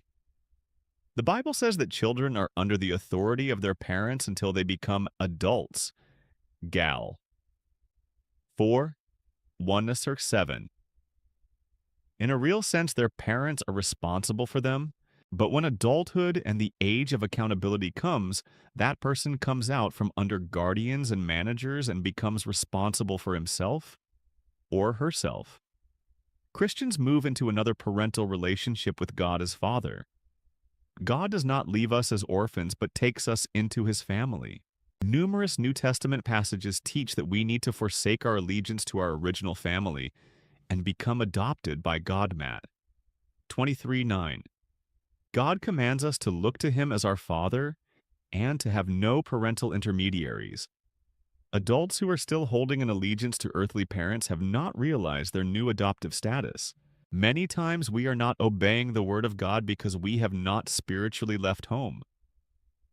We feel we still need to please our parents and follow their traditional ways of doing things, rather than obey our new Father. Matt 15:1-6. When we become part of God's family, obeying his ways will sometimes cause conflict in our families and sometimes separate us. Matt 10:35-37. Jesus says that our spiritual ties are the closest and most important. Matt 12:46-50. Our true family is the family of God. In this family, which is to be our strongest tie, things are done a certain way. We are to tell the truth, set limits, take and require responsibility, confront each other, forgive each other, and so on. Strong standards and values make this family run, and God will not allow any other way in his family. This in no way means that we are to cut other ties. We are to have friends outside of God's family and strong ties with our family of origin. However, we need to ask 2 questions. Do these ties keep us from doing the right thing in any situation? And have we really become an adult in relation to our family of origin? If our ties are truly loving, we will be separate and free and give out of love and a purposeful heart. We will stay away from resentment. We will love with limits, and we will not enable evil behavior. If we are not subject to guardians and trustees as adults, gal. 2, we can make truly adult decisions having control over our own will. 1 Corinthians 7:37, subject to our true father. Resolution of boundary problems with family establishing. Boundaries with families of origin is a tough task, but one with great reward. It is a process with certain distinguishable steps. Identify the symptom. Look at your own life situation and see where boundary problems exist with your parents and siblings. The basic question is this: where have you lost control of your property? Identify those areas and see their connection with the family you grew up in, and you are on your way. Identify the conflict. Discover what dynamic is being played out. For example, what law of boundaries are you violating? Do you triangulate? Do you take responsibility for a sibling or parent instead of being responsible to them? Do you fail to enforce consequences and end up paying for their behavior? Are you passive and reactive toward them in the conflict? You cannot stop acting out a dynamic until you understand what you are doing. Take the log out of your own eye.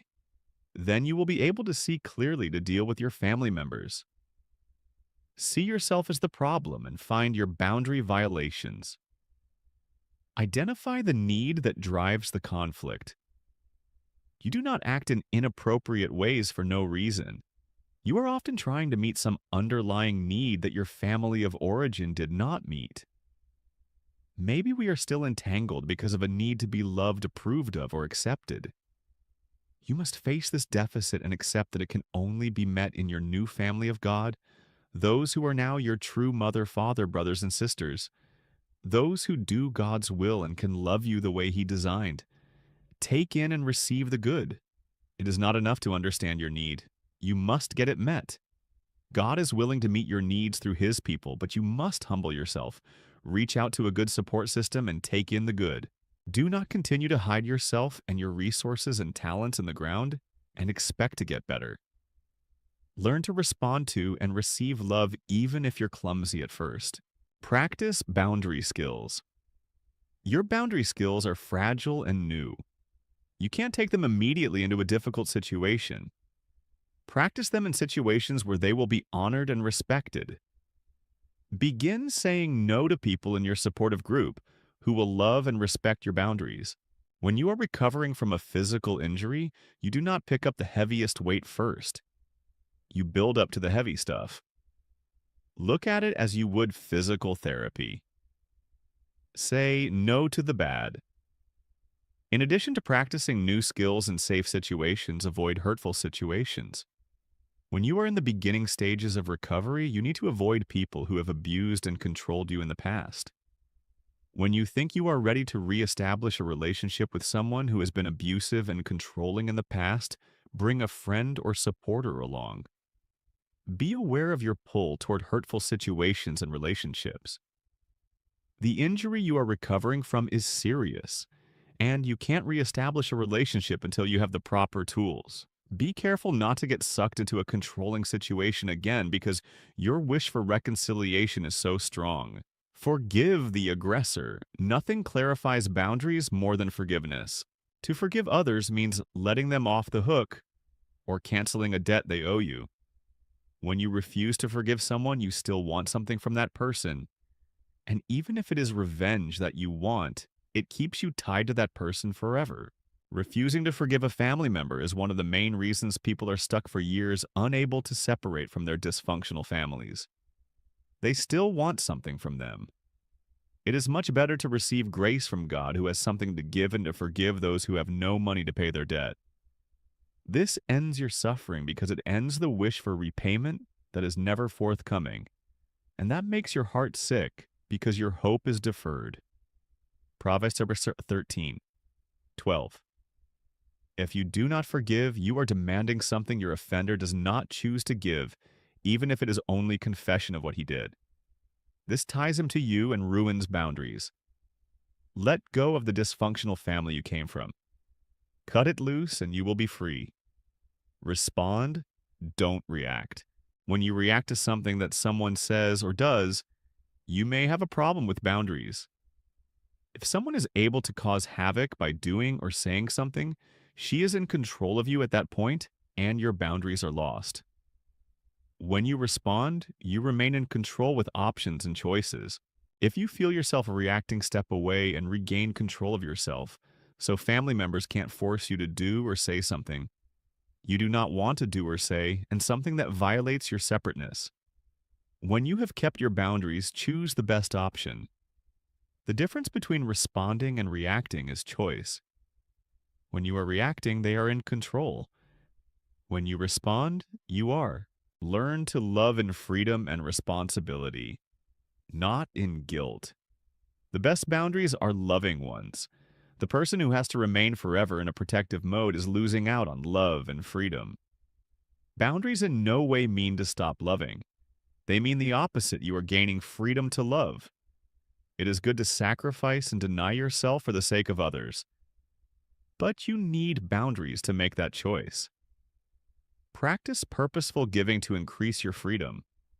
Sometimes people who are building boundaries feel that to do someone a favor is codependent. Nothing is further from the truth. Doing good for someone when you freely choose to do it is boundary enhancing. Codependents are not doing good. They are allowing evil because they are afraid. Chapter 8. Boundaries and Your Friends. Marcia switched on the television, not even noticing which show was on. She was thinking about her phone call with her best friend Tammy. She had asked Tammy to go to a movie with her. Tammy had had other plans for the evening. Once again, Marcia had taken the initiative. Once again, she was disappointed. Tammy never called her. Was this what friendship was supposed to be about? Friendship. The word conjures up images of intimacy, fondness, and a mutual drawing together of two people. Friends are symbols of how meaningful our lives have been. The saddest people on earth are those who end their days with no relationships in which they are truly known and truly loved. Friendship can be a broad category. Most of the relationships mentioned in this book have friendship components. But for our purposes, let's define friendship as a non-romantic relationship that is attachment-based rather than function-based. In other words, let's exclude relationships based on a common task, like work or ministry. Let's look at friendship as comprised of people we want to be around, just for their own sake. Boundary conflicts with friends come in all sizes and shapes. To understand the various issues, let's look at a few conflicts and how they can be resolved with boundaries. Conflict 1. Compliant costs us compliant. In some ways, it was a great friendship. In other ways, it was awful.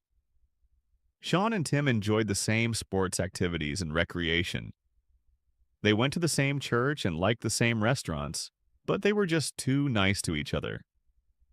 They each had difficulty saying no to the other.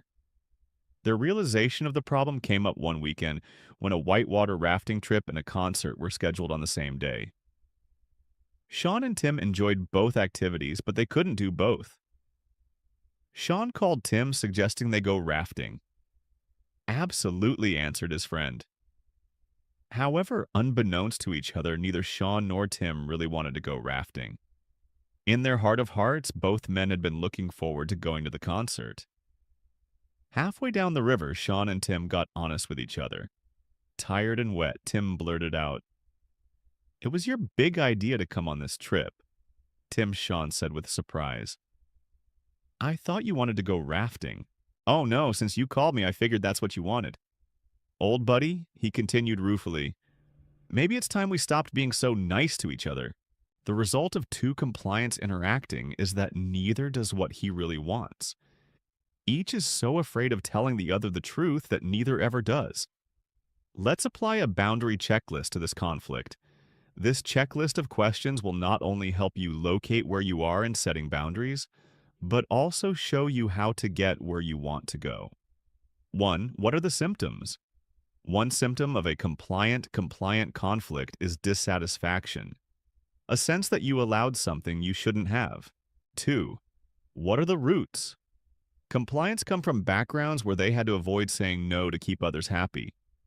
Since their roots are similar, it's often hard for two compliant people to help each other. 3. What is the boundary conflict? Compliant people politely deny their own boundaries to keep the peace. 4. Who needs to take ownership? Each compliant needs to take responsibility for his or her attempts to appease or please the other. Sean and Tim both need to admit that they each control the other by being nice. 5. What do they need? Compliant people need to have supportive relationships to plug into they support groups, small groups, or counselors. Their fear of hurting the other person makes it difficult for them to set boundaries on their own. 6. How do they begin? Both compliants practice setting limits on trivial things. They may begin with being honest about things like tastes in restaurants, church liturgies, music, and the like. 7. How do they set boundaries with each other? Sean and Tim talk with each other face to face, finally telling the truth and revealing limits they'd like to start setting. They commit themselves to better boundaries with each other. 8. What happens next? Sean and Tim may have to admit that their interests are not as similar as they'd thought. They may need to separate more from each other. Having different friends for different activities is no blot on the relationship. It might help their friendship in the long run. Conflict 2. Compliant, aggressive controller. The compliant, aggressive controller conflict. The most identifiable of friendship conflicts has classic symptoms. The compliant feels intimidated and inferior in the relationship. The aggressive controller feels irritated at being pestered by the compliant. Well, all right, if you insist is a catchphrase of the compliant. Usually the aggressive controller is insisting on using some of the compliant's time talents or treasures. The aggressive controller has no problem demanding what she wants. Sometimes she just takes what she wants without asking. I needed it is enough reason for the aggressive controller to help herself to whatever the compliant has, be it car keys, a cup of sugar, or 3 hours of time. Since the compliant is usually unhappy in this relationship, he is the one who needs to take action. Let's put this relationship through the boundary checklist. 1. What are the symptoms? The compliant feels controlled and resentful. The aggressive controller feels good, except she doesn't like to be pestered. 2. What are the roots? The compliant probably grew up in a family who taught him to avoid conflict rather than embrace it. The aggressive controller never received training in delaying gratification and in taking responsibility for herself. 3. What is the boundary conflict? Two specific boundary conflicts are the inability of the compliant to set clear limits with his friend and the inability of the aggressive controller to respect the compliant's limits. 4. Who needs to take ownership?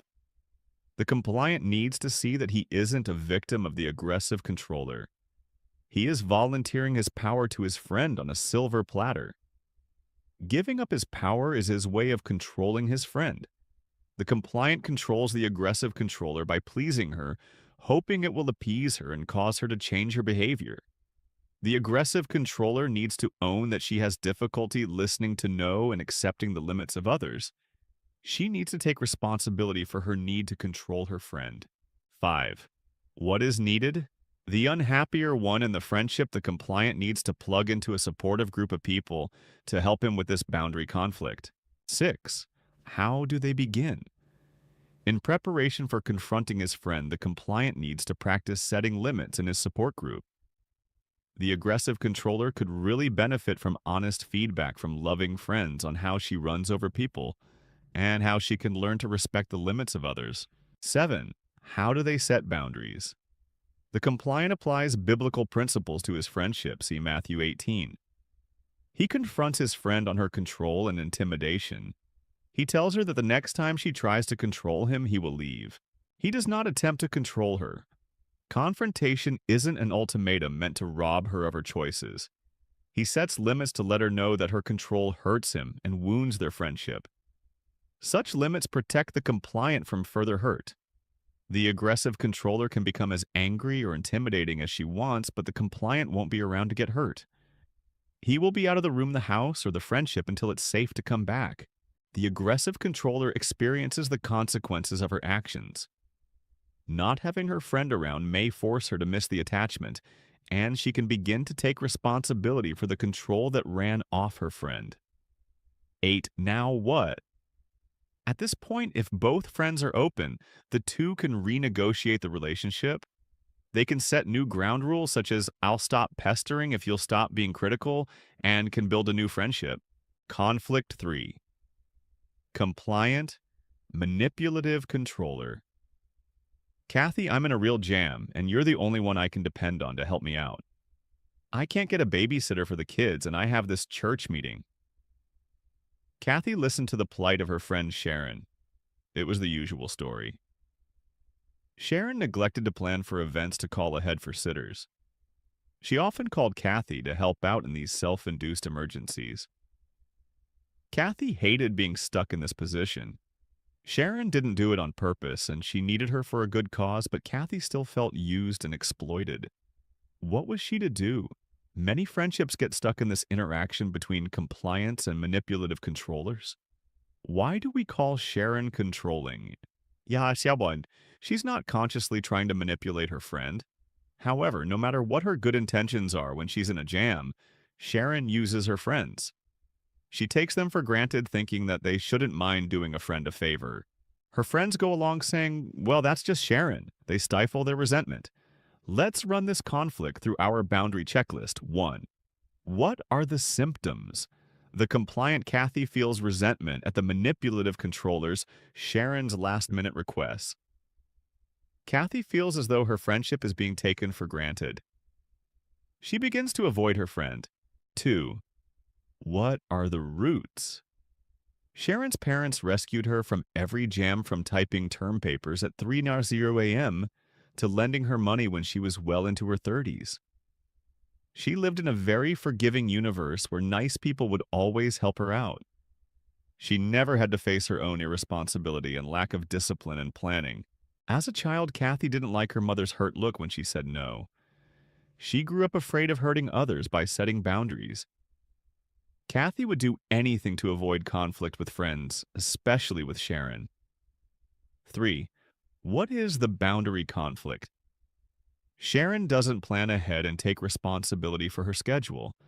When responsibilities get away from her, she calls out to the nearest compliant for help, and Kathy comes running. 4.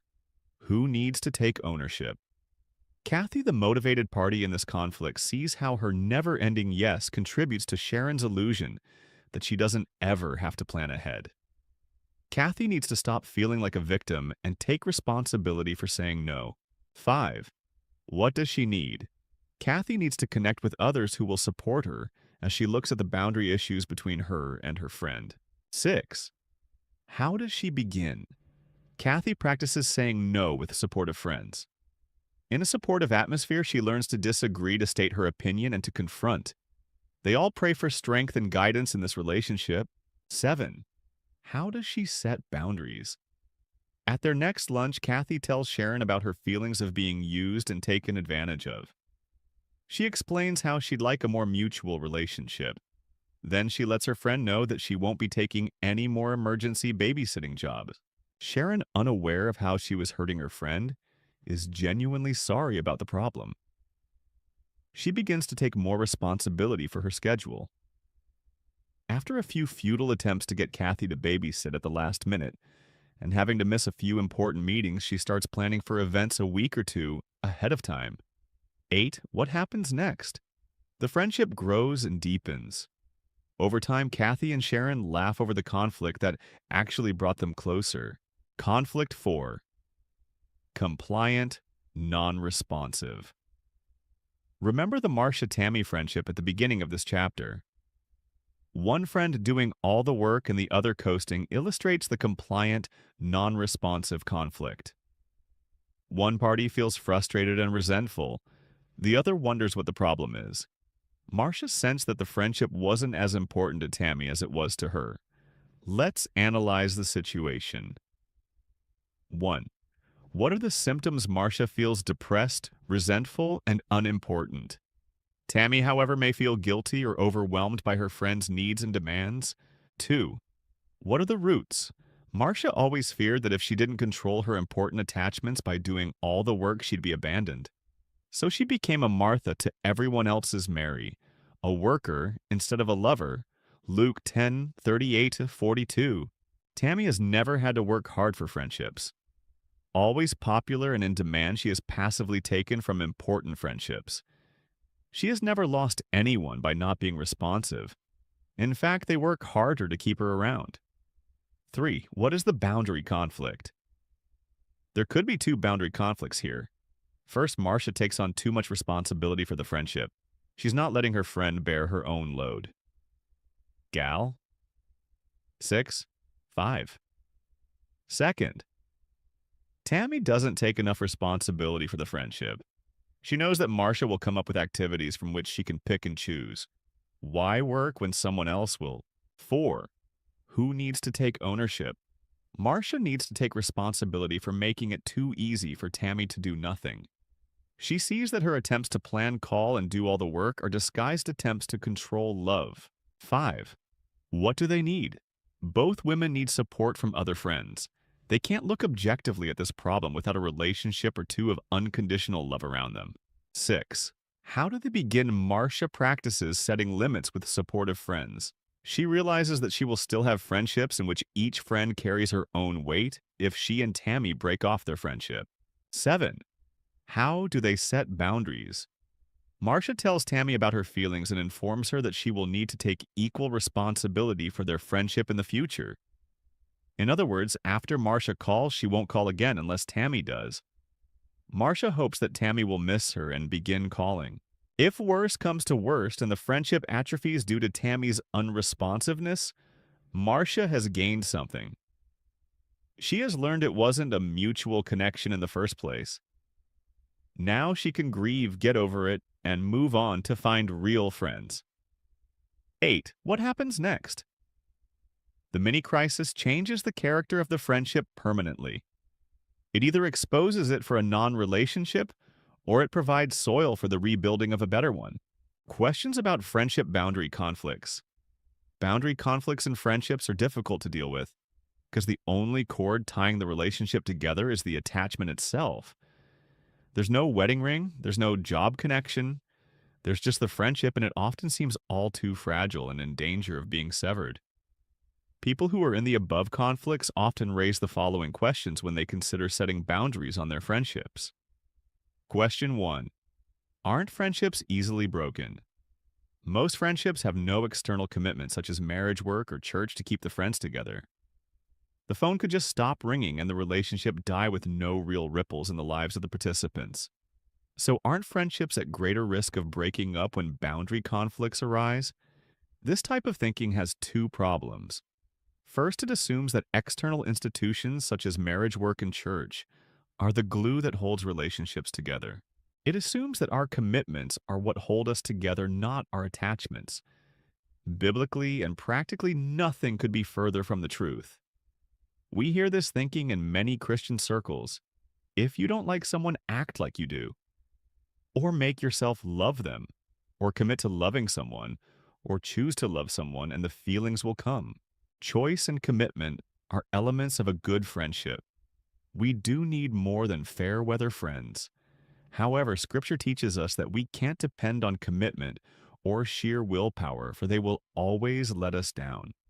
Paul cried out that he did what he didn't want to do, and he didn't do what he wanted to do. Rom 7:19. He was stuck. We all experience the same conflict. Even when we commit to a loving friendship, bad things happen. We let our friend down. Feelings go sour. Simply white-knuckling it won't reestablish the relationship. We can solve our dilemma the same way Paul solved his. Therefore, there is now no condemnation for those who are in Christ Jesus. Rome 8:1. The answer is being in Christ Jesus, in other words, in relationship with Christ, both vertically and horizontally.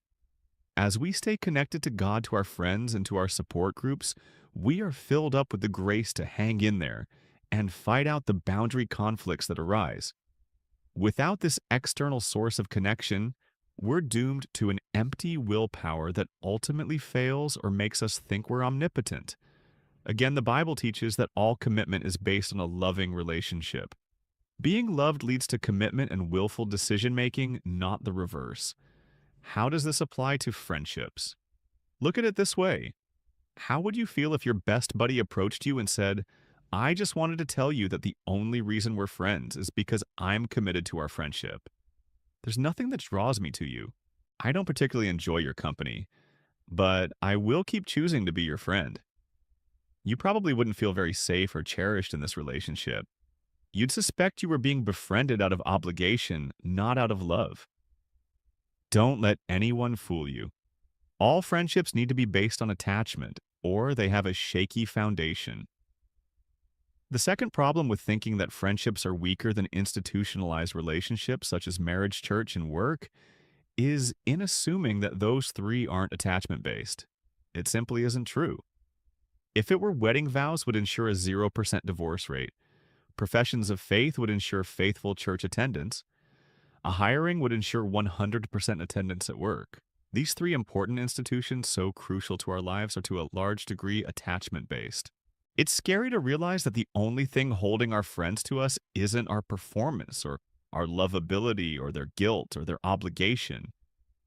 The only thing that will keep them calling, spending time with us, and putting up with us is love. And that's the one thing we can't control. At any moment, any person can walk away from a friendship. However, as we enter more and more into an attachment-based life, we learn to trust love. We learn that the bonds of a true friendship are not easily broken. And we learn that in a good relationship, we can set limits that will strengthen, not injure the connection. Question 2. How can I set boundaries in romantic friendships? Single Christians have tremendous struggles with learning to be truth tellers and limit setters in romantic dating friendships. Most of the conflicts revolve around the fear of losing the relationship. A client may say, there's someone in my life whom I like a lot, but I'm afraid if I say no to him, I'll never see him again. A couple of unique principles operate in the romantic sphere.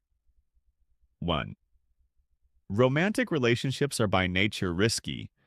Many singles who have not developed good attachments with other people and who have not had their boundaries respected try to learn the rules of biblical friendships by dating. They hope that the safety of these relationships will help them learn to love, be loved, and set limits. Quite often, these individuals come out of a few months of dating more injured than when they went in. They may feel let down, put down, or used. This is not a dating problem. It's a problem in understanding the purpose of dating. The purpose of dating is to practice and experiment. The end goal of dating is generally to decide sooner or later whether or not to marry. Dating is a means to find out what kind of person we complement and with whom we are spiritually and emotionally compatible. It's a training ground for marriage, for this fact causes a built-in conflict. When we date, we have the freedom to say at any time, this isn't working out, and to end the relationship. The other person has the same freedom. What does this mean for the person whose boundaries have been injured?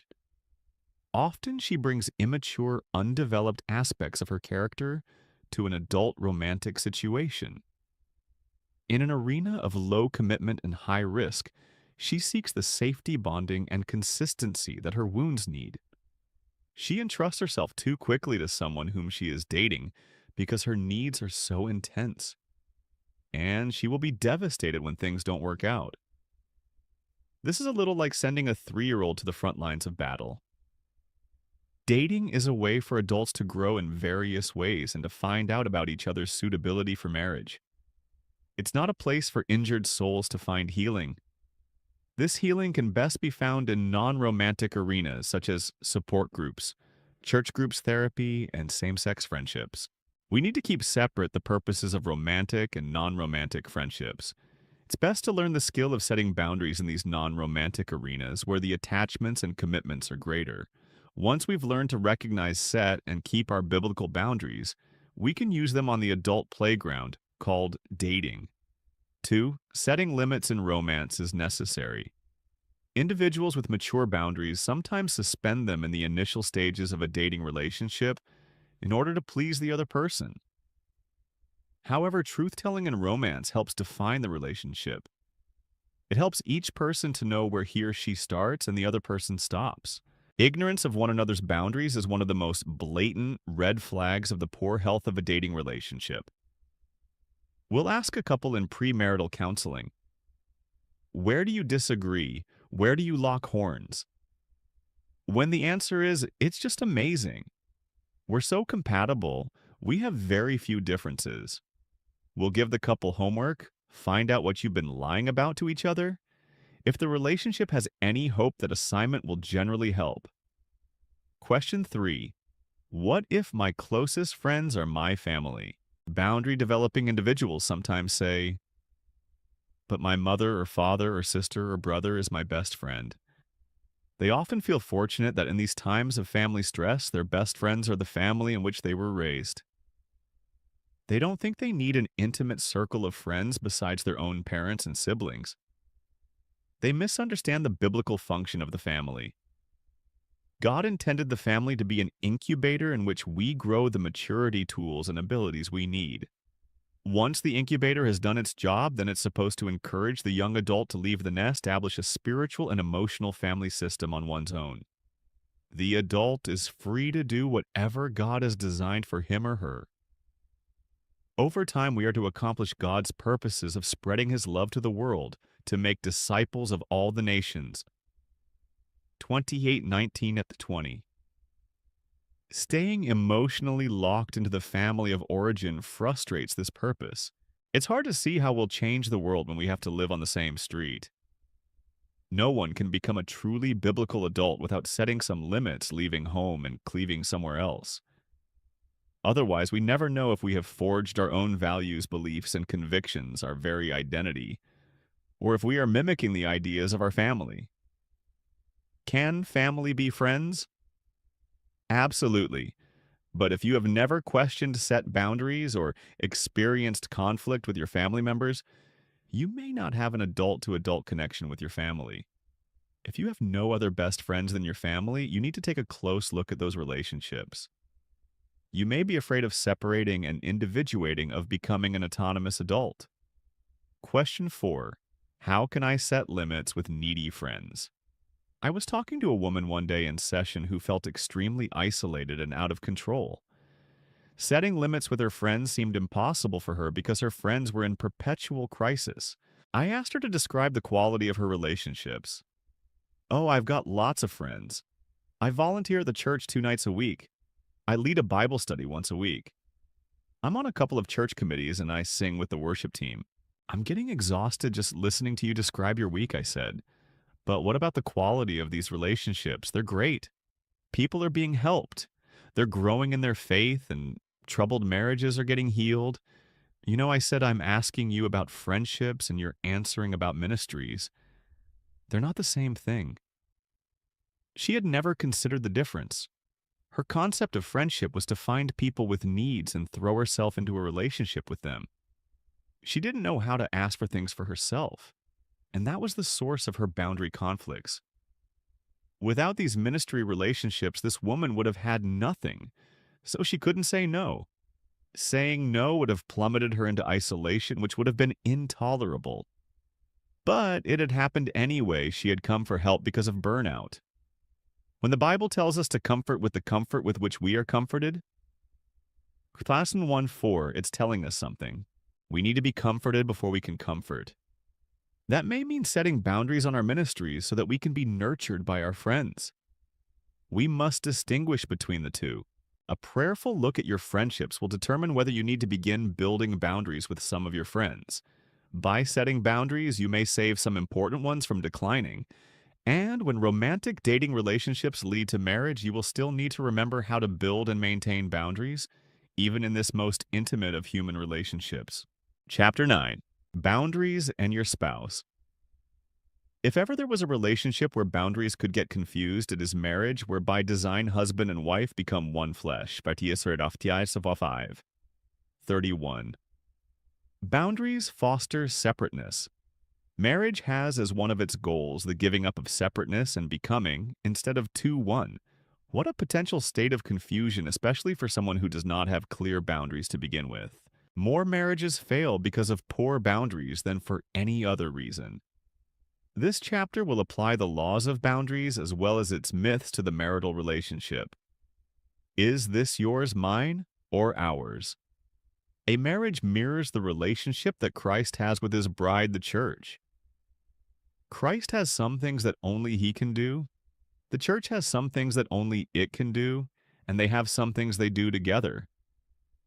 Only Christ could die. Only the church can represent him on earth in his absence and obey his commands. And together they work on many things, such as saving the lost. Similarly, in marriage, some duties one spouse does some, the other does, and some they do together. When the two become one on their wedding day, spouses do not lose their individual identities. Each participates in the relationship, and each has his or her own life. No one would have a problem deciding who wears the dress and who wears the tie. It's a little trickier to decide who balances the checkbook and who mows the lawn. But these duties can be worked out according to the spouse's individual abilities and interests. Where boundaries can get confusing is in the elements of personhood, the elements of the soul that each person possesses and can choose to share with someone else. The problem arises when one trespasses on the other's personhood, when one crosses a line and tries to control the feelings, attitudes, behaviors, choices, and values of the other. These things only each individual can control. To try to control these things is to violate someone's boundaries, and ultimately the attempt will fail. Our relationship with Christ and any other successful relationship is based on freedom. Let's look at some common examples. Feelings, one of the most important elements that promotes intimacy between two people, is the ability of each to take responsibility for his or her own feelings. I was counseling a couple who were having marital problems because of the husband's drinking. I asked the wife to tell her husband how she felt when he drank. I feel like he doesn't think about what he's doing. I feel like he... No, you are evaluating his drinking. How do you feel about it? I feel like he doesn't care. No, I said, that's what you think about him. How do you feel when he drinks? She started to cry. I feel very alone and afraid. She had finally said what she felt. At that point, her husband reached out and put his hand on her arm. I never knew you were afraid, he said. I would never want to make you afraid. This conversation was a real turning point in their relationship. For years, the wife had been complaining and criticizing her husband about the way he was and about the way he should be. He responded by blaming her and justifying his actions. In spite of hours and hours of talking, they had continued to talk past each other. Neither was taking responsibility for his or her own feelings and communicating them. We do not communicate our feelings by saying, I feel that you. We communicate our feelings by saying, I feel sad or hurt or lonely or scared or... Such vulnerability is the beginning of intimacy and caring. Feelings are also a warning signal telling us that we need to do something. For example, if you are angry at someone for something she did, it is your responsibility to go to her and tell her you are angry and why. If you think that your anger is her problem and that she needs to fix it, you may wait years, and your anger may turn to bitterness. If you are angry, even if someone else has sinned against you, it is your responsibility to do something about it. This was a lesson Susan needed to learn. When her husband Jim spent a couple evenings a week with his laptop catching up on work projects, Susan became angry. Instead of confronting her husband, she became quiet and withdrawn. Jim became annoyed with having to pull out of her what was wrong. Eventually, hating her pouting, he left her alone. Not dealing with hurt or anger can kill a relationship. Susan needed to talk with Jim about how she was feeling instead of waiting for him to draw her out. Even though she felt he had been the one who had hurt her, she needed to take responsibility for her own hurt and anger. Jim and Susan did not solve their problem by her simply expressing her anger to him. She needed to go one more step. She needed to clarify her desires in the conflict. Desires. Desires are another element of personhood for which each spouse needs to take responsibility. Susan was angry because she wanted Jim to spend time with her when he came home. She blamed him for choosing to work instead. When they came in for counseling, our conversation went like this. "Susan, tell me why you get angry at Jim," I said. "Because he's always working," she replied. "That can't be the reason," I said. "People don't make other people angry. Your anger has to come from something inside of you." "What do you mean he's the one who brings his work home?" "Well, what if you had plans to go out with your friends on one of those nights? Would you still be angry at him for working at home?" "Well, no. That's different." "What's different?" "You said you were angry because he was working at home and he would still be working, yet you wouldn't be angry." "Well, in that situation, he wouldn't be doing anything to hurt me." "Not exactly," I pointed out. "The difference is that you wouldn't be wanting something that he didn't want to give. Your disappointed desire is what hurts you, not his working at home. The problem lies in who is responsible for the want. It is your want, not his. You are responsible for getting it fulfilled. That is a rule of life. We do not get everything we want, and we all must grieve over our disappointments instead of punish others for them. What about common respect? Bringing work home is selfish," she said. "Well, he wants to work some nights and you want him to spend time with you. Both of you want something for yourselves. We could say that you are as selfish as he is. The truth is that neither one of you is selfish. You just have conflicting wants.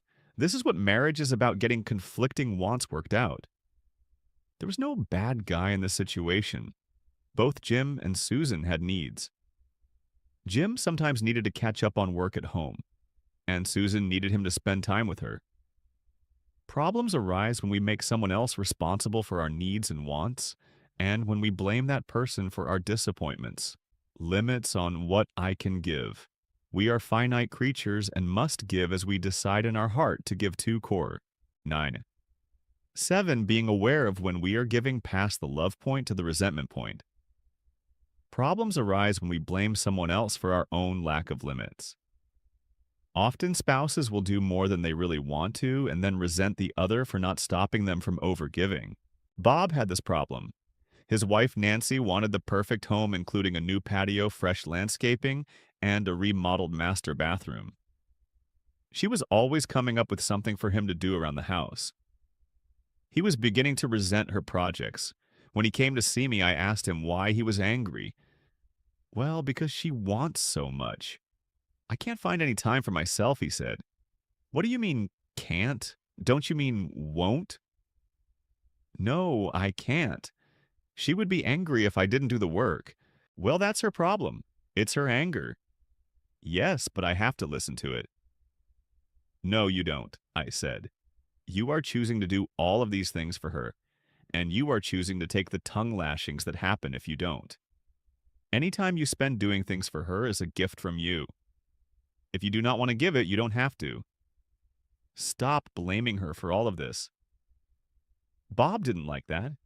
He wanted her to stop wanting instead of his learning to say no. "How much time do you want to give her each week for home improvement?" I asked. He thought for a minute. "About 4 hours. I could work on things for her and still have a little time left for a hobby. Then tell her that you have been thinking about your time and that with all the other things you are doing for the family, you would like to give her 4 hours a week to work around the house. She is free to use that time any way she chooses. But what if she says that 4 hours is not enough? Explain to her that you understand that this may not be enough time to complete all the jobs she wants done, but those are her wants, not yours. Therefore, she is responsible for her own wants, and she is free to be creative in how she gets them done. She could earn some extra money and hire someone. She could learn to do them herself. She could ask a friend to help. Or she could cut down on her wants. It is important that she learns that you are not going to take responsibility for her wants. You're going to give as you choose, and she is responsible for the rest." Bob saw the logic in my suggestion and decided to talk with Nancy. It was not pretty at first. No one had ever said no to Nancy before, and she did not take it well. But over time, Bob took responsibility for his limits instead of wishing that Nancy would not want so much, and his limits took effect.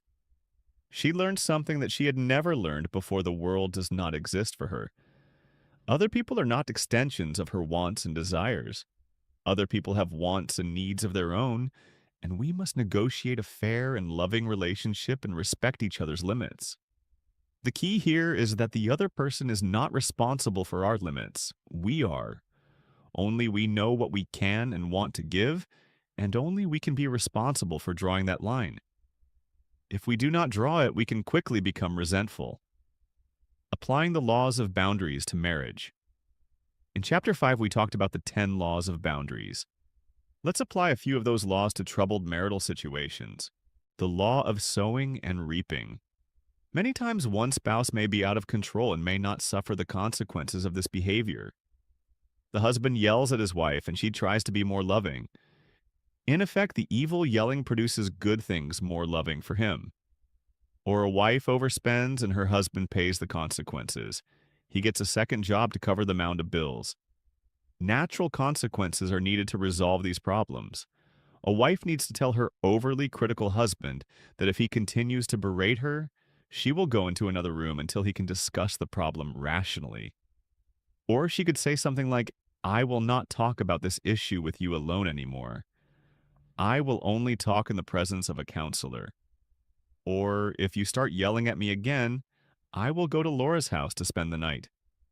The husband with the spendthrift wife needs to cancel the credit cards or tell her she needs to get a second job to pay the bills. These spouses all need to let the out-of-control spouses suffer the consequences of their actions. A friend of mine decided to let his wife suffer the consequences of her chronic lateness. He had complained and complained to his wife about her tardiness to no avail. Finally, he realized he could not change her. He could only change his response to her. Tired of suffering the consequences of her behavior, he decided to give them back to her. One night they had plans to go to a banquet and he did not want to be late. In advance, he told her that he wanted to be on time and that if she were not ready by 6:00 p.m., he would leave without her. She was late and he left. When he came home that night, she screamed, "How could you leave without me?" He let her know that her lateness was what caused her to miss the banquet and that he was sad to have to go alone, but he did not want to miss the dinner. After a few more incidents like this, she knew that her lateness would affect her, and not him, and she changed. These moves are not manipulative, as the other spouse will accuse.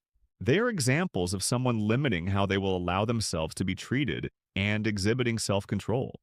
The natural consequences are falling on the shoulders of the responsible party. The law of responsibility. We talked earlier about taking responsibility for ourselves and having responsibility to others. The above examples show that. People who set limits exhibit self-control and show responsibility for themselves. They act responsible to their partner by confronting him or her. Setting limits is an act of love in the marriage. By binding and limiting the evil, they protect the good. Taking responsibility for someone's anger, pouting, and disappointments by giving in to that person's demands or controlling behavior destroys love in a marriage. Instead of taking responsibility for people we love or rescuing them, we need to show responsibility to them by confronting evil when we see it. This is truly loving our partner and the marriage. The most responsible behavior possible is usually the most difficult. The law of power. We have looked at our basic inability to change another person. A complaining spouse, in effect, keeps the problem going. Accepting someone as she is, respecting her choice to be that way, and then giving her appropriate consequences is the better path. When we do this, we execute the power we do have, and we stop trying to wield the power no one has. Contrast these ways of reacting. Before boundaries, after boundaries. 1. Stop yelling at me. You must be nicer. 1. You can continue to yell if you choose to, but I will choose not to be in your presence when you act that way. 2. You've just got to stop drinking. It's ruining our family. Please listen. You're wrecking our lives. 2. You may choose not to deal with your drinking if you want, but I will not continue to expose myself and the children to this chaos. The next time you are drunk, we will go to the Wilsons for the night, and we will tell them why we are there. Your drinking is your choice. What I will put up with is mine. 3. You are a pervert to look at pornography. That's so degrading. What kind of a sick person are you anyway? 3.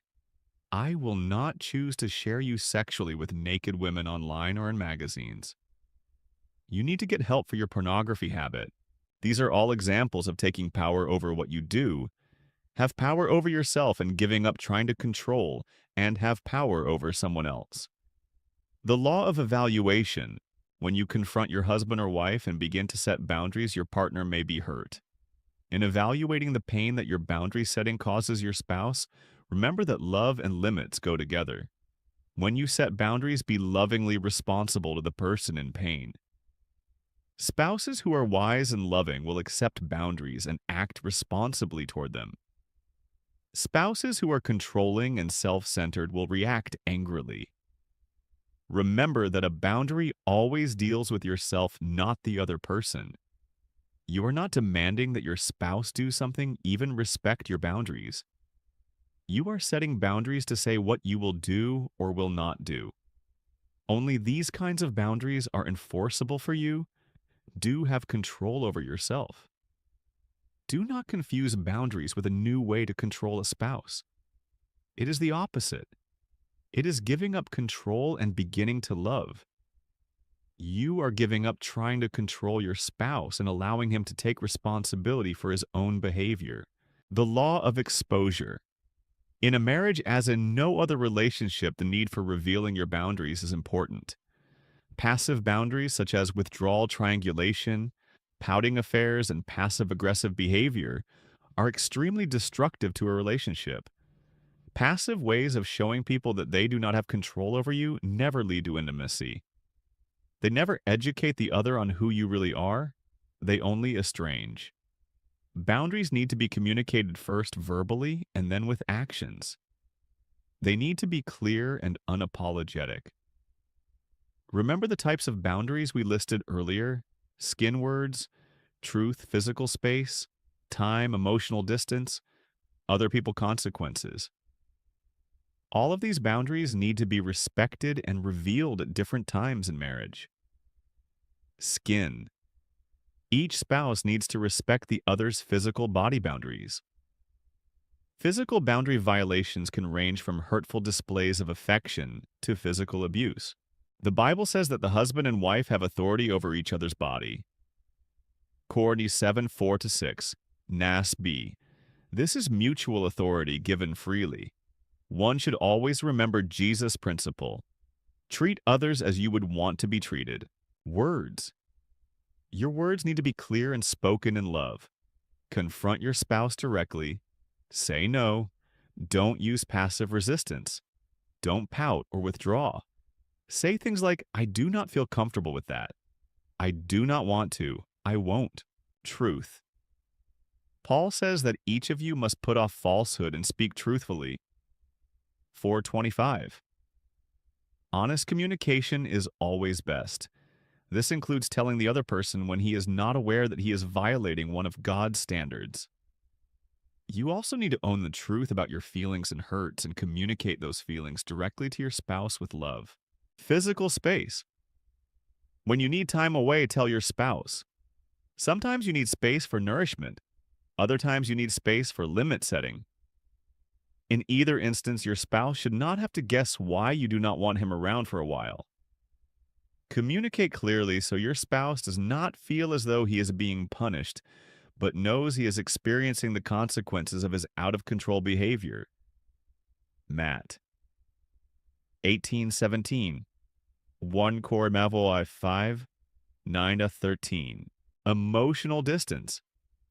If you are in a troubled marriage where your partner has had an affair, for example, you may need emotional space. Waiting to trust again is wise. You need to see if your spouse is truly repentant, and your spouse needs to see that her behavior has a cost. Your spouse may interpret this as punishment, but the Bible teaches that we are to judge a person by her actions, not by her words. James 2:14-26. In addition, a hurt heart takes time to heal. You cannot rush back into a position of trust with too much unresolved hurt. That hurt needs to be exposed and communicated. If you are hurting, you need to own that hurt.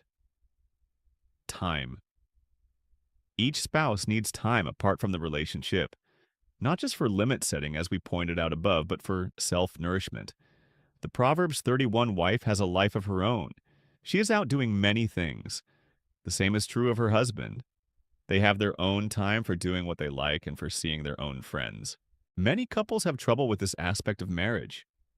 They feel abandoned when their spouse wants time apart. In reality, spouses need time apart, which makes them realize the need to be back together. Spouses in healthy relationships cherish each other's space and are champions of each other's causes. Other people. Some spouses need the support of others to set boundaries. If they haven't ever stood up for themselves, they need help from friends in the church in learning how.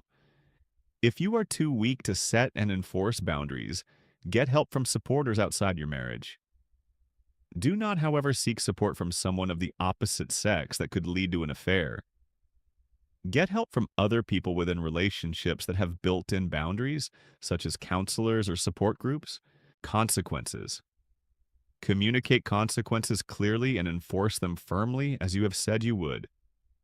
Spelling out consequences in advance and enforcing them gives your spouse a choice about whether or not he or she wants the consequences to happen.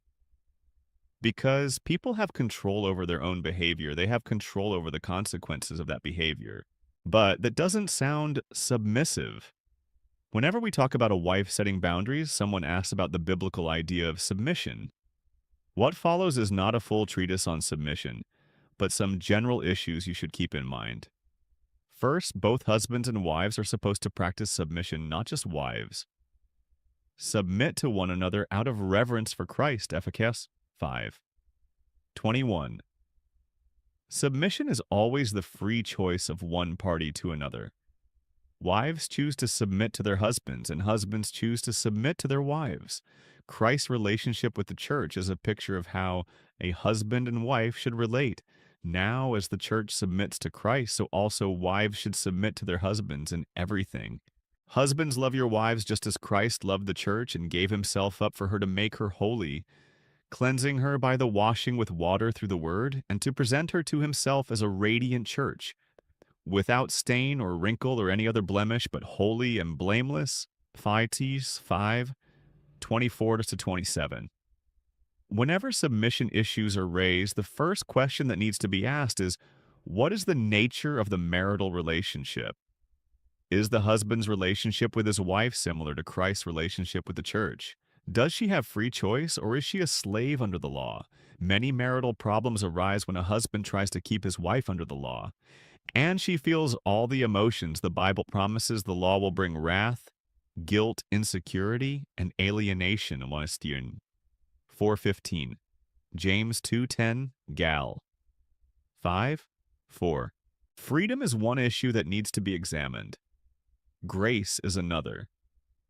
Is the husband's relationship with his wife full of grace and unconditional love? Is she in a position of no condemnation as the church is Rome? 8:1. Or does her husband fail to wash her of all guilt? Usually husbands who quote Ephesians 5 turn their wives into slaves and condemn them for not submitting. If she incurs wrath or condemnation for not submitting, she and her husband do not have a grace-filled Christian marriage. They have a marriage under the law. Often in these situations, the husband is trying to get his wife to do something that is either hurtful or takes away her will. Both of these actions are sins against himself. Husbands ought to love their wives as their own bodies. He who loves his wife loves himself. After all, no one ever hated their own body, but they feed and care for their body, just as Christ does the church. Of 5:28-29. Given this, the idea of slave-like submission is impossible to hold. Christ never takes away our will or asks us to do something hurtful. He never pushes us past our limits. He never uses us as objects. Christ gave himself up for us. He takes care of us as he would his own body. We have never seen a submission problem that did not have a controlling husband at its root. When the wife begins to set clear boundaries, the lack of Christ-likeness in a controlling husband becomes evident because the wife is no longer enabling his immature behavior. She is confronting the truth and setting biblical limits on hurtful behavior. Often, when the wife sets boundaries, the husband begins to grow up. A question of balance. I can't get him to spend any time with me. All he wants to do is go with his friends to sporting events. He never wants to see me, Meredith complained. What do you say to that? I asked her husband. That's not true at all, Paul replied. It feels like all we have is togetherness. She calls me at work 2 or 3 times a day. She is waiting at the door when I get home and wants to talk. She has our evenings and weekends all planned out. It drives me crazy. So I try to get away and go to a game or to play golf. I feel smothered. How often do you try to get out? Anytime I can. Probably about 2 nights a week and one afternoon on the weekend. What do you do at those times? I asked Meredith. Well, I wait for him to come home. I miss him very much. Don't you have something you want to do for yourself? No. My family is my life. I live for them. I hate it when they are gone, and we can't have time together. Well, it's not like you never have time together, I said. But it is true that you don't have all the time together. And when that happens, Paul seems to be relieved and you are distressed. Can you explain that imbalance? What do you mean, imbalance? She asked. Every marriage is made up of two ingredients, togetherness and separateness. In good marriages, the partners carry equal loads of both of those. Let's say there are 100 points of togetherness and 100 points of separateness. In a good relationship, one partner expresses 50 points of togetherness and 50 points of separateness, and the other does the same. They both do things on their own, and that creates some mutual longing for the other, and the togetherness creates some need for separateness. But in your relationship, you have divided the 200 points differently. You are expressing all of the 100 together points, and he is expressing the 100 points of separateness. If you want him to move towards you, I continued, you need to move away from him and create some space for longing. I don't think Paul ever gets a chance to miss you. You're always pursuing him, and he is turning away to create space. If you would create some space, he would have some space to long for you in, and then he would pursue you. That's exactly right. Paul broke in, honey, it's like when you were getting your graduate degree and were gone so much. Remember, I used to long to see you. I don't get a chance to miss you now. You're always around. Meredith was reluctant to concede my point, but eager to explore with Paul ways to bring balance to their marital relationship. Balance. It's something that God has wired into every system. Every system tries to find balance in any way it can. And many dimensions need to be balanced in a marriage: power, strength, togetherness, sex, and so on. Problems come when instead of trading places in these areas, one spouse is always powerful and the other powerless. One spouse is always strong and the other weak. One spouse always wants togetherness and the other wants separateness. One spouse always wants sex and the other doesn't. In each case, the couple has struck a balance, but it is not a mutual balance. Boundaries help create mutual balance instead of split balance. They help couples keep each other accountable. If someone does not have boundaries and begins to do another's work for him or her, such as creating all the togetherness in the relationship, that person is on the road to codependency or worse. The other partner will live out the opposite side of the split. Boundaries keep partners accountable through consequences and force the balance to become mutual. The preacher in Ecclesiastes says there is a time for everything and a season for every activity under the heavens. 1. There are balanced polarities in life and relationship. When you find yourself in an unequal relationship, you may lack boundaries. Setting boundaries may correct the imbalance. For example, when Paul sets boundaries on Meredith's demands, he forces her to become more independent. Resolution. It is often easy to see problems, but difficult to make the hard choices and risk that result in change. Let's look at the steps toward personal change in a marital relationship. 1. Inventory the symptom. First, you need to recognize the problem and agree to take action to solve it. You will not resolve the problem by wishing. You need to own the problem, whether it be sex discipline of the children, lack of togetherness, or unfair spending of money. 2. Identify the specific boundary problem. One step beyond identifying the symptom is putting your finger on the specific boundary issue. For instance, the symptom may be that one person does not want sex. The boundary problem may be that this person does not say no often enough in other areas of the relationship, so that this is the one place that she has some power. Or she may feel as if she does not have enough control in the sexual arena. She may feel powerless. She may feel that her choices are not honored. 3. Find the origins of the conflict. This is probably not the first relationship in which this boundary issue has arisen. You probably learned to relate this way in a significant relationship in the family in which you grew up. Certain fears that were developed in that relationship are still operative. You need to name these original issues. You may need to stop confusing your parent with your spouse. No other relationship repeats parental conflicts more often than the marriage relationship. 4. Take in the good. This step involves establishing a support system. Remember, boundaries are not built in a vacuum. We need bonding and support before we build boundaries. The fear of abandonment keeps many people from setting boundaries in the first place. For this reason, establish a support system that will encourage boundary setting in your marriage. This may be a codependency group, Al-Anon, a therapist, a marriage counselor, or a pastor. Do not set boundaries alone. You have not set boundaries because you are afraid. The only way out is through support. Though one may be overpowered, two can defend themselves. A cord of 3 strands is not quickly broken. 4. 12. Boundaries are like muscles. They need to be built up in a safe support system and allowed to grow. If you try to shoulder too much weight too quickly, your muscles may tear or be pulled. Get help. 5. Practice. Practice new boundaries in safe relationships. Relationships in which people love you unconditionally. Tell a good friend no when you can't do lunch, or let her know when your opinion differs from hers, or give something to her without expecting anything in return. As you practice setting limits with safe people, you will begin to grow in your ability to set limits in your marriage. 6. Say no to the bad. Put limits on the bad in your marriage. Stand up to abuse. Say no to unreasonable demands. Remember the parable of the servants entrusted with gold by their master. There was no growth without risk and a facing up to fear. Being successful is not as important as stepping out and trying. 7. Forgive. Not to forgive is to lack boundaries. Unforgiving people allow other people to control them. Setting people who have hurt you free from an old debt is to stop wanting something from them.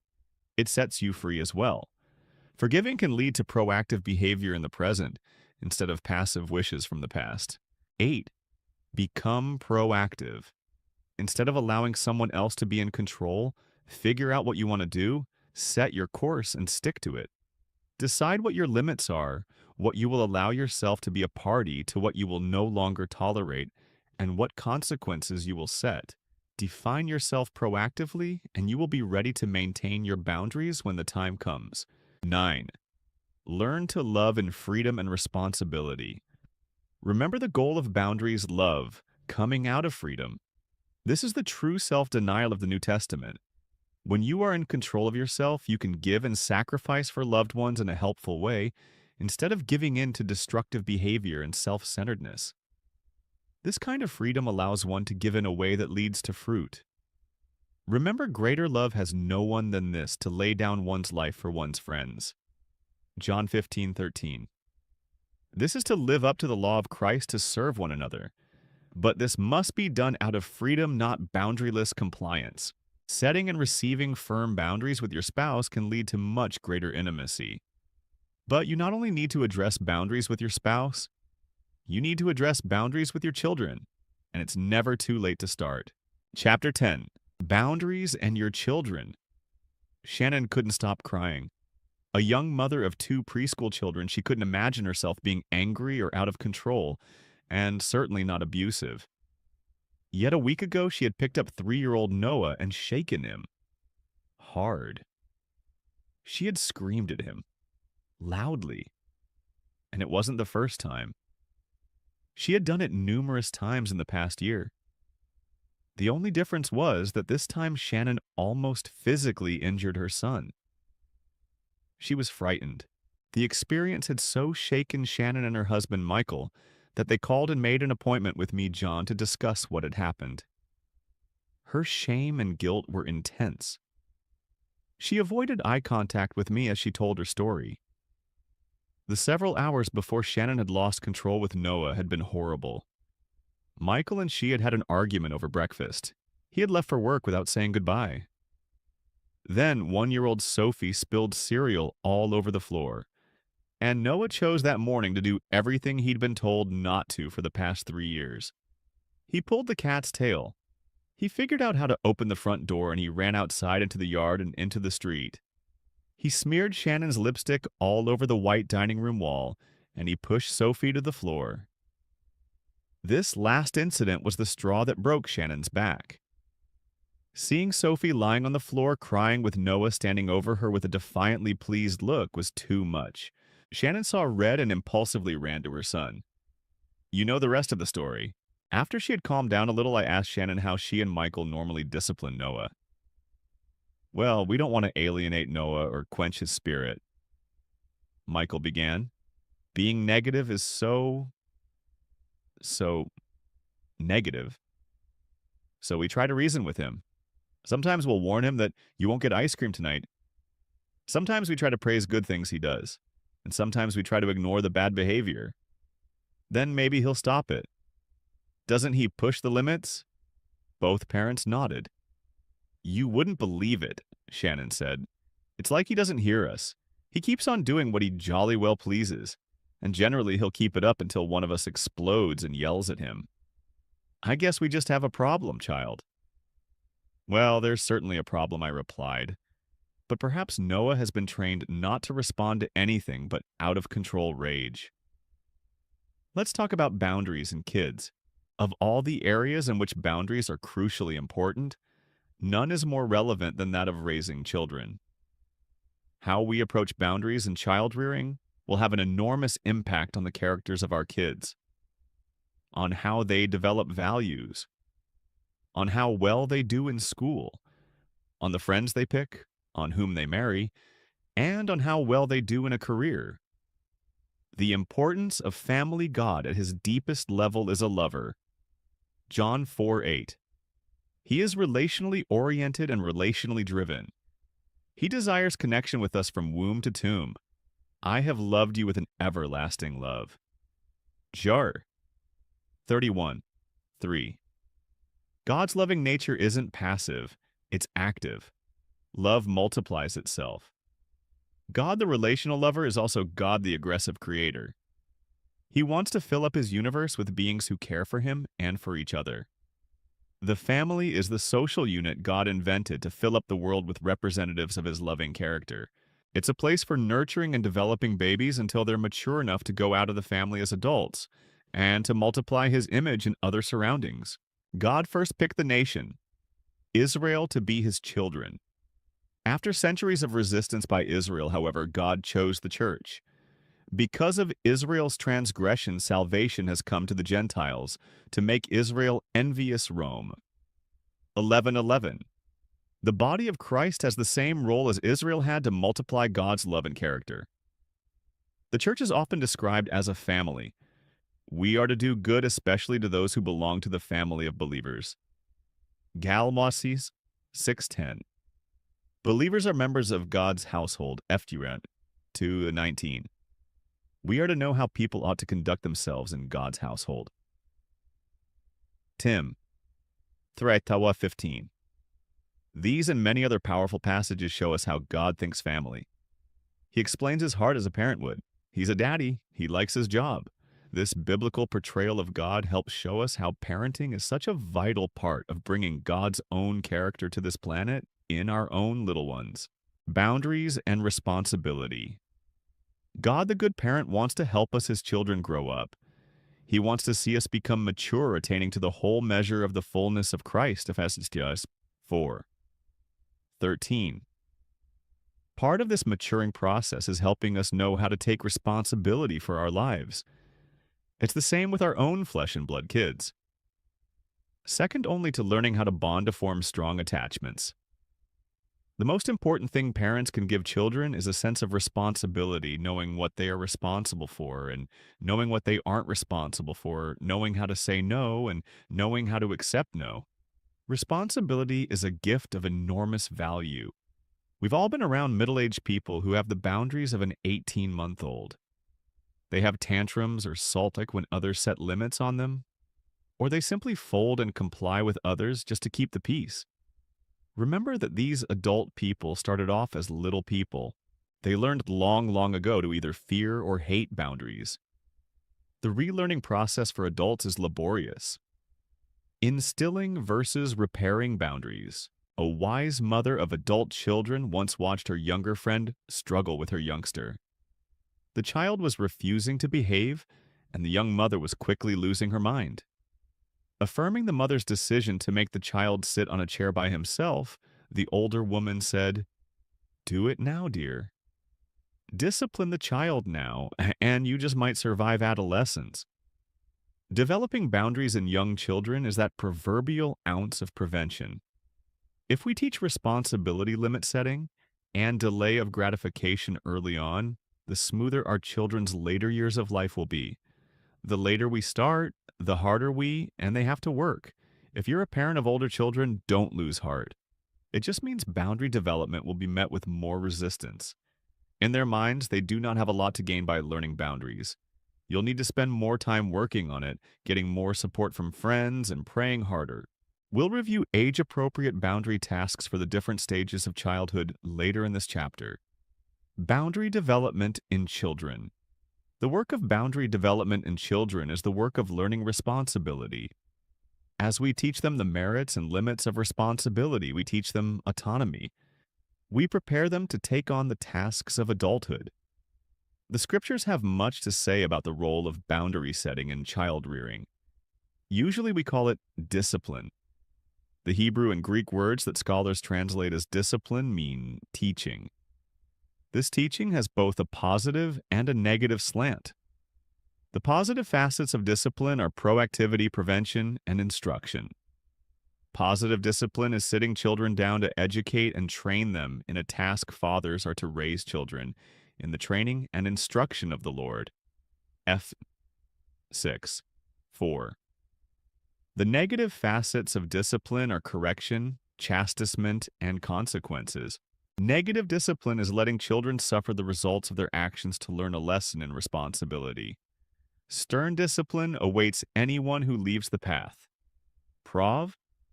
15. 10.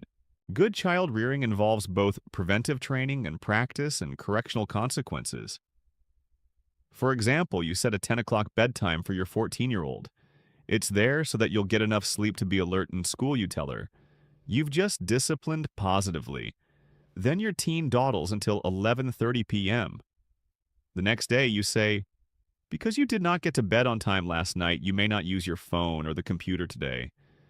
You've just disciplined negatively. Why are both positive and negative discipline necessary in good boundary development? Because God uses practice, trial, and error to help us grow up.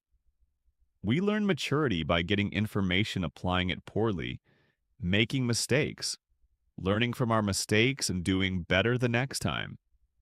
Practice is necessary in all areas of life, in learning to ski, write an essay, or operate a computer. We need practice in developing a deep love relationship and in learning to study the Bible. And it's just as true in our spiritual and emotional growth. But solid food is for the mature who by constant use have trained themselves to distinguish good from evil. 5:14. Practice is important in learning boundaries and responsibility. Our mistakes are our teachers. Discipline is an external boundary designed to develop internal boundaries in our children. It provides a structure of safety until children have enough structure in their character not to need it. Good discipline always moves children toward more internal structure and more responsibility. We need to distinguish between discipline and punishment. Punishment is payment for wrongdoing.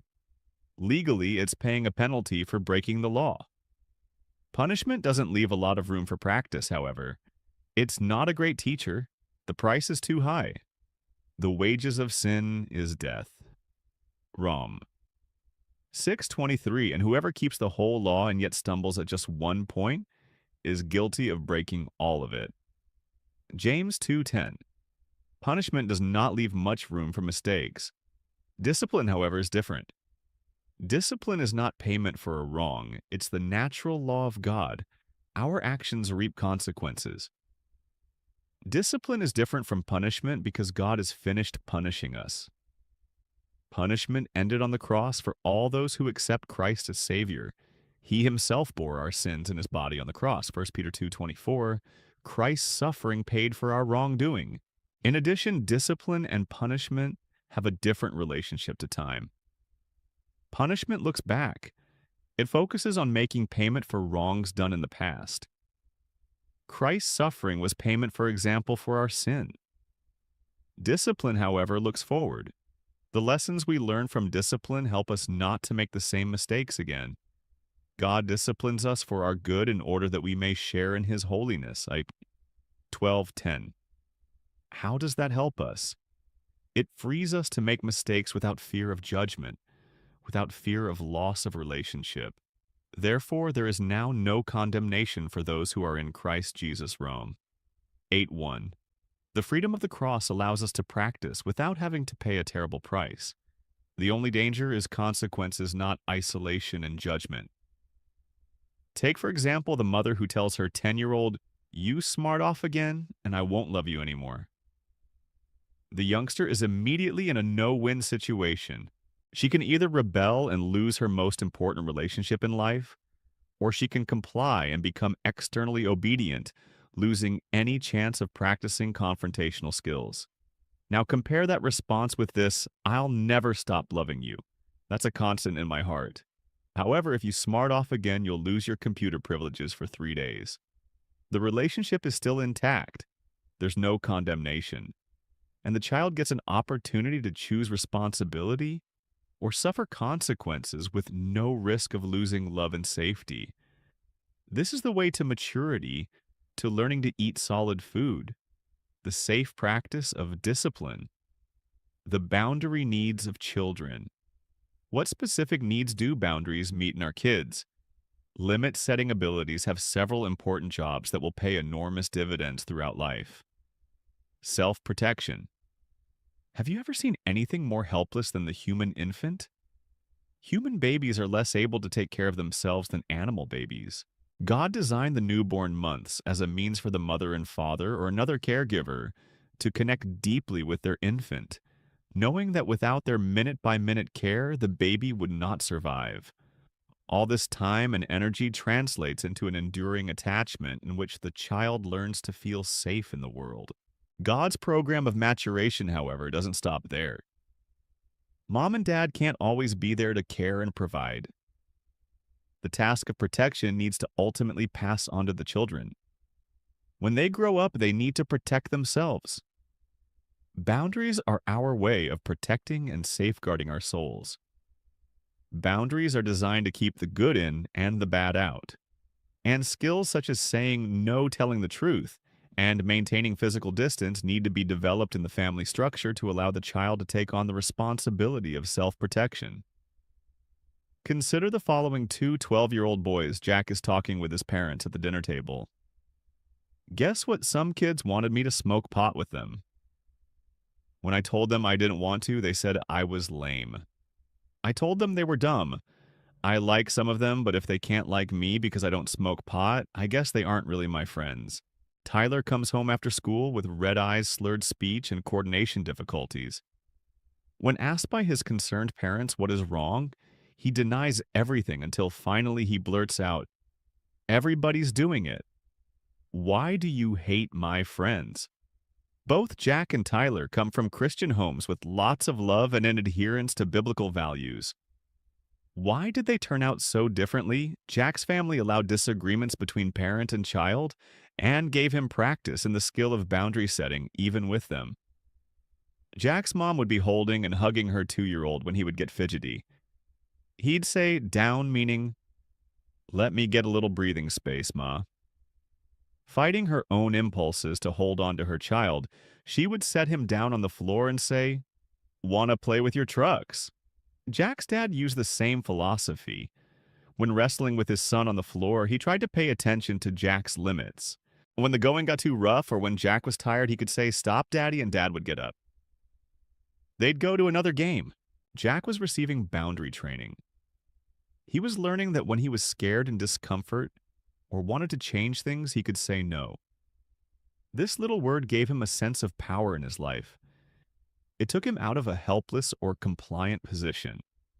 And Jack could say it without receiving an angry and hurt response or a manipulative countermove such as, but Jack, Mommy wants to hold you now, okay? Jack learned from infancy on that his boundaries were good and that he could use them to protect himself. He learned to resist things that weren't good for him. A hallmark of Jack's family was permission to disagree. When, for example, Jack would fight his parents about his bedtime, they never withdrew or punished him for disagreeing. Instead, they would listen to his reasoning, and if it seemed appropriate, they would change their minds. If not, they would maintain their boundaries. Jack was also given a vote in some family matters. When family night out would come up, his parents listened to his opinion on whether they should go to a movie, play video games, or shoot baskets in the driveway. Was this a family with no limits? On the contrary, it was a family who took boundary setting seriously as a skill to develop in its children. This was good practice for resisting in the evil day. Ephemerist 5:16, when some of Jack's friends turned on him and pressured him to take drugs. How was Jack able to refuse? Because by then he'd had 10 or 11 years of practice disagreeing with people who were important to him without losing their love. He didn't fear abandonment in standing up against his friends. He'd done it many times successfully with his family with no loss of love. Tyler, on the other hand, came from a different family setting. In his home, No had two different responses. His mom would be hurt and withdraw and pout. She would send guilt messages such as, how can you say no to your mom who loves you? His dad would get angry, threaten him, and say things like, don't talk back to me, mister. It didn't take long for Tyler to learn that, to have his way, he had to be externally compliant. He developed a strong yes on the outside, seeming to agree with his family's values and control. Whatever he thought about a subject, the dinner menu, social media restrictions, church activities, clothes, or curfews he stuffed inside, once when he had tried to resist his mother's hug, she had immediately withdrawn from him, pushing him away with the words, someday you'll feel sorry for hurting your mother's feelings like that. Day by day, Tyler was being trained not to set limits.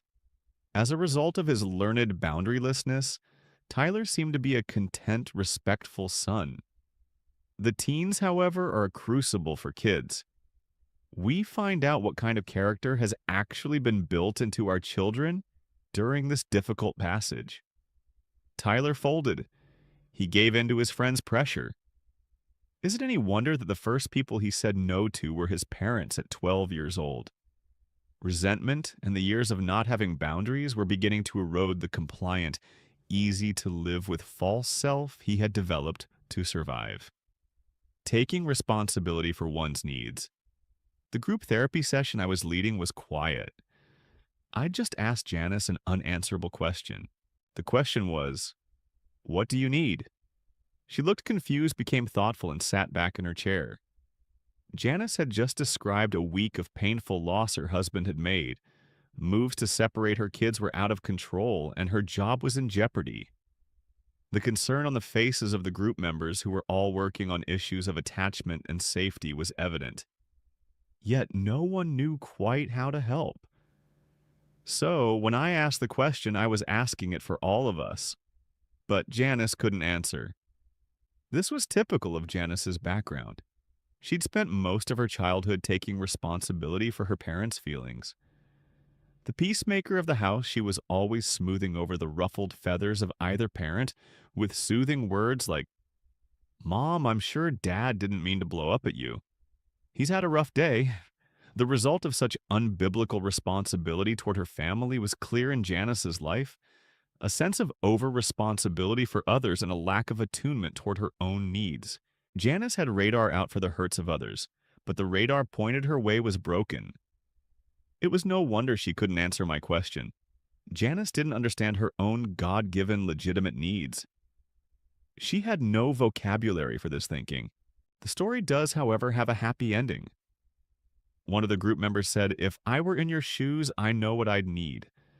I'd really need to know that you people in this room cared for me, that you didn't see me as a colossal, shameful failure, and that you'd pray for me and let me call you on the phone this week for support." Janice's eyes filled with tears.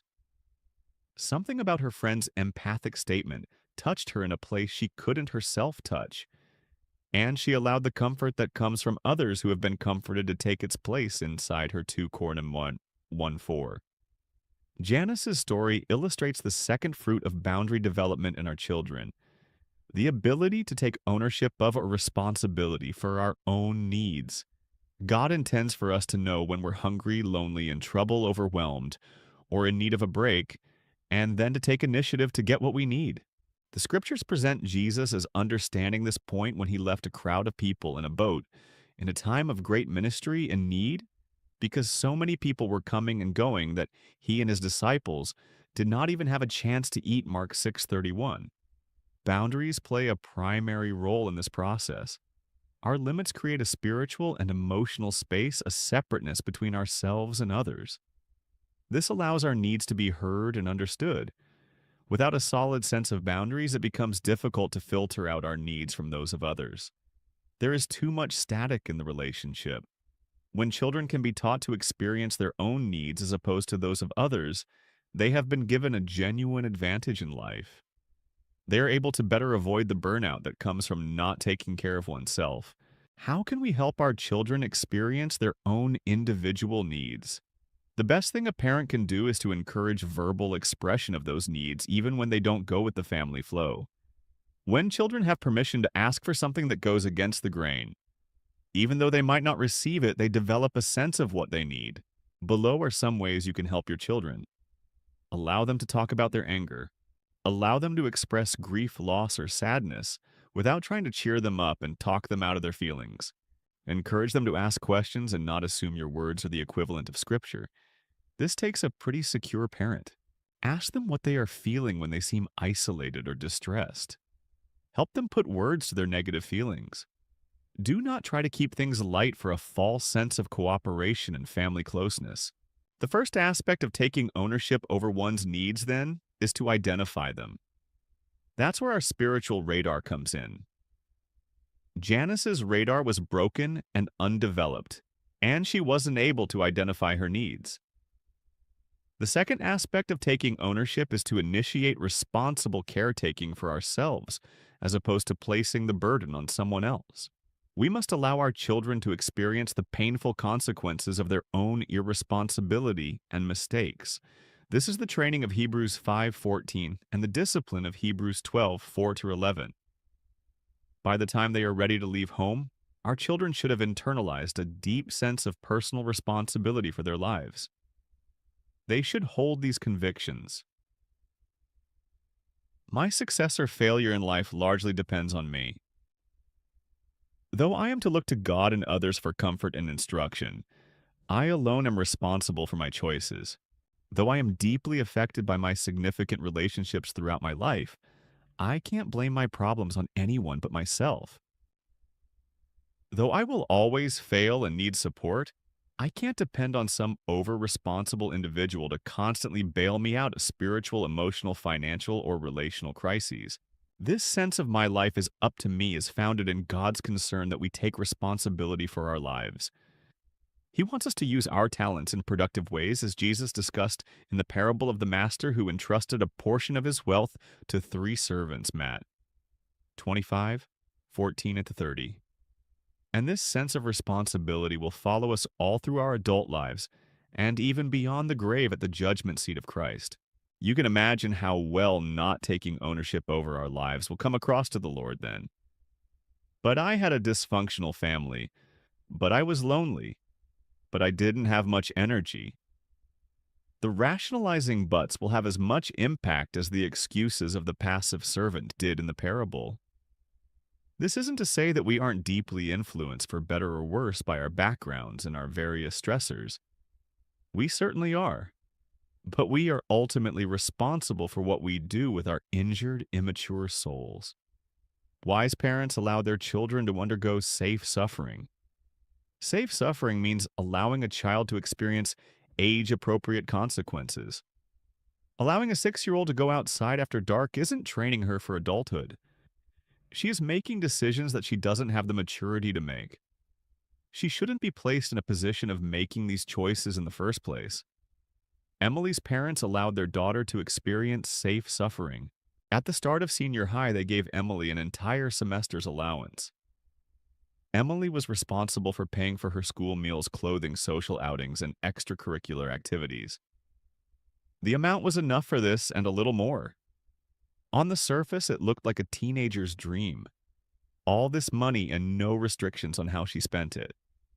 The first semester, Emily bought some beautiful outfits.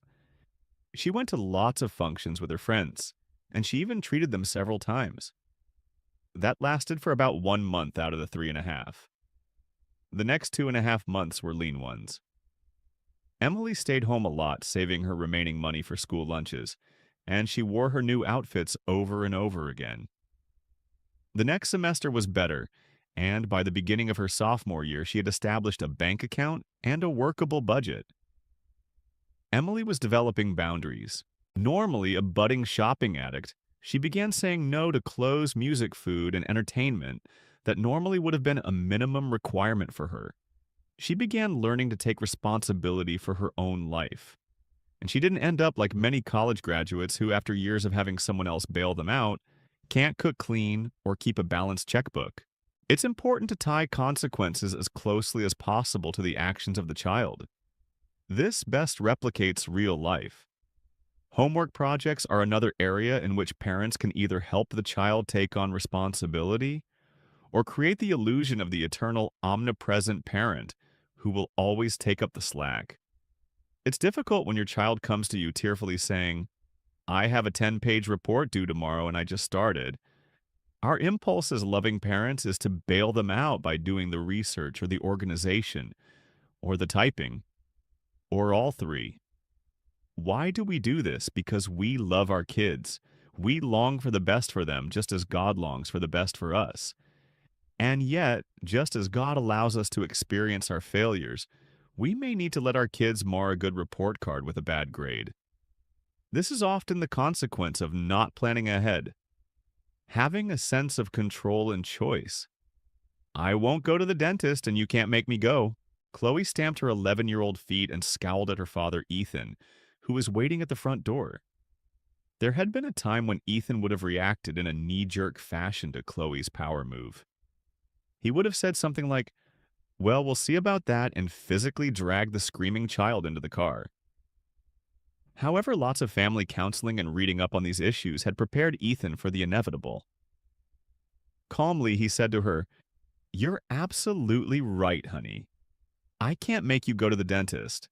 If you don't want to go, you don't have to. But remember our rule. If you choose not to go, you're also choosing not to go to the party tomorrow night. I'll certainly respect either decision. Shall I cancel your appointment?" Chloe looked perplexed and thought a minute. Then slowly she replied, "I'll go. But I'm not going because I have to." Chloe was right. She was choosing to go to her appointment because she wanted to attend the party. Children need to have a sense of control and choice in their lives.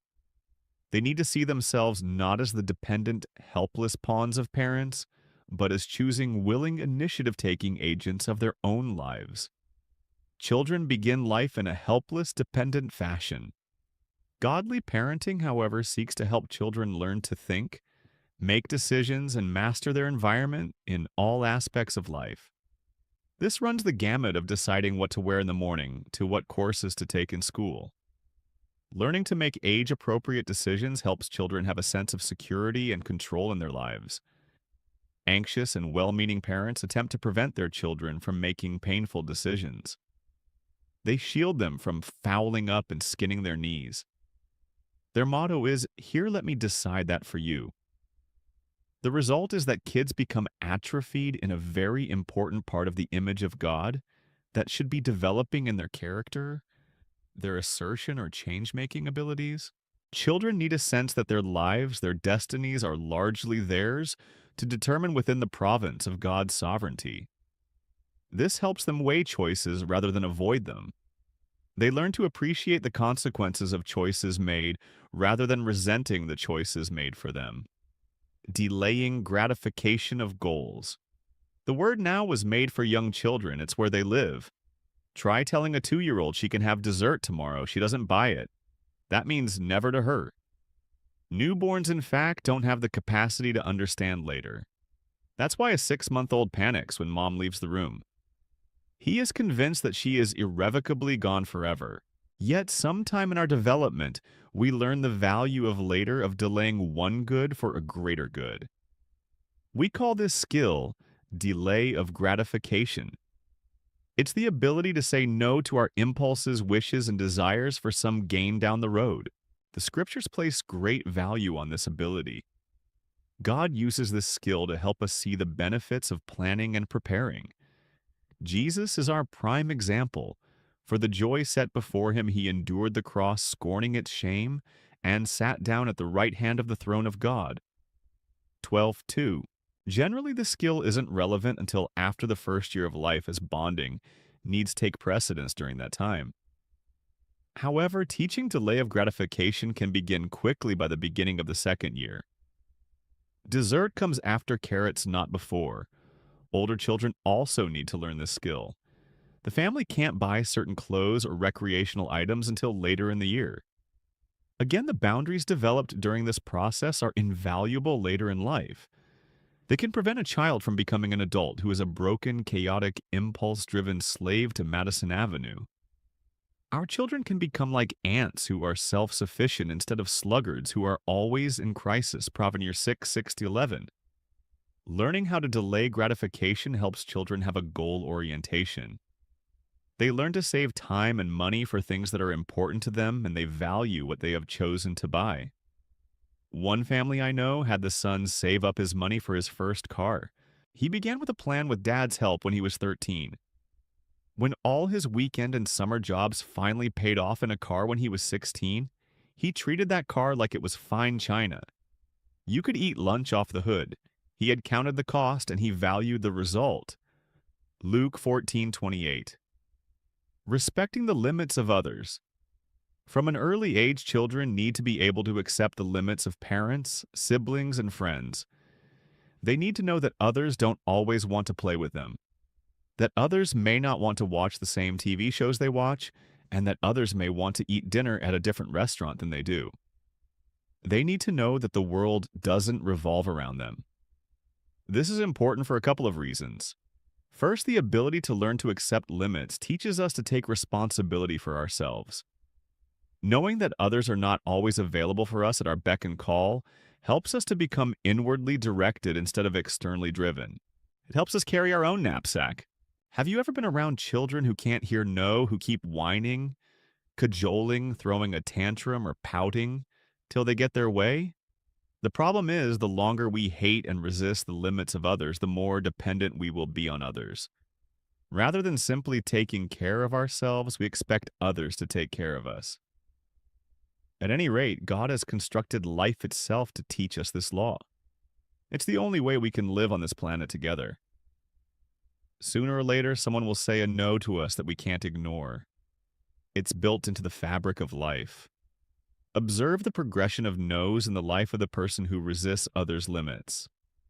The no of parents. 2, the no of siblings. 3, the no of school teachers. 4, the no of school friends. 5, the no of bosses and supervisors. 6, the no of spouses. 7, the no of health problems from overeating, alcoholism, or an irresponsible lifestyle. 8, the no of police, the courts, and even prison. Some people learn to accept boundaries early in life, even as early as stage number 1. But some people have to go all the way to number 8 before they get the picture that we have to accept life's limits. Stop listening to instruction. My son and you will stray from the words of knowledge. Prov, 1927. Many out-of-control adolescents don't mature until their 30s when they become tired of not having a steady job and a place to stay.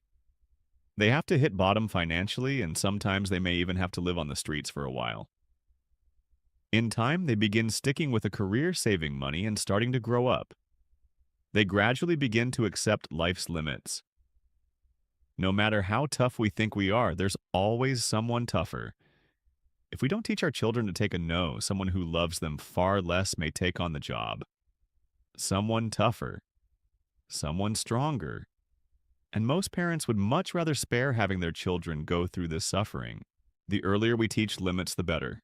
A second, even more important reason why accepting the limits of others is important for kids is this heeding others' boundaries helps children to love.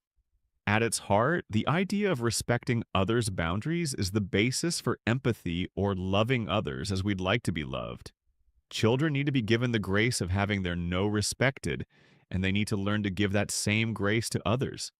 As they feel empathy for the needs of others, they mature and deepen in their love for God and others we love because He first loved us. 1 John 4:19. Say, for example, that your 6-year-old accidentally but carelessly bonks you on the head hard with a softball. To ignore it or act like it didn't hurt is to give the child the feeling that his actions have no impact. He can then avoid any sense of responsibility or awareness of others' needs or hurts. However, telling him, I know you didn't do it on purpose, but that ball really hurt me? Try to be a little more careful helps him see without condemnation that he can hurt people he loves and that his actions do matter. If this principle isn't taught, it's difficult for children to grow up as loving people. Frequently, they become self-centered or controlling. At that point, God's program of maturity is more difficult. A client of mine had been trained by his family to ignore others' limits. His subsequent manipulation had landed him in jail for stealing. Yet this process, painful though it was, taught him empathy. I really never knew that other people had needs and hurts, he once explained to me. I was raised to concentrate on number one. And when I began getting confronted on my lack of respect for others' needs, something happened inside. A space opened up inside my heart for others. I didn't ignore my own needs, but for the first time I saw progress. I actually started feeling guilty about how my actions have hurt my wife and family. Did he have a long way to go? Absolutely. But he was on the right road. Learning boundaries later in life was a start to becoming an authentically, biblically loving person. Seasonal boundaries. Age-appropriate limits training. If this was the first chapter you turned to when you glanced over the table of contents, chances are you're a parent. Chances are also that you may be experiencing boundary difficulties with your children. Perhaps you're reading this simply in an effort to prevent problems. But more likely you're in some pain from which you need relief. Your newborn won't stop shrieking. Your toddler runs the household. Your elementary school student has behavioral problems at school. Your junior high kid smarts off. Your high schooler is drinking. All of these issues indicate possible boundary problems, and this section provides an outline on the age-appropriate boundary tasks your children should be learning. As parents, we need to take into consideration our children's developmental needs and abilities to avoid asking them to do something they can't do, or to avoid asking too little of them. Below are the basic tasks for the different stages of childhood. For more detailed information on birth to age 3, refer to Chapter 4 on how boundaries are developed in childhood. Birth to 5 months. At this stage, the newborn needs to establish an attachment with mother-dad or the primary caregiver. A sense of belonging, of being safe and welcome, are the tasks the child needs to accomplish. Setting limits is not as much an issue here as providing security for the infant. The only real boundary here is the soothing presence of the primary caregiver, who is usually the mother. She protects the infant. Mom's job is to help her newborn contain intense, frightening, and conflicting feelings. Left by themselves, infants are terrorized by their aloneness and lack of internal structure. For centuries, mothers, including Mary Jesus' mother, have swaddled their babies or wrapped cloths tightly around them. While swaddling keeps the baby's body heat regulated, the tight wrappings also help the infant feel safe, a sort of external boundary. The baby knows where he or she begins and ends. When newborns are undressed, they often panic about the loss of structure around them. Some well-meaning Christian teachers call for infant training theories that schedule the feeding and holding of infants. These techniques try to teach an infant not to cry or demand comfort because the child is in control instead of the parent, or because that demand is evidence of the child's selfish, sinful nature. These theories can be horribly destructive when not understood biblically or developmentally. The screaming 4-month-old child is trying to find out whether the world is a reasonably safe place or not. She is in a state of deep terror and isolation. She hasn't learned to feel comfort when no one is around. To put her on the parent's schedule instead of her own for holding and feeding is to condemn the innocent, as Jesus said. Matt 12:7. These teachers say their programs are biblical because they work. When I stopped picking her up from her crib at night, my 4-month-old stopped crying, they'll say. That may be true, but another explanation for the cessation of crying is infant depression, a condition in which the child gives up hope and withdraws.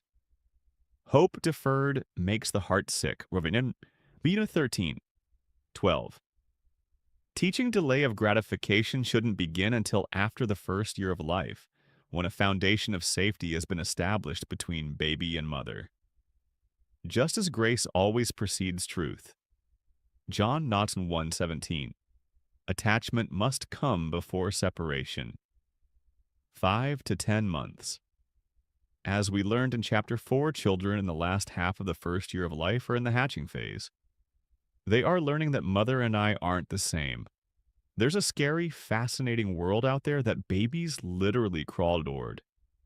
Though they have tremendous dependency needs, infants are beginning to move out of their oneness with their mom. To help their children develop good boundaries during this stage, parents need to encourage attempts at separateness while still being the anchors the child clings to. Allow your child to be fascinated with people and objects other than you. Make your home a safe place for your baby to explore. Helping your children hatch, however, doesn't mean neglecting the deep attachment necessary for their internal foundation, their rootedness and groundedness. This is still an infant's primary work. You need to carefully tend to your child's needs for bonding and emotional safety, while at the same time allowing the child to look outward beyond you. Many mothers find this transition from their child's love affair with them to the big wide world difficult. The loss of such a deep intimacy is great, especially after the time spent in pregnancy and childbirth. The responsible mother, however, will strive to get her own closeness needs met by other adults in her life. She will encourage the hatching of her baby, knowing she is preparing him or her to be equipped to leave and cleave. At this point, most infants don't yet have the ability to understand and respond appropriately to the word no. Keeping them out of danger by picking them up and removing them from unsafe places is the best route. 10 to 18 months. At this practicing stage, your baby begins not only talking but also walking, and the possibilities stretch out before her. The world is this child's oyster, and she spends a lot of time finding ways to open it up and play with it. Now she has the emotional and cognitive ability to understand and respond to the word no. Boundaries, both having and hearing limits, become increasingly important during this stage. Allowing the no muscle to begin developing is crucial at this age. No is your child's way of finding out whether taking responsibility for her life has good results, or whether no causes someone to withdraw. As parents learn to rejoice in your baby's no, at the same time you have the delicate task of helping your child see that she is not the center of the universe. There are limits in life. There are consequences for scribbling on doors and screaming in church. Yet you need to do this without quenching the sense of excitement and interest in the world that she has been developing. 18 to 36 months. The child is now learning the important task of taking responsibility for a separate yet connected soul. The practicing child gives way to the more sober child who is realizing that life has limits, but that being separate does not mean that we can't be attached. In this phase, the following abilities are goals. 1. The ability to be emotionally attached to others without giving up a sense of self and one's freedom to be apart. 2. The ability to say appropriate no's to others without fear of loss of love. 3. The ability to take appropriate no's from others without withdrawing emotionally. At 18 to 36 months, the child needs to learn to be autonomous. She wants to be free of parental rule, but this desire is conflicted by her deep dependence on her parents. The wise parent will help her gain a sense of individualism and accept her loss of omnipotence, but without losing attachment. To teach a child boundaries at this stage, you need to respect her no whenever appropriate, yet maintain your own firm no. It's easy for you to try to win all the skirmishes, but there are simply too many. You will end up losing the war because you've lost the big picture, the attachment. Don't waste your energy trying to control a random whirlwind. Pick your battles carefully and choose the important ones to win. Wise parents will rejoice in children's fun times, but will consistently and uniformly keep solid limits with the practicing child. At this age, children can learn the rules of the house as well as the consequences for breaking them. One workable process of discipline is listed below. 1. First infraction. Tell the child not to color on the bedsheet. Try to help the child meet her need in another way, using a coloring book or a pad of plain paper to color on instead of a bedsheet, for example. 2. Second infraction. Again, tell the child no and state the consequence. She will need to take a time out for 1 minute or lose the crayons for the rest of the day. 3. Third infraction. Administer the consequences, explaining why, then give the child a few minutes to be angry and separate from parents. 4. Comfort and reconnection. Hold and comfort the child, helping her reattach with you. This helps her differentiate between consequences and a loss of love. Painful consequences should never include a loss of connection. 3 to 5 years. During this phase, children move into a period of sex role development. Most children identify with the same-sex parent. Little boys want to be like dad and little girls like mom. They also develop competitive feelings toward that same parent, wishing to marry the opposite-sex parent, defeating the same-sex parent in the process. They are preparing for adult sex roles later in life. Boundary work by parents is important here. Gently but firmly, mothers need to allow their daughters to identify and to compete.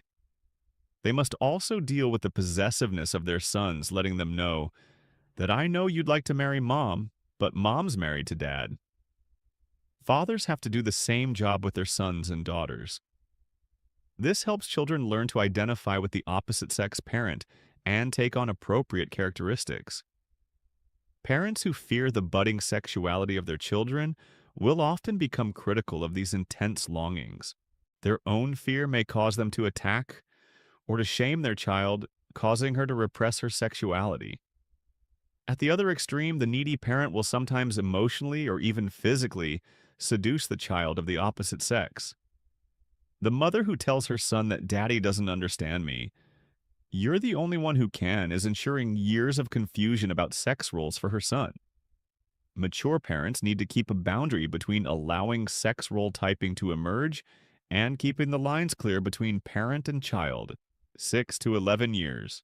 During what is called latency, or the years of industry, the child is preparing for the upcoming thrust into adolescence. These years are the last true years of childhood. They are important for learning task orientation through schoolwork and play, and for learning to connect with same-sex peers. An extremely busy time for work and friends this period carries its own boundary tasks for parents. Here you need to help your kids establish the fundamentals of tasks, doing homework, house chores, and projects. They need to learn planning and the discipline of keeping at a job until it's finished. They need to learn such boundary work as delay of gratification, goal orientation, and budgeting of time. 11 to 18 years. Adolescence, the final step before adulthood, involves important tasks such as sexual maturation, a sense of solidifying identity in any surrounding career leanings and love choices. It can be a frightening yet exciting time for both child and parents. By this point, the parenting process should have begun. Things are beginning to shift between you and your youngster. Instead of controlling your child, you influence her. You increase her freedom as well as responsibility. You renegotiate restrictions, limits, and consequences with more flexibility. All of these changes are like the countdown of a NASA space shuttle. You are preparing for the launching of a young adult into the world. Wise parents keep the imminent catapulting of their teens into society in the back of their minds at all times. The question they must always struggle with is no longer, how can I make them behave, but rather, how can I help them survive on their own? Teens need to be setting their own relational scheduling values and money boundaries as much as possible. And they should suffer real-life consequences when they cross their boundaries. The 17-year-old who still needs to be disciplined with social media and phone restrictions may have real problems at college in 1 year. Professors, deans, and residence hall assistants don't impose these kinds of restrictions. They resort to tactics such as failing grade suspension and expulsion. If you are the parent of a teen who hasn't had boundary training, you may feel at a loss about what to do. You need to begin at whatever point your teens are. When their ability to say and hear no is deficient, clarifying house rules and consequences can often help in the last few years before the youth leaves home. Symptoms such as the following, however, may indicate a more serious problem. Isolation of the teen from family members. Depressed mood, rebellious behavior, continual conflict in family, wrong type of friends, school problems, eating disorders, alcohol use, drug use, suicidal ideas or behavior. Many parents observing these problems react with either too many boundaries or too few. The too strict parent runs the risk of alienating the almost adult from the home connection. The too lenient parent wants to be the child's best friend at a time the teen needs someone to respect. At this point, parents should consider consulting a therapist who understands teen issues. The stakes are simply too high to ignore professional help. Types of discipline. Many parents are confused by how to teach children to respect boundaries. They read countless books and articles on spanking timeouts, restrictions, and allowances. While these issues are beyond the scope of this book, a few thoughts may help organize the searching parent. 1. Consequences are intended to increase children's sense of responsibility and control over their lives. Discipline that increases the child's sense of helplessness isn't helpful. Dragging a 16-year-old girl to class doesn't build the internal motivation she'll need in 2 years when she's in college. A system of rewards and consequences that help her choose school for her own benefit has much better possibilities for success. 2. Consequences must be age-appropriate. Think through the meaning of your discipline. A timeout in a chair can be helpful and build structure for a young child, but would be humiliating to a teenager. 3. Consequences must be related to the seriousness of the infraction. Just as the penal system has different prison stays for different crimes, you must be able to distinguish between minor and severe infractions. Otherwise, severe penalties become meaningless. A client once told me I got whippings for little things and for big things. So I started getting more involved in big things. It just seemed more efficient. Once you've been sentenced to death, you don't have much to gain by being good. 4. The goal of boundaries is an internal sense of motivation with self-induced consequences. Successful parenting means that our kids want to get out of bed and go to school, be responsible, be empathic, and be caring. Because that's important to them, not because it's important to us. It's only when love and limits are a genuine part of the child's character that true maturity can occur. Otherwise, we are raising compliant parrots who will in time self-destruct. Parents have a sober responsibility teaching their children to have an internal sense of boundaries and to respect the boundaries of others. It's sober because the Bible says it's sober. Not many of you should become teachers, my fellow believers, because you know that we who teach will be judged more strictly, James 3:1. There are certainly no guarantees that our training will be heeded. Children have the responsibility to listen and learn. The older they are, the more responsibility they have. Yet as we learn about our own boundary issues, take responsibility for them, and grow up ourselves, we increase our kids' chances to learn boundaries in an adult world in which these abilities will be sorely needed every day of their lives. Chapter 11. Boundaries and Work. In Sunday school, we were studying Adam and Eve and the fall. I learned that the fall was the beginning of everything bad.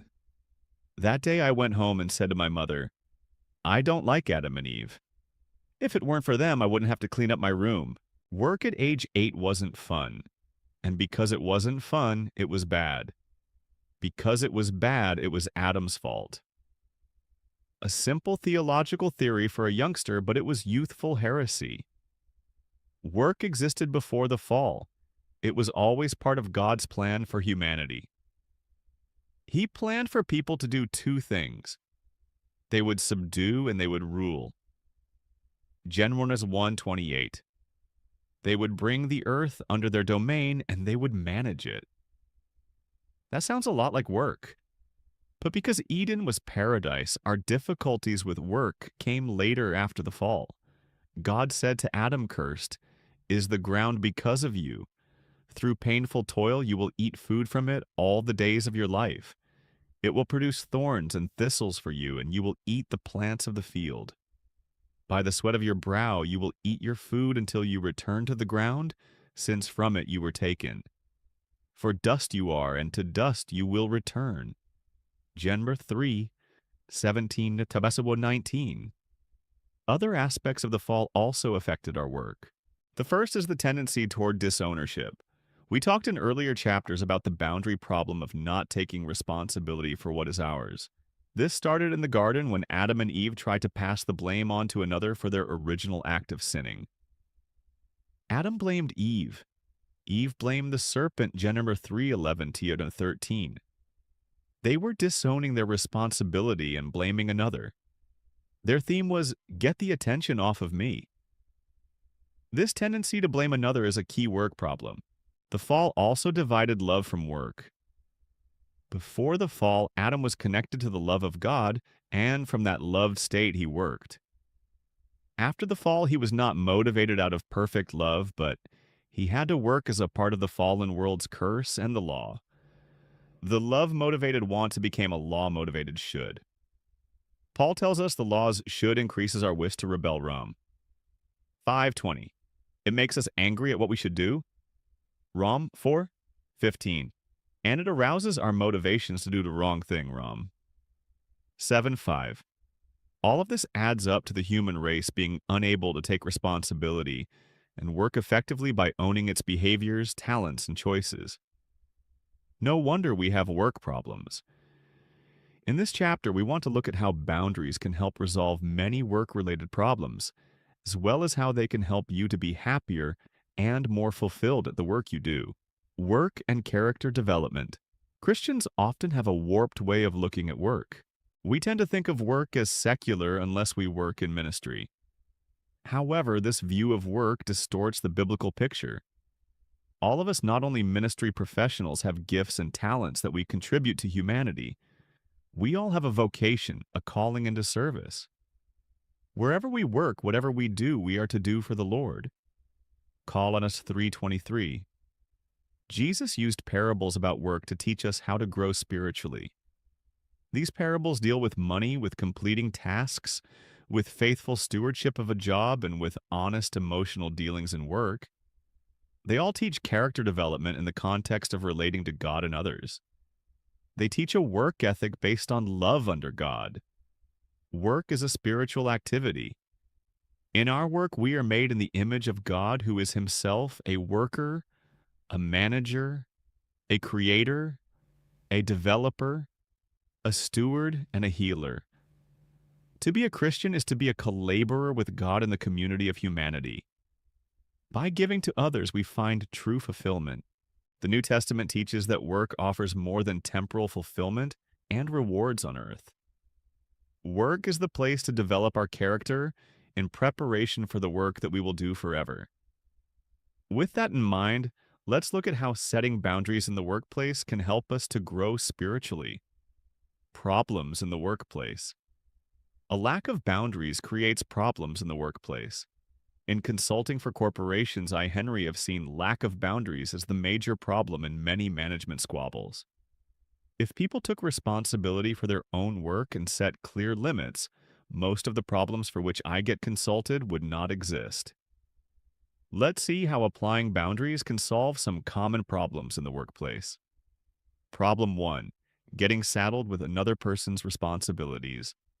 Hannah is an administrative assistant in a small company that plans training sessions for industry. She's responsible for booking the training sessions and managing the speakers' schedules. A coworker, Jack, is responsible for the training facilities. He takes the materials to the site, sets up the equipment, and orders the food. Together, Hannah and Jack make the events happen. After a few months of really liking her work, Hannah began to lose energy.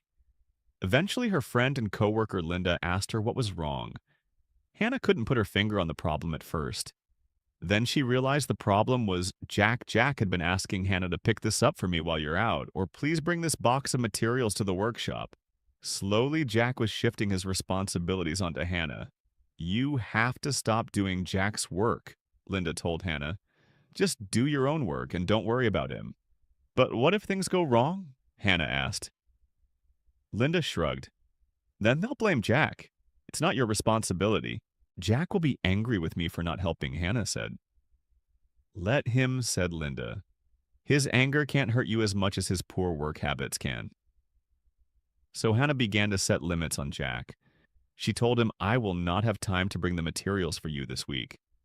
And when Jack ran out of time to do things himself, Hannah said, I'm sorry that you have not done that before now, and I understand that you are in a bind. Maybe next time you will plan better. That's not my job. Some trainers were angry that their equipment was not set up, and customers were angry that no food was provided for the break. But the boss tracked down the problem to the person who was responsible, Jack, and told him to shape up or find another job. In the end, Hannah began to like work again, and Jack began to get more responsible, all because Hannah set boundaries and stuck to them. If you are being saddled with another person's responsibilities and feel resentful, you need to take responsibility for your feelings and realize that your unhappiness is not your coworker's fault, but your own. In this, as in any other boundary conflict, you first must take responsibility for yourself. Then you must act responsibly to your coworker. Go to your coworker and explain your situation. When he asks you to do something that is not your responsibility, say no and refuse to do whatever it is that he wants you to do. If he gets angry at you for saying no, be firm about your boundaries and empathize with his anger. Don't get angry back. To fight anger with anger is to get hooked into his game. Keep your emotional distance and say, I am sorry if this upsets you, but that job is not my responsibility. I hope you get it worked out. If he continues to argue, tell him that you are finished discussing it. He can come and find you when he is ready to talk about something else. Do not fall into the trap of justifying why you can't do his work for him. You will be slipping into his thinking that you should do his work if you are able to, and he will try to find a way that you can. You owe no one an explanation about why you will not do something that is not your responsibility. Many over-responsible people who work next to under-responsible people bear the consequences for their coworkers, always covering for them or bailing them out. Over-responsible people are not enjoying their work or their relationships with these people. Their lack of boundaries is hurting them as well as keeping the other people from growing. If you are an over-responsible person, you need to learn to set boundaries. Sometimes, however, a coworker will genuinely need some extra help. It is perfectly legitimate to bail out a responsible coworker or to make special concessions to a colleague who uses those concessions responsibly to get well. This is love, and good organizations operate lovingly. When we worked as psychologists at the same hospital, we often covered hospital duty for each other, or took each other's on-call time. But if one of us started taking advantage of the other, we would have needed to stop that. Covering for the other at that point would have been enabling a bad pattern of not being helpful. Favors and sacrifices are part of the Christian life. Enabling is not. Learn to tell the difference by seeing if your giving is helping the other to become better or worse. The Bible requires responsible action out of the one who is given to. If you do not see it after a season set limits, Luke 13:9. Problem 2. Working too much overtime. When I first started my counseling practice, I hired a woman for 20 hours a week to run my office. On her second day in the office, I gave her a pile of things to do. About 10 minutes later, she knocked at my door, stack of papers in hand. "What can I do for you, Lori?" I asked. "You have a problem," she told me. "I do." "What is it?" I asked, not having the vaguest idea what she was talking about. "You hired me for 20 hours a week, and you have just given me about 40 hours of work. Which 20 would you like done?" She was right. I did have a problem. I had not managed my workload very well. I was either going to have to spend more on help, cut back on projects, or hire someone else. But she was right. It was my problem, not hers. I had to take responsibility for it and fix it. Lori was telling me what that ever-present sign says. Poor planning on your part does not constitute an emergency on my part. Many bosses aren't so lucky. Their employees take responsibility for their lack of planning and never set limits on them. They are never forced to look at their lack of boundaries until it's too late, until they have lost a good employee to exhaustion or burnout. Such bosses need clear limits, but many employees are afraid to set them as Lori did because they desperately need the job or they fear disapproval. If you are in a situation in which you're doing lots of extra work because you need the job, and because you are afraid of being let go, you have a problem. If you are working more overtime than you want to, you are in bondage to your job. You are a slave, not an employee under contract. Clear and responsible contracts tell all parties involved what is expected of them, and they can be enforced.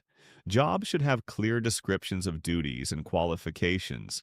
As hard as it sounds, you need to take responsibility for yourself and take steps to change your situation. Here are some suggested steps you may wish to take. 1. Set boundaries on your work. Decide how much overtime you are willing to do. Some overtime during seasonal crunches may be expected of you. 2. Review your job description if one exists. 3. Make a list of the tasks you need to complete in the next month. Make a copy of the list and assign your own priority to each item. Indicate on this list any tasks that are not part of your job description. 4.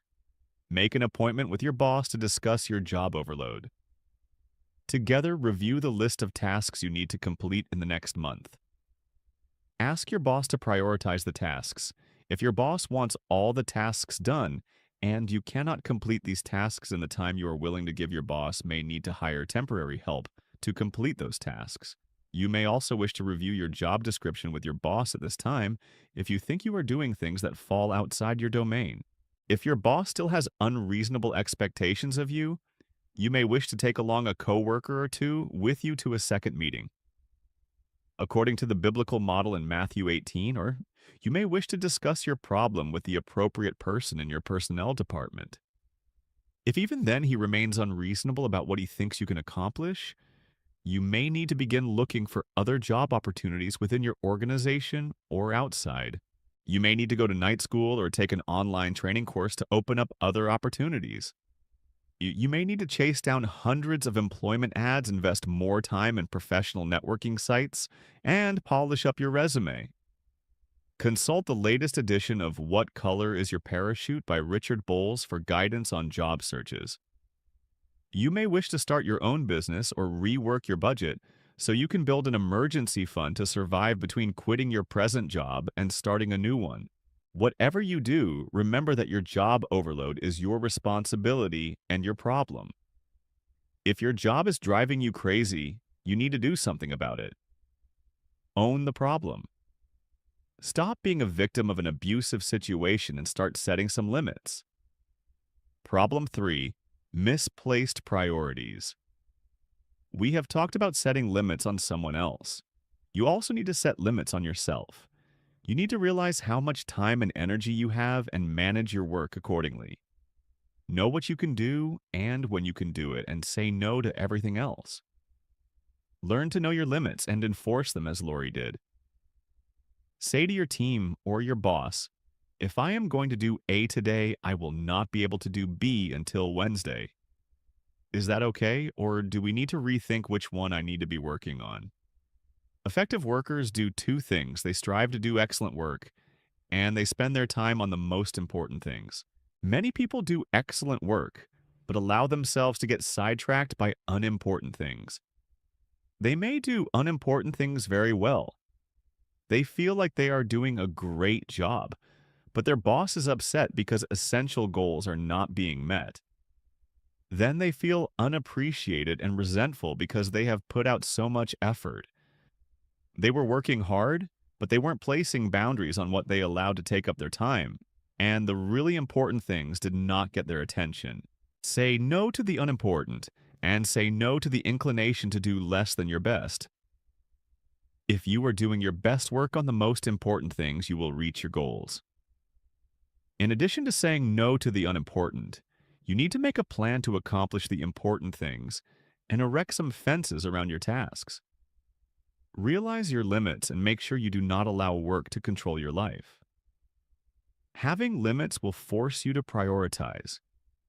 If you make a commitment to spend only so many hours a week on work, you will spend those hours more wisely. If you think your time is limitless, you may say yes to everything. Say yes to the best, and sometimes you may need to say no to the good. One man's ministry required a lot of travel, so he and his wife put their heads together and decided that he would spend no more than 100 nights a year on the road. When he gets an offer, he has to check his time budget and see if this is something he wants to spend some of his nights on. This plan forces him to be more selective in his travel, thereby saving time for other areas of his life.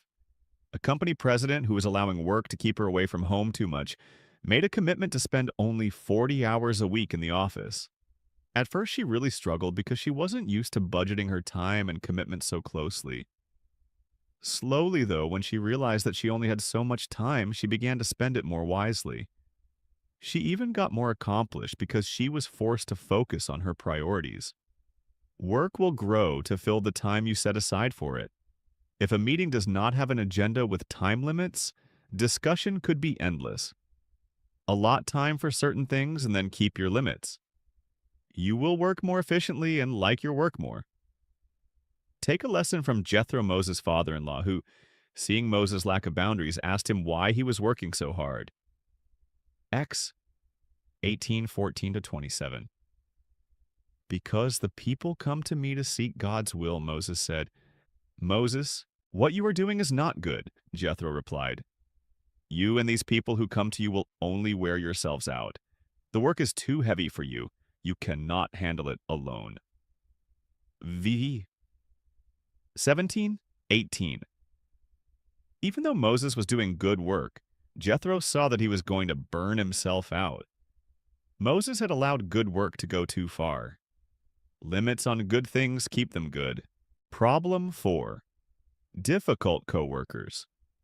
When we ran a counseling program, personnel managers often referred employees to our program because of stress at work. When these situations were unraveled, the stress at work often turned out to be a colleague who was driving the stressed-out person crazy. This person in the workplace had a strong influence over the emotional life of the person in pain, and he or she did not know how to deal with it. In this case, you need to remember the law of power. You only have the power to change yourself. You can't change another person. You must see yourself, not the other person, as the problem. To see another person as the problem to be fixed is to give that person power over you and your well-being. Because you cannot change another person, you are out of control. The real problem lies in how you are relating to the problem person. You are the one in pain, and only you have the power to fix it. Many people have found immense relief in the thought that they have no control over another person, and that they must focus on changing their reactions to that person. They must refuse to allow that person to affect them. This idea is life-changing, the beginning of true self-control. Problem 5. Critical attitudes. Stress is often caused by working with or for someone who is supercritical. People will get hooked into either trying to win over the critical person, which can almost never be done, or allowing the person to provoke them to anger. Some people internalize the criticism and get down on themselves. All of these reactions indicate an inability to stand apart from the critical person and keep one's boundaries. Allow these critical people to be who they are, but keep yourself separate from them and do not internalize their opinion of you. Make sure you have a more accurate appraisal of yourself and then disagree internally. You may also want to confront the overly critical person according to the biblical model, Matt. 18. At first, tell her how you feel about her attitude and the way it affects you. If she is wise, she will listen to you. If not, and her attitude is disruptive to others as well, 2 or more of you might want to talk to her. If she will not agree to change, you may want to tell her that you do not wish to talk with her until she gets her attitude under control. Or you can follow your organization's grievance policy. The important thing to remember is that you can't control her, but you can choose to limit your exposure to her either physically or emotionally distancing yourself from her. This is self-control. Avoid trying to gain the approval of this sort of person. It will never work, and you will only feel controlled. And avoid getting in arguments and discussions. You will never win.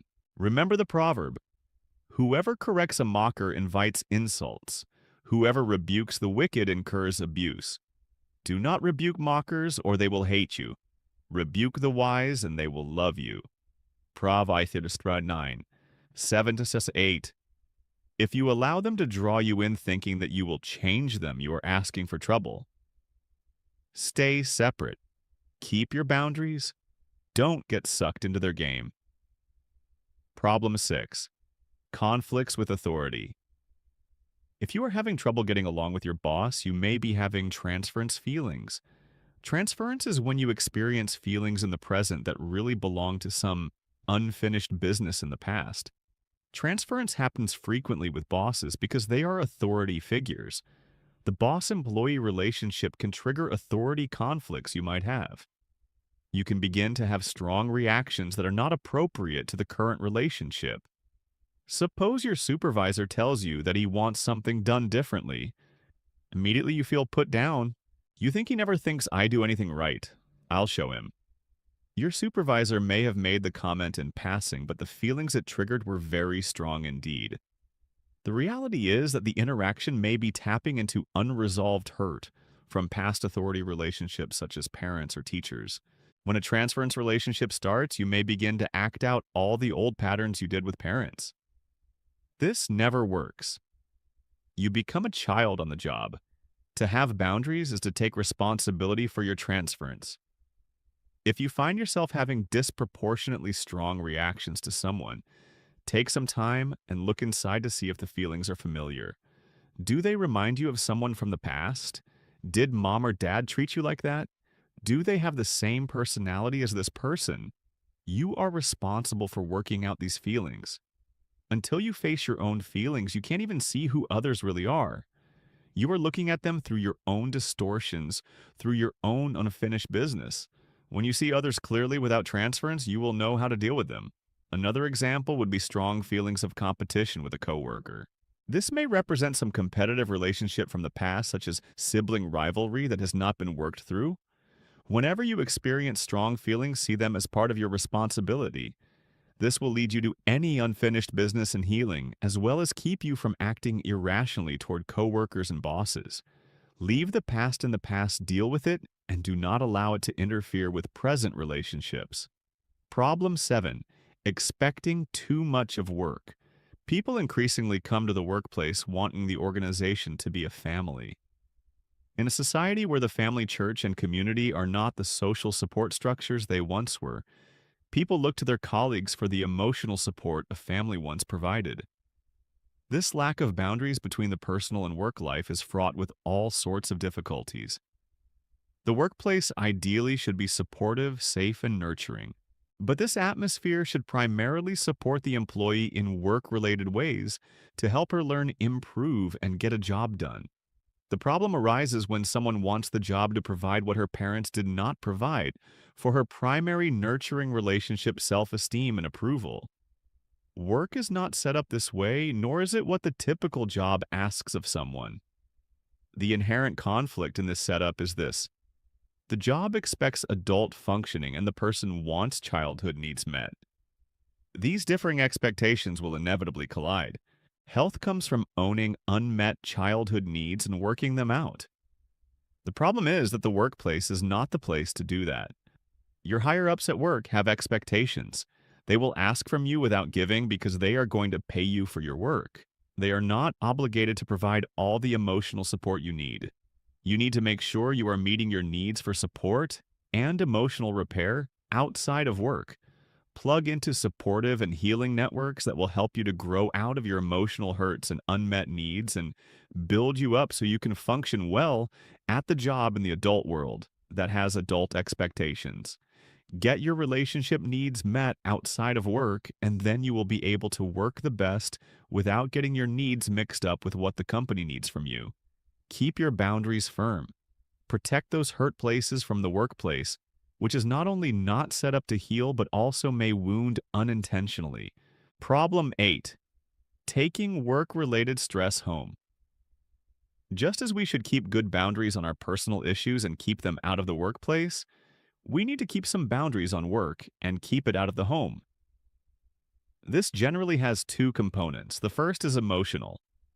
Conflicts at work need to be dealt with and worked through so they do not begin to affect the rest of your life. If denied, they can cause major depressions and other illnesses that begin to spill over into other areas of life. Make sure you understand work issues and face them directly so that work does not emotionally control your life. Find out why a certain coworker is able to get to you or why your boss is able to control the rest of your life.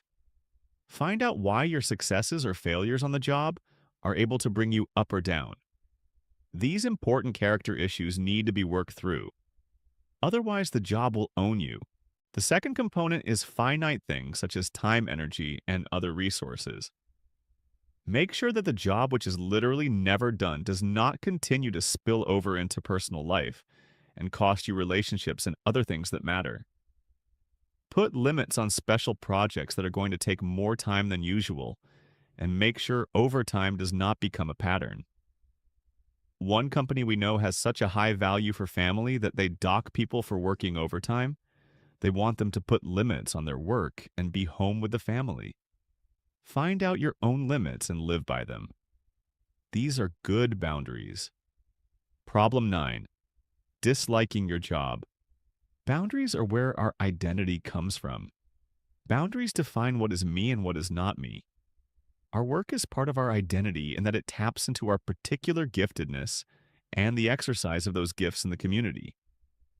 However, many people are never able to find a true work identity. They stumble from job to job, never really finding anything that is them. More often than not, this is a boundary problem. They have not been able to own their own gifts, talents, wants, desires, and dreams because they are unable to set boundaries on others' definitions and expectations of them. This happens with people who have not separated from the family they grew up in. A pastor was having great difficulty with his church and the board of elders. Finally, right in the middle of a leadership meeting, he said, "I never wanted to be a pastor anyway. It was my mother's dream, not mine." He did not have good enough boundaries with his mother to define his own career path. As a result, he had fused with her wishes and was miserable. His heart had not been in it from the start. This can happen also with friends and culture. Others' expectations can be very strong influences. You must make sure that your boundaries are strong enough that you do not let others define you. Instead, work with God to find out who you really are and what kind of work you are made for. Romans 12:2 speaks of having boundaries against these kinds of pressures from others.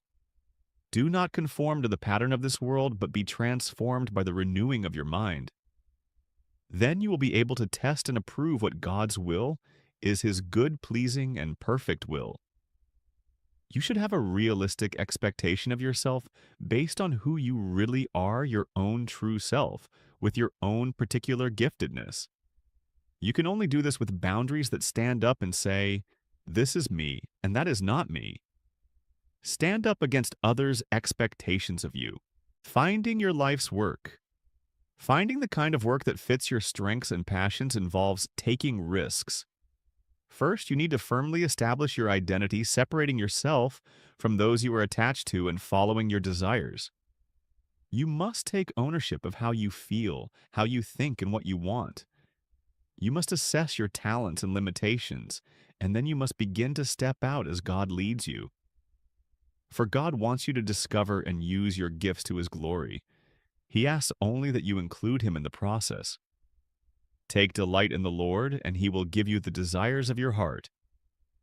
Commit your way to the Lord, trust in Him, and He will do this. 37, 4 to 5. God also, however, calls you to be accountable for what you do. Follow the ways of your heart and whatever your eyes see, but know that for all these things, God will bring you into judgment. Ecclesiastes 11:9. As you develop your talents and skills, look at your work as a partnership between you and God.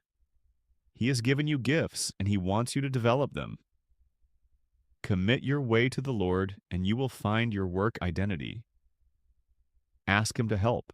Chapter 12. Boundaries and the Digital Age. When Henry was a kid, I was a competitive golfer and spent a lot of time at the golf course, especially in the summer. One of the regular players at the course was a doctor who routinely came by in the middle of the day. Not that he was there every day or even all of the day, but it seemed to me he didn't have a real job.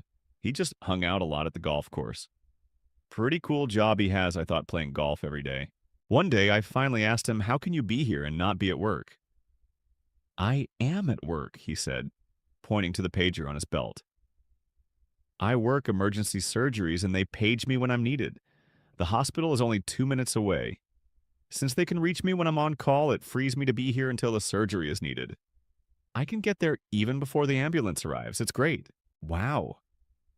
How cool is that, I thought. To be at work without being at work. Now that's the kind of job I want someday. Be careful what you wish for. Fast forward a few decades, and being on call reachable anytime, anywhere by virtually anyone is a routine fact of life. And not just for me, but for all of us kids as well as adults. Welcome to the on-call life. When I wished for the kind of job the surgeon at the golf course had, I was essentially saying I don't want work to tie me down to a physical space. I want work to be able to find me wherever I am so I can go anywhere and have total freedom. It's a nice wish, but as we all now know, it's not without its consequences.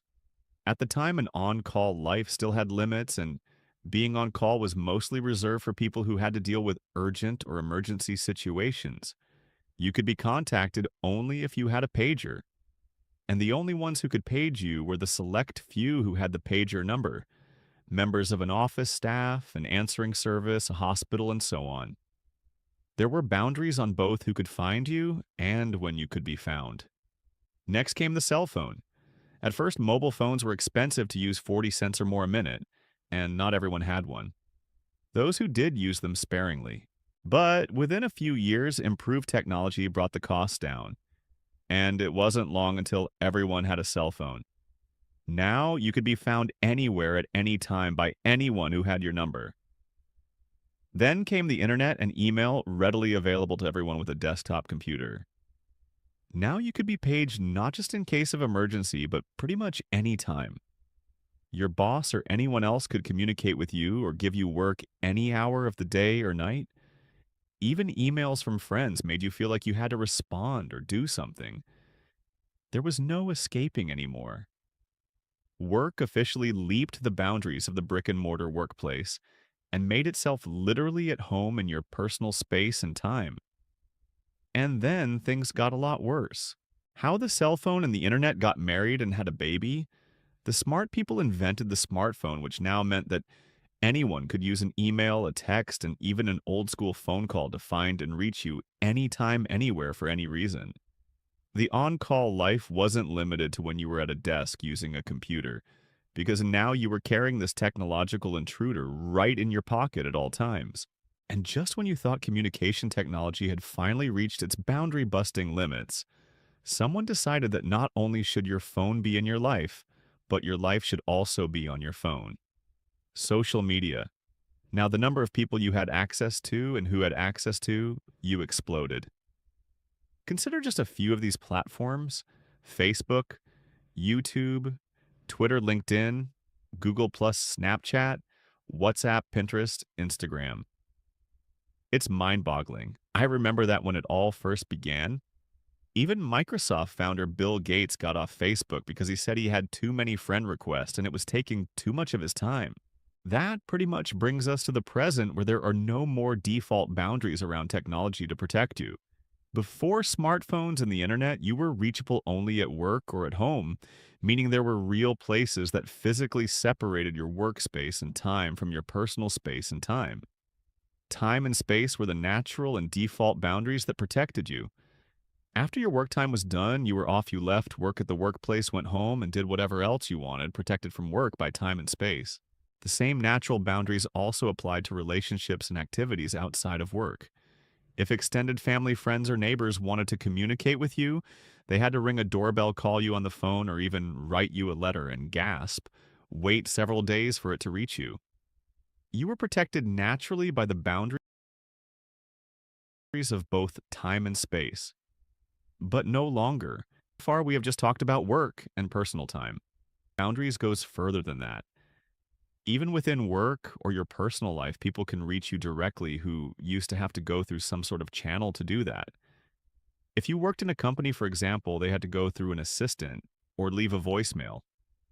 To make a personal connection, they had to go through a mutual friend to find some way to talk or meet. But now, think of this: others just give out your email or cell number, and all of those people can bypass any gatekeeper or protections.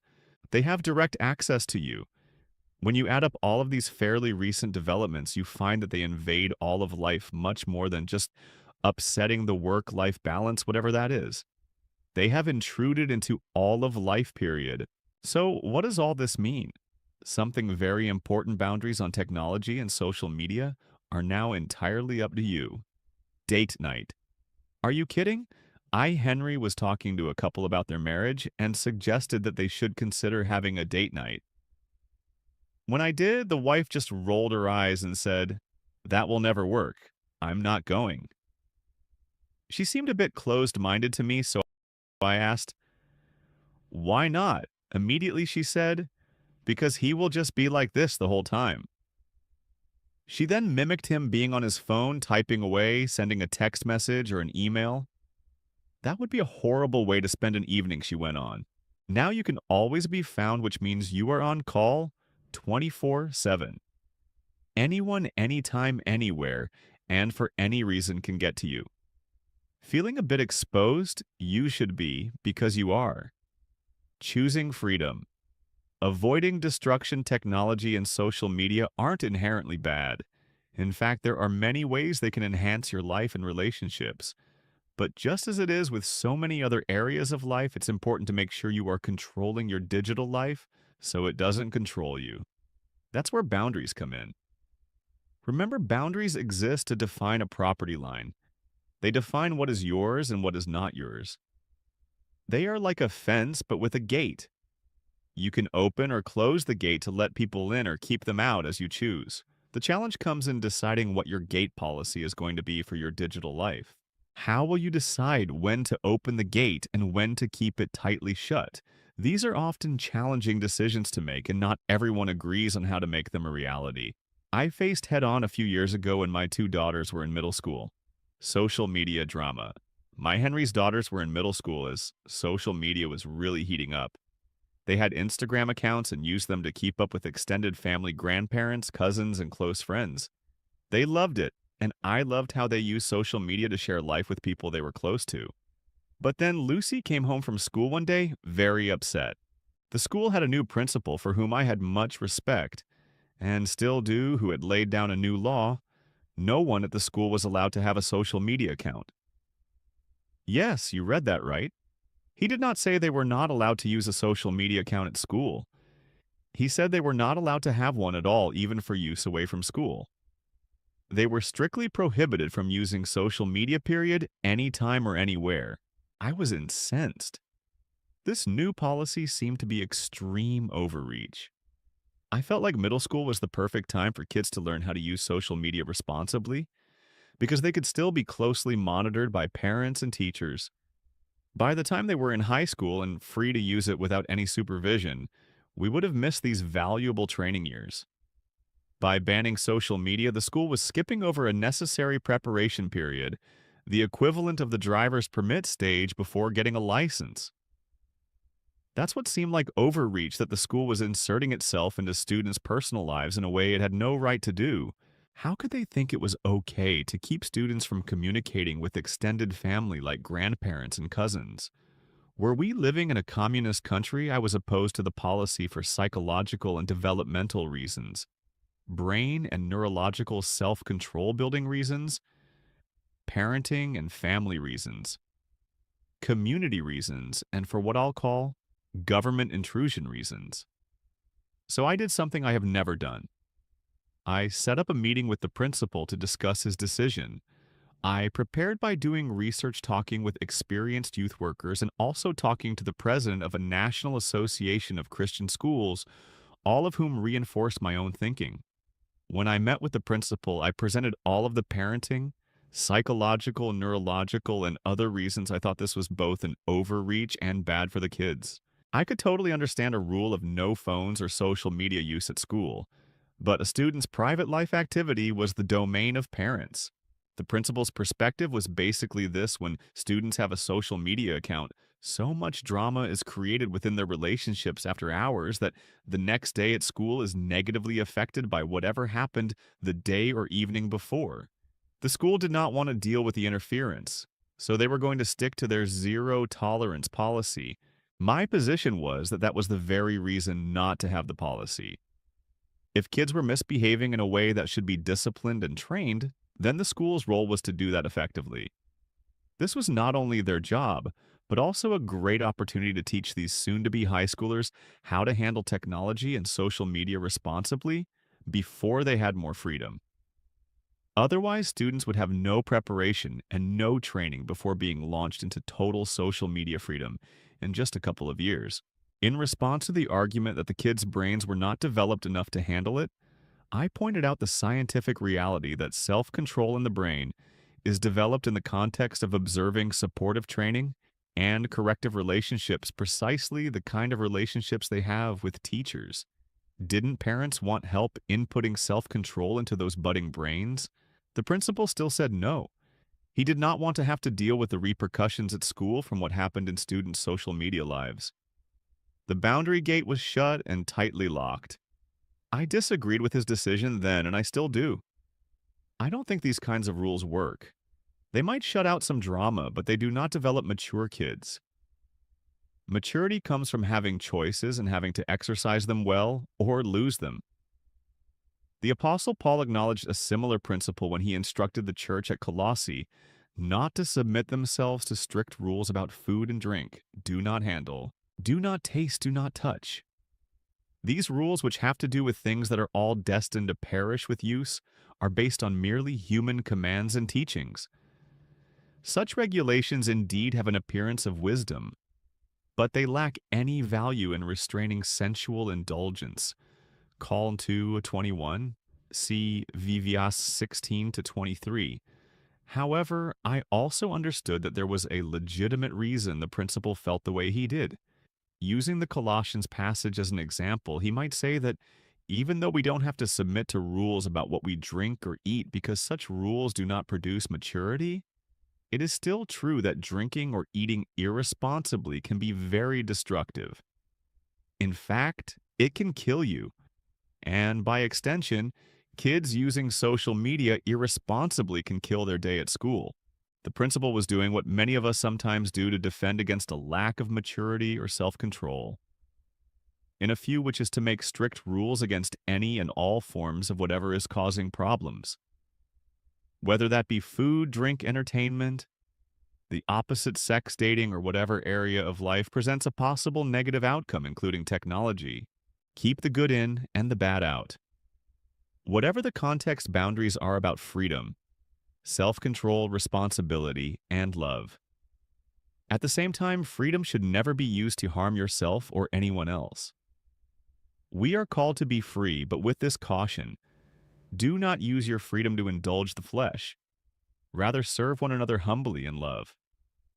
Gal. 5:13. This is the principle. You are free and your boundaries are meant to protect that freedom. But do not use your freedom to hurt yourself or anyone else. Use your freedom to love. And that brings us to boundaries and your use of technology. You are certainly free to use it, but you must not allow freedom to bring about destruction to you or anyone else. This is what boundaries are for, to keep the good in your life and the bad out of your life. One way to do this to make sure you are using technology rather than allowing it to use you is to follow a principle Jesus demonstrated in observing the Sabbath. God had given the Sabbath to the ancient Israelites after they were freed from 400 years of slavery in Egypt. The Sabbath put a boundary on how much time God's people spent on work, so they could devote one day a week to rest and worship. The Sabbath was a gift intended for the good of the people. Unfortunately, what started out as a gift for good over time degenerated into a rigid rule, one that sometimes burdened rather than blessed. When Jesus healed a man on the Sabbath, the religious leaders accused him of wrongdoing. They felt he had violated the Sabbath by doing work. The lie was simple and to the point. Which Sabbath to do good or to do evil to save life or before? On another occasion, the principle this way. The Sabbath was made to meet not people to meet the requirements of the Sabbath. Mark 2:27 NLT. In other words, like all healthy boundaries, the rule about Sabbath observance was meant to serve us, to keep us safe, and to enhance our life with God by giving Him first priority. Here's the point. Adhering to structures, boundaries, or rules can be very beneficial. But rules in and of themselves should not be your master, robbing you of the freedom to do good for others or yourself. That is why I like to say it this way. Find the misery and make a rule.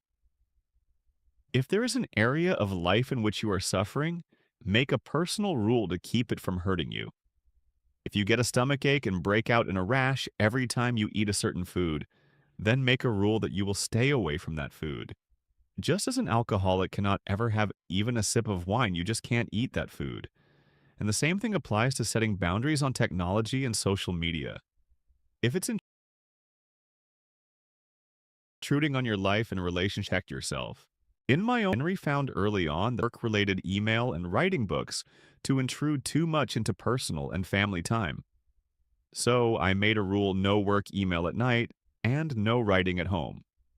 Another rule we have at home: no use of cell phones or other devices by anyone during family dinners. Why? We are trying to preserve that time and space for family connectedness. Do I occasionally take a call, send a message, or look something up? Of course, at that point I heal on the Sabbath. But as a general rule, no. Here's another example of finding the misery and making a rule. My work requires a fair amount of travel and speaking engagements, so I was concerned when I realized I was beginning to dread speaking trips. It wasn't the speaking itself that I dreaded. It was all the extra meetings, dinners, and activities the organizers wanted to add around the event. They were all very good things, but my schedule would get so jammed, I couldn't focus on what I was there to do, speak and deliver content well. So I made a rule: no meetings or other activities around a speaking event. Do I sometimes break that rule? Absolutely. But having the rule protects me from the misery, and I no longer dread speaking trips. Again, the principle is that when something is causing you or others some kind of pain, find the misery and make a rule. Preserve the good stuff and prevent the bad stuff. This is what boundaries are all about. Here are just a few examples of how people have put this principle into action with technology and social media. Phones are routinely turned off and put away during important relationship times, for example, family dinners, date nights, social gatherings, and conversations with friends. Email and social media are turned off during important work periods, or other times that require sustained focus, productivity, and task completion. Social media engagement is limited to certain time blocks, for example, 15 minutes once or twice a day. No technology is used 30 minutes before going to bed at night and 30 minutes after getting up in the morning. You may find that personal rules such as these not only prevent a lot of misery, but they also allow you to get more done. For example, when I am writing, I turn off my email to limit distractions. Studies have shown that when engaged in a project that requires deep thought, being interrupted by distractions, such as email, can cost up to 20 minutes of productivity. At other times, you might find that having access actually saves you time and energy. For example, if I am on call for an urgent issue that will need my attention, the second it comes through, having my phone on during a meeting actually makes it possible for me to focus better because I don't have to get up at various intervals to call the office and check on the status of things. My office or answering service can easily reach me when necessary. It's like having a fire alarm as long as it's not going off. You do not have to wonder whether the building is on fire. So the point here is to be in control in a way that serves you, your relationships, your life, your mission, or whatever your objectives may be. There are no absolute rules about technology, but we can set helpful rules for ourselves. As I write this, I have just come from a 3-hour family meeting where we planned out our next year, divided up duties, and took care of a lot of issues. When the meeting began, I said to the kids, "No phones. Turn them off. It helps. Are you addicted?" As psychologists, we've had a lot of training and experience in treating addictions over the years. When we first started our chain of treatment centers in the late 1980s, most people thought of addictions as dependence on a substance such as alcohol or various drugs with destructive life consequences. Gradually, the term expanded to encompass all sorts of problematic behaviors, impulsive sex, gambling, eating, and even overworking. Whatever the particular substance or activity might be, the main principle is this: using that substance or engaging in that activity gives the reward centers in the brain a jolt or reduces anxiety for a moment, thus reinforcing the use of the substance or behavior. And with chemical substances, as people continue to use their substance of choice, they develop tolerance, meaning they need increasing amounts of it to produce the same result.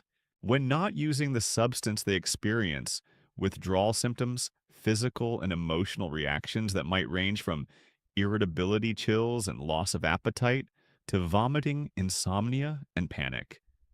That's real addiction. And some people feel other consequences when not engaging in certain compulsive acting out behaviors as well. Guess what? Now that same description applies to technology use. People who overuse technology display many of the same qualities associated with alcohol and drug addiction. A person receives a psychological jolt or reward or anxiety reduction for repeatedly checking social media, email, text, or whatever it is he or she engages with digitally. When the sensation or relief is past, the person has a need for another hit, and the addictive cycle begins. What we are talking about here is losing self-control. If you are no longer in control of your device is now your master. The Apostle Paul warns us about this when he says, "I have the right to do anything, but I will not be mastered by anything." 1 Corinthians 6:12. The same principle applies to your digital life. If you are incapable of not using it, you have been mastered. Some people cannot not check their phone for very long without getting nervous or having the impulse to have to check it. Whether it is technology, social media, or anything else, when you have to, you are no longer free. Whatever you are compelled to do has taken mastery over whatever else matters most to you. So test yourself. Take 24 hours off from technology and social media and see how you do. Do you experience withdrawal symptoms, feeling like you must play a game, use an app, look something up, or find out what everyone else is doing? See if you can keep the limit. If you can't, you might need to treat your use of technology as a significant problem that has taken control of you. Another effective test is to ask the important people in your life if your digital drinking is a problem in your relationship. Be open to what they say and resist the impulse to defend yourself or to diminish the importance of their feedback. Remember, all addicts are susceptible to denial, so listen to what they say, ask follow-up questions, and take to heart what you hear. Technology boundaries with teens. Making rules and establishing technology boundaries is challenging enough when the only person you're responsible for is yourself. But what if you're a parent, particularly the parent of a teen, as a father of two teenage daughters? Henry cringed thinking about this issue. I think back to my own high school years and hypothesize how much more trouble we could have gotten into if my friends and I had had instantaneous access to each other all the time, as well as the ability to send whatever to whomever we wanted, anytime we wanted. Communication technology just provides another channel for dangerous teenage behavior. But that horse has left the barn and is not coming back. Digital teenage life is here to stay. So what can we do? Should you set very strict boundaries around digital use, or should you grant more freedom? There are lots of opinions, but the one thing all the parenting experts seem to agree on is this: you must know your kids. Knowing them means being close to them, knowing their friends and having a strong relationship. That is the best monitoring tool you can have. Digital access is so ubiquitous that constant monitoring is virtually, pardon the pun, impossible. But having a strong relationship with your teens and staying aware and in touch with them is not. Within the context of a strong relationship, two key principles you can follow in setting technology boundaries with your teen are to begin with trust and to treat privacy as a privilege. Begin with earning and proving. Trust is the key to everything with teenagers. They respond to it, but they also need to be able to prove themselves worthy of it. The best approach for developing this kind of trust with teens is the same one you've already read about in this book, which is the law of sowing and reaping in love. Here's how I introduced this policy to my own kids. When my girls became teenagers, we had a conversation that went something like this. Okay, girls, you are becoming teenagers. Let me start by telling you how proud I am of the girls you have become and how excited I am for this next season of your life and of my life with you. It is going to be one of the most exciting and fun times you have ever had. And here is how it will work. Your teen years are a time when you will want and also be granted more and more freedom. You will be able to go places on your own, do things you have never done, and make more of your own decisions. And guess what? I want you to have more freedom than you have ever had. At some point, you will even have the freedom to drive and get in a car and go places on your own. And I want you to have a lot of freedom. In fact, I want you to understand something. The last thing I want to do is to control you. Instead, I want you to be in control of yourselves. I do not want to always have to be looking over your shoulders, monitoring or restricting your behavior. But somebody has to do that, and I want it to be the only one who can actually control your behavior, and that is you. So you do not have to fear that I am going to be an over-controlling psycho parent. I look forward to your freedom. I welcome it. But here is how freedom works. You get as much as you can be responsible with and are able to use well. I am going to give you a formula to help you figure this out. Freedom, responsibility, love. These three things always have to be equal. You will get the amount of freedom that you use with responsibility, and responsibility always expresses itself in love. In other words, it means that you use your freedom only in ways that do not harm yourself or anyone else. If you are given freedom in a certain area and you use that freedom responsibly, you will continue to have that freedom and even be given more. Likewise, if you are given freedom and do not use it responsibly and do something destructive to yourself or anyone else, then your freedom will be reduced. That is the math, and that is how it will work. I will trust you and give you as much freedom as you handle well. As long as you honor that trust by not misusing your freedom, you will continue to have more and more of it. Any questions? This same trust formula applies to digital life.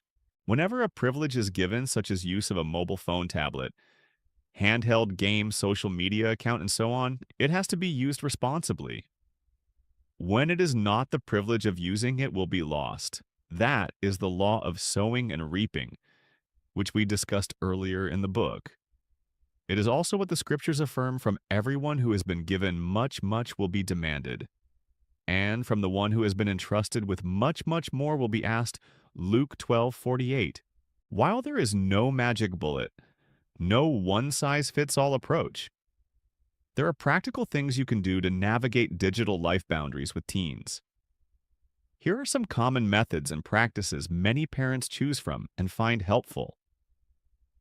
Set guidelines and inform and discuss the very real dangers of digital life, such as cyberbullying, revealing too much personal information, the permanency of social media posts, and the impact a post can have on a reputation. Train your teens to spot dangerous or suspicious behavior, to stay away from chat rooms, a predator gathering ground, and never to share personal information with anyone they don't already know. Have conversations about what content is appropriate to read and view online, what is inappropriate, and what is actually dangerous. Movies are rated for a reason, and connecting with some sites can infect teens' brains, negatively influence how they think, or even lure them into relationships with dangerous people. Know the passwords for your teens' email and social media accounts, and review their posts and interactions with others. Also, check privacy settings and train them to protect themselves by never giving out private information to anyone online. This is to protect them from both predators and identity theft. Last time, check the websites they visit and train them never to click on pop-up ads or links in emails or text messages they receive from anyone they don't know. Look for trouble on their social media sites. If it becomes necessary, use tools such as site blocking software or internet monitoring applications. If there are problems or a breakdown of trust, restrict computer use to open spaces in the house until trust is regained.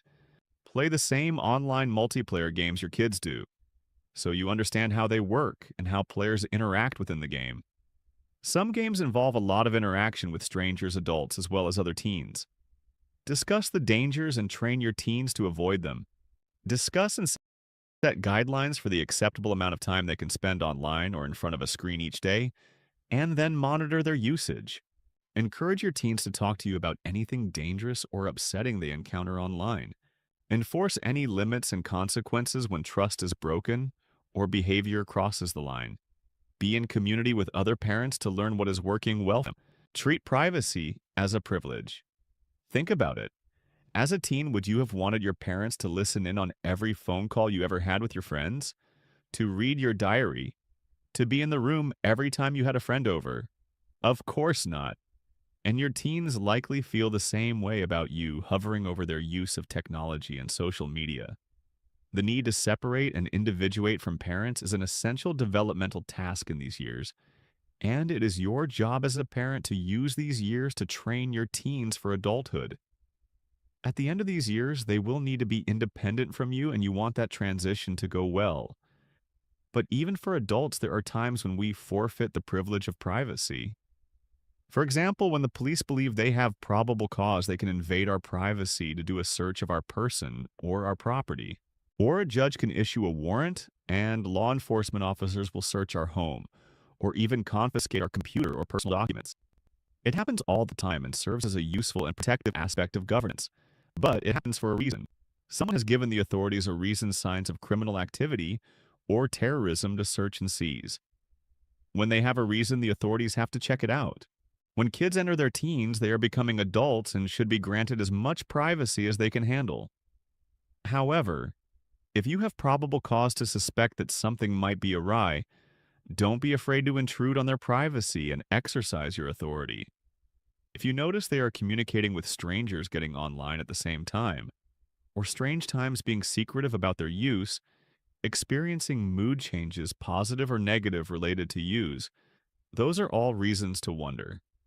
If their behavior is suspect or is changing in some way, or if they are isolating or you have reason to suspect dangerous activity, then activate the judge inside yourself and issue a search warrant. If you need help to better recognize and understand the warning signs, attend a workshop or do some research on teen usage of the internet. Be informed. And don't forget the formula: freedom, and responsibility, love. If you have first established trust with the formula, intruding on your teen's privacy will go much easier than if you haven't. But also exercise restraint. If a kid is proving himself responsible and loving with his freedom, an unlawful search and seizure can damage trust and spark a rebellion.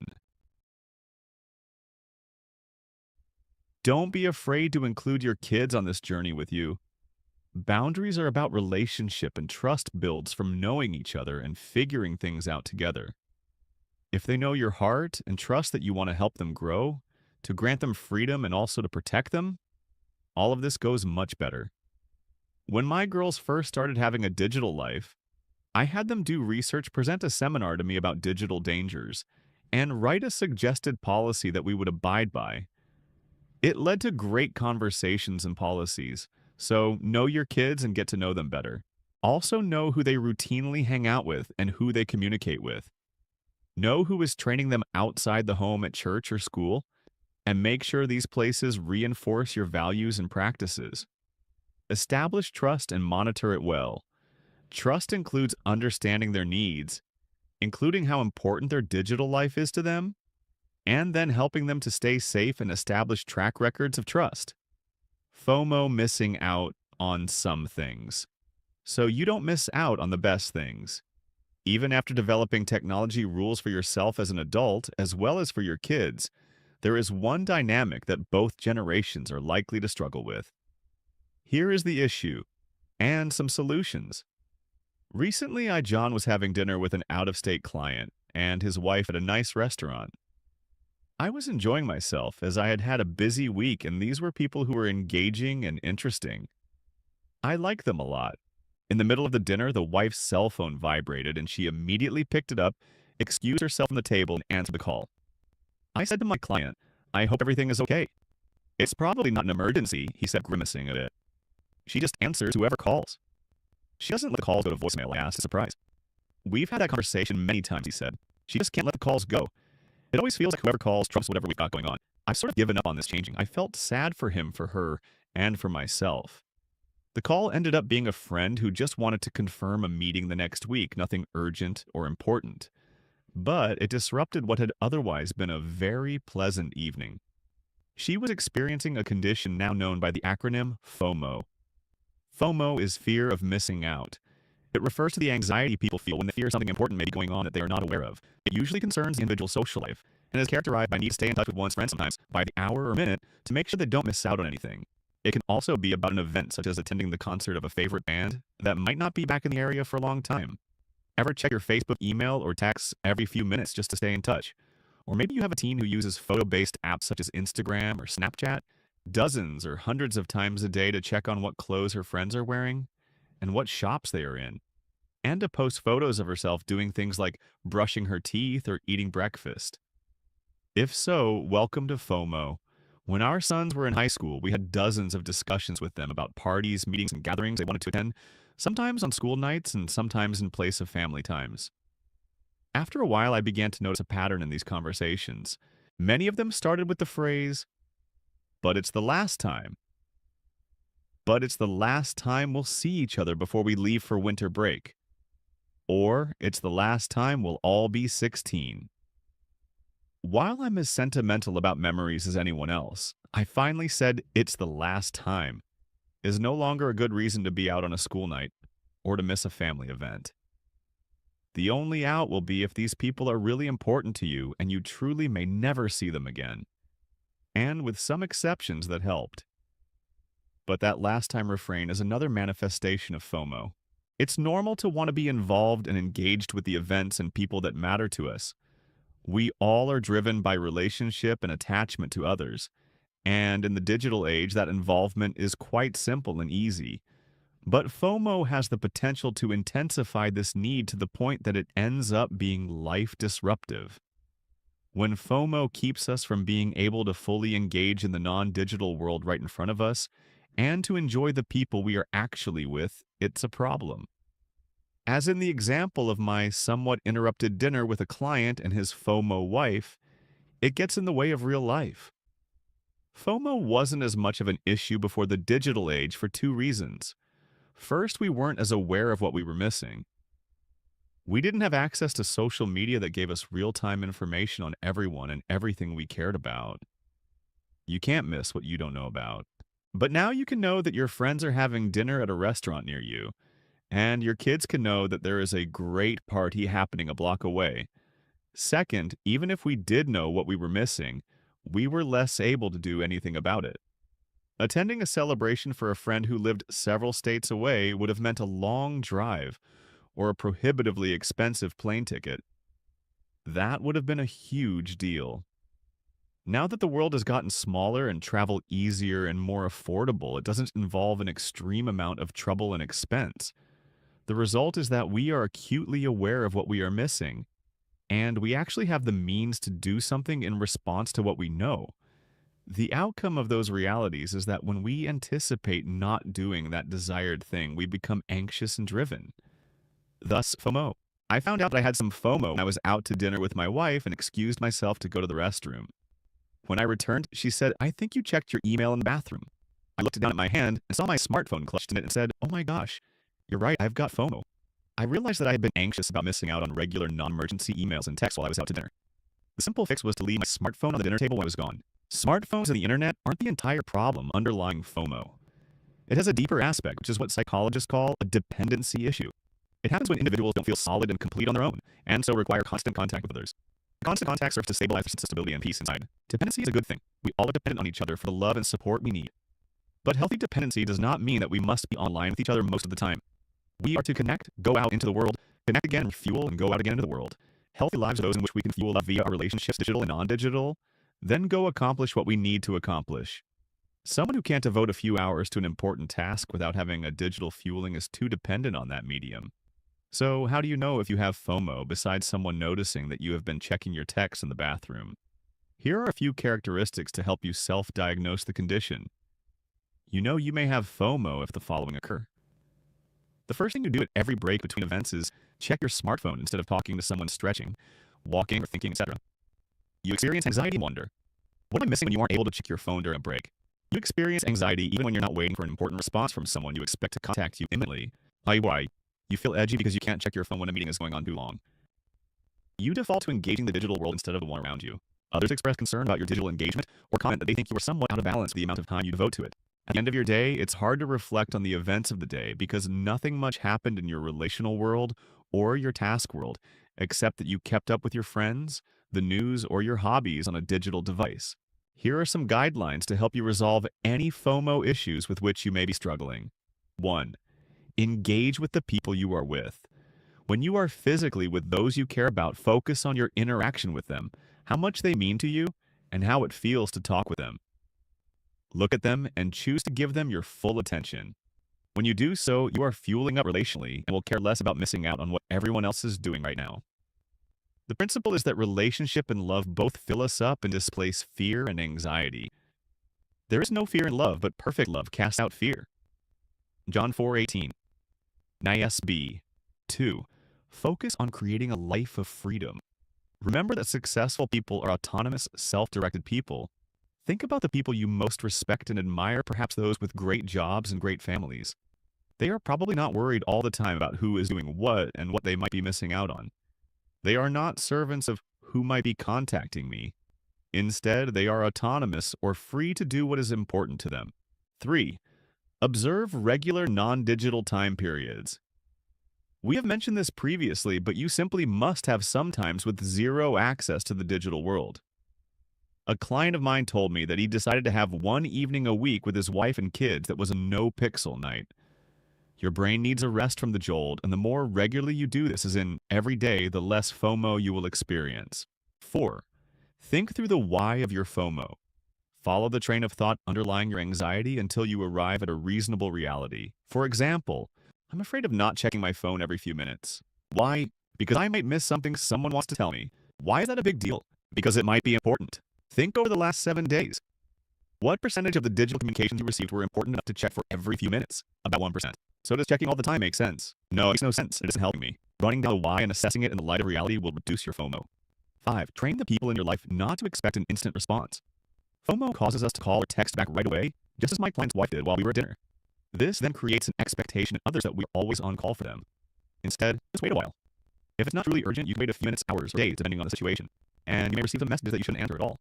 If it's not a crisis, the people who care about you shouldn't become irritated because you don't instantly call or text them back.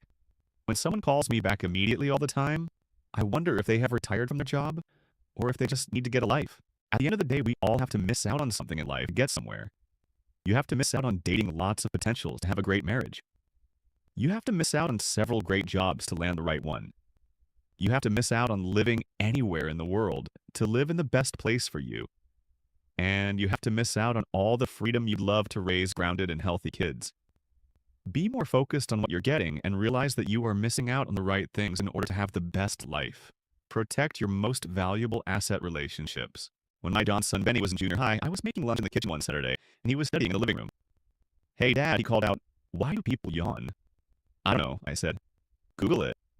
"Google is my real father," Benny replied. The exchange actually led to a great discussion about what roles and expectations should be for fathering. Basically, Google can't wrestle go-to-movies, provide relationship advice, or give an allowance. But the story also points out a boundary problem, which is this digital communication is more convenient, but ultimately inferior to face-to-face communication. Connecting via phone, email, text, and video all have their place and value. But in the end, if we engage in these modes of communication more than we do face-to-face relationships, we will not optimize the intimacy we must have to live, thrive, and be healthy.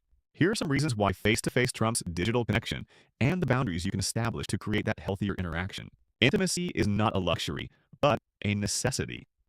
God created us to need a close and intimate relationship, not only with himself, but also with others.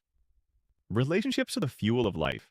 They provide us with acceptance, encouragement, empathy, wisdom, and a host of other relational nutrients. These nutrients keep us healthy and growing. In fact, many studies have shown that people without enough intimate relationships in life have more medical and psychological problems, as well as a higher mortality rate. The songwriters are correct, a lack of love can literally kill you. So however we look at the digital age, we need to make sure that we are getting our relational sustenance. The key is this: whenever you have the opportunity, set a limit on the digital and default to face-to-face. Intimacy requires multiple levels of information exchange. This sounds a bit dry or technical, but it's true to be deeply connected in satisfying safe and vulnerable relationships. We need to express who we are at many levels and experience others at those same levels. The best relationships exchange information about feelings, passions, thoughts, and opinions. The more you know about someone at a deep level, the more you can say that you actually know them. To accomplish this, God designed us with the ability to engage in a mutual exchange of information using a variety of verbal and nonverbal modes of communication. Words, eye contact, facial expressions, gestures, and so on. Research has shown that at the very best, words provide no more than half of what is communicated in a relationship. Also, intimacy requires us to experience the nuances between oneself and others. When your teenager verbally agrees to go to her room and do her homework, but rolls her eyes at the same time she is telling you something, and that something is that she will do what you ask, but you are a lame person for requesting it. When you have a meeting with your team at work and one person is giving the right answers, but sighing the whole time, he may be communicating how unnecessary he thinks this meeting is. So more information exchanged on multiple levels means a greater probability of intimacy. And that means you can now probably see some of the limitations of the digital world. Communication technology is often helpful, but it can never be the gold standard of relationship building. Consider what is gained and what is lost with each of the following forms of communication. Face-to-face conversations. Available information is exchanged at many levels. All 5 sensory receptors can be active: sight, sound, touch, smell, and taste. Video conversations. Much of the available information can be exchanged, but only with sight and sound, which is more limited than being in the other person's presence. Phone conversations. Although phone conversations involve sound, only the positive aspect is that you can share back and forth in a natural way, and you can hear each other's tones of warmth, love, humor, anxiety, stress, anger, and all the other emotions. The negative side is, of course, that you aren't able to see facial expressions, which convey huge amounts of information in a relationship. Also, even the audio tones are not as clear and human-like as you experience face-to-face. Email is great for instantly communicating an idea plan or feeling by typing and sending it. However, with no sight or sound, it is a limited form of communication. And email is becoming less used for personal connections than texting is, as it's less convenient. It is still used more for business correspondence, but texting is also making more headway in this area too. Texting. The ability to fire off short phrases on a smartphone is very convenient. You can do it while walking to lunch or working out at the gym.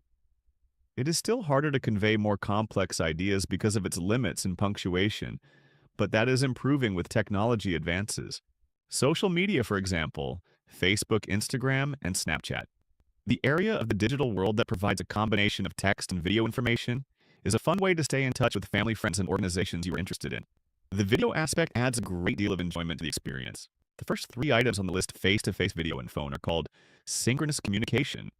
The remaining items, email, texting, social media, are asynchronous communication. In synchronous communication, our comments are relayed and received instantly with no time lag. That's what happens in a regular conversation, like when you're talking to someone over lunch. In asynchronous communication, there is a time lag between making and receiving a statement. For example, you text someone that you'll be a few minutes late, and they respond a few seconds or minutes later, but you don't receive their response immediately. Asynchronous or digital communication is just no substitute for synchronous communication. While there is a drop in the quality and quantity of information exchange from face-to-face to video, and then from video to phone communication, the drop from these three to digital communication is much, much greater. From birth, we are designed to communicate directly and simultaneously. You say A and the other person hears A immediately, then responds with B, which you hear immediately. The hope is that both of you feel that you are understood by the other. You probably have experienced how hard it is to solve a relational problem via any form of asynchronous communication. The other person misunderstands and then things escalate unnecessarily and blow up. The reason for this is that we need warmth to convey difficult truths, and warmth doesn't happen when you can't see the other person's face or hear the inflection in that person's voice. When you give your spouse authentic eye contact or a compassionate tone as you talk about the credit card spending, you are much more likely to agree and solve the problem than if you are on an email string. That is why I coach executives to avoid trying to solve cultural and relational problems digitally, if at all possible. Personal interaction is always the most effective way to deal with these issues. The latest research about the neurological basis for how human beings learn empathy indicates that we learn it by experiencing the emotional expressions of others. For example, when you see someone you care about feeling sad, certain cells in your brain called mirror neurons activate and create that same emotion for you. The result is that you develop the capacity to truly resonate with the pain and joy of others. This is why I love neuroscience. Over and over again, the research results line up with what the Bible has been teaching for thousands of years about how we are to relate to one another. Jesus' compassion for the widow whose son had died is a great example. When the Lord saw her, his heart went out to her. Luke 7:13. So for our brains to grow, develop, and function well, they require incarnation. Incarnation is the word theologians use to describe how Jesus took on flesh to be with us. I use incarnation to describe how we are to be in the flesh with one another, love each other as I have loved you. John 15:12. Being with one another in supportive ways decreases stress and promotes happiness. So physical presence over and over again is the foundation of what we all need to thrive. On the negative side, research also indicates that children and teens who connect more digitally than personally are more likely to have problems feeling empathy for the hurt and pain of others, which then can result in serious problems in work, family, friendships, love, and marriage. So asynchronous communication is great to keep us in touch at one level, but as much as possible, use it to support and supplement the main event in your important relationships, which is synchronous communication. An executive client of mine, John's, called me recently with a personal crisis. He was clear that he and his wife were in such distress that he didn't want to email me about a talk on the phone or even meet at a Starbucks.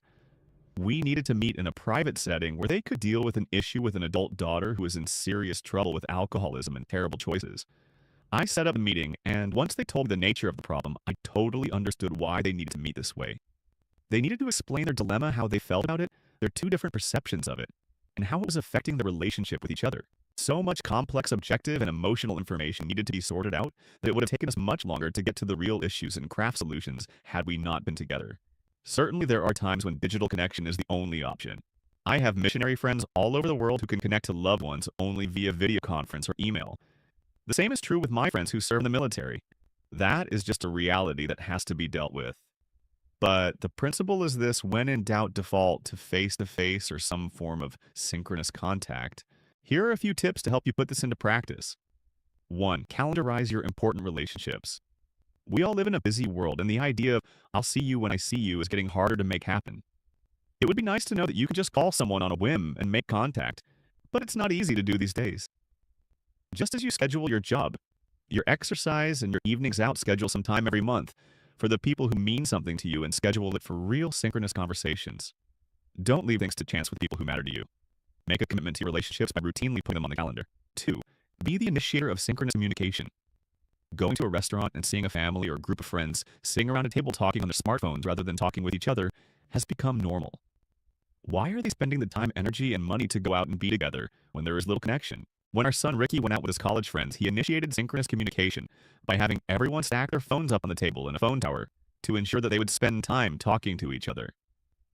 Then they made a deal that the one who broke down and reached out for his phone first had to buy dinner. For broke college students, it was an effective motivator. The point is that most of the time, one person needs to champion change and growth in a relational system. Just step up and be that person. 3. Use asynchronous communication for fill-in. Use texting, email, and social media as a way to pop in and let people know a thought you have or that you want to know how they're doing. But use these modes of communication to supplement your synchronous connections, not to replace them. Your best boundary. A full and meaningful life. The digital age is here to stay, and it's overall a positive development in how people live, work, and relate. But making it work for you and not allowing it to disrupt your life will require some work and some reasonable rules. In addition, one of the greatest boundaries you could create to stay healthy in the digital world is to have a full life. A full life is one in which you are investing your time and energy in relationships and activities that are meaningful, enjoyable, and worth engaging in. This can run the gamut of finding and following God's mission in life for you, having deep and vulnerable conversations with loving people, discovering and expressing your passions, and developing ways to give back and serve others. Nature abhors a vacuum, and when you have a full and fulfilling life, there's less room for the digital world to intrude or become addictive. Jesus said the thief comes only to steal and kill and destroy. I have come that they may have life and have it to the full. John 10:10. That fullness part of God's design for us comes when we live out his path and when we guard against anything, including digital intruders that could steal, kill, or destroy our time, freedom, and purpose. As John, finished writing this chapter, I am in a hotel room away from home on a writing retreat. I'm typing on a laptop with my smartphone beside me. I have disabled the text and email functions on both devices, and my phone is set to ring only if a few people in my life need me on an urgent matter. I am able to concentrate on creating the right concepts and stories, and the words that will convey them for this book. Now it's a few minutes later. I have taken a break from writing and found that among business emails, which I won't get to until later, my wife, my kids, and several friends have called, texted, and emailed me to check in and connect. I am looking forward to using the digital age to be with people I care about while I'm away. With the right boundaries and rules in place, you can have the time you need to connect with the people with whom you want to connect and to accomplish the tasks you need to complete. It won't take an overhaul of your time and effort, and the results will be more than worth it. Chapter 13. Boundaries and Yourself. Sarah heaved a long sigh. She'd been working on major boundary issues in her therapy for a while now. She was seeing progress in resolving responsibility conflicts with her parents, her husband, and her kids. Yet today, she introduced a new issue. I haven't told you about this relationship before, though. I guess I should have. I have tremendous boundary problems with this woman. She eats too much and she has an attacking tongue. She's undependable, lets me down all the time. And she spent money of mine and hasn't paid me back in years. Why haven't you mentioned her before I asked? Because she's me, Sarah replied. Sarah was acknowledging a conflict most of us have. We learn that boundaries are biblical. We begin setting limits on others. We begin moving from taking too much responsibility to taking just enough. But how do we begin to set limits on ourselves? As Pogo Possum cartoonist Walt Kelly's popular swamp character says, we have met the enemy and he is us. In this chapter, instead of looking at the control and manipulation of others, we'll be looking at our responsibility to control our own bodies. Thessalonians 4:4. Instead of examining outer boundary conflicts with other people, we will be looking at our own internal boundary conflicts. This can get a little touchy. As the disgruntled country church member told his pastor as he left after the Sunday sermon, "You done stopped preaching and you done started meddling." Instead of taking this defensive posture, we are much better off to look humbly at ourselves, to ask for feedback from others, to listen to people we trust, and to confess I was wrong. The out-of-control soul. The Bible and all psychological research affirm an important reality about healthy, fulfilled, happy people. They have something called self-control. Galatians 5 tells us that it is a fruit of the Spirit, and we are called to develop it. As all of us can attest, we all struggle in one area or another with self-control and maintaining good boundaries with ourselves. We'll take a closer look at some of the more common struggles, but certainly there are many others where this concept applies. Food. Teresa's secret shame was becoming more difficult to keep a secret. Her 5'4" frame could hide a little extra weight, but over the last year she'd gradually gained more than 30 pounds. She hated it. Her dating life, her stamina, and her attitude toward herself were all affected. She felt out of control. In her successful but stressful career as an attorney, sweets were her go-to source of comfort when it felt like everything was falling down around her. 12-hour days meant lots of isolation and absolutely nothing filled the void like high-calorie takeout from local fast food restaurants. No wonder they call it comfort food, Teresa would think. What makes overeating especially painful is that weight is so visible to others. Some who are overweight feel enormous self-hate and shame about their condition. And like others who suffer from out-of-control behaviors, those who are overweight can sometimes feel overwhelming shame for their behavior, which only serves to drive them further away from relationship and back to food. Both chronic and binging overeaters suffer from an internal self-boundary problem. For overeaters, food serves as a false boundary. They might use food to avoid intimacy by gaining weight and becoming less attractive. Or they might binge as a way to get false closeness.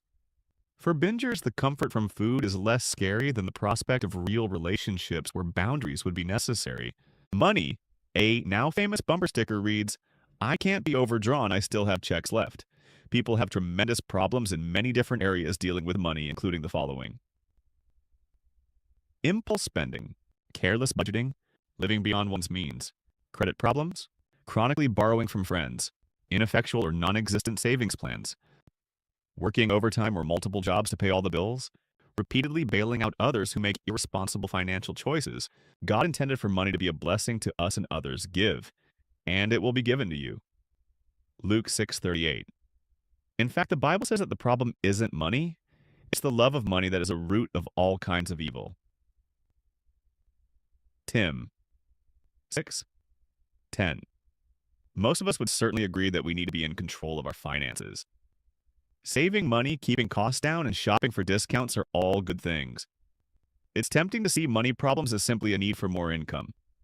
However, the problem often isn't the high cost of living. It's the cost of high living. The problem of our financial outgo exceeding our input is a self-boundary issue.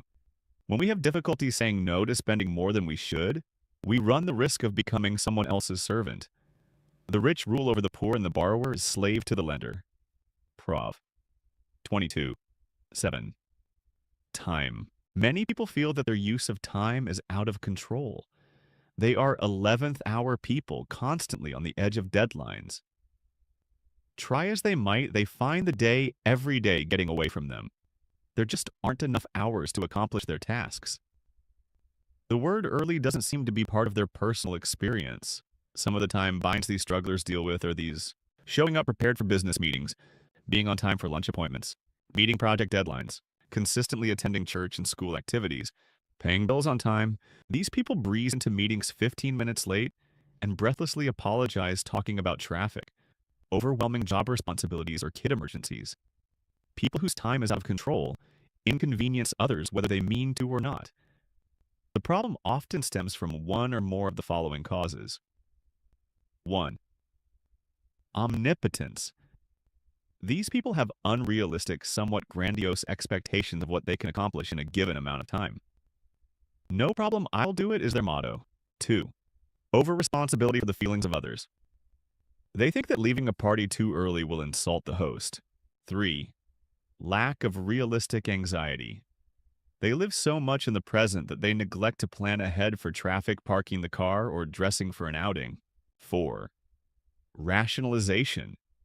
They minimize the distress and inconvenience that others must put up with because of their lateness. They think they're my friends they'll understand. Those with undeveloped time self-boundaries end up frustrating not only others but themselves. They end the day without the sense that a desire realized is sweet to the soul. 13. 19. NISB. Instead, they are left with unrealized desires, half-baked projects, and the realization that tomorrow will begin with running behind schedule all over again. Task completion. A first cousin to the time boundary problem. Task completion deals with finishing well. Most of us have goals in the love and work areas of life. We may wish to be a veterinarian or a lawyer. We may wish to own our own business or own a home in the country. We may wish to start a Bible study program or an exercise regimen. We all would like to say about our tasks, whether large or small. What Paul said, I have fought the good fight. I have finished the course. I have kept the faith. In the future, there is laid up for me the crown of righteousness. Timothy 4, 7-8. More eloquent in their simplicity are Jesus' words on the cross. It is finished, John 19:30. Though they may be great starters, these folks find themselves unable to be good finishers. For one reason or another, creative ideas don't pan out. A regular schedule of operations becomes bogged down. Success looms then is suddenly snatched away. The problem with many poor finishers lies in one of the following causes. 1. Resistance to structure. Poor finishers feel that submitting to the discipline of a plan is a put-down or cramps their style. 2. Fear of success. Poor finishers are over-concerned that success will cause others to envy and criticize them. Better to shoot themselves in the foot than to lose their buddies. 3. Lack of follow-through. Poor finishers have an aversion to the boring nuts and bolts of turning the crank on a project. They are much more excited about birthing the idea than turning it over to other people to execute it. 4. Distractibility. Poor finishers are unable to focus on a project until it's done. They have often never developed competent concentration skills. 5. Inability to delay gratification.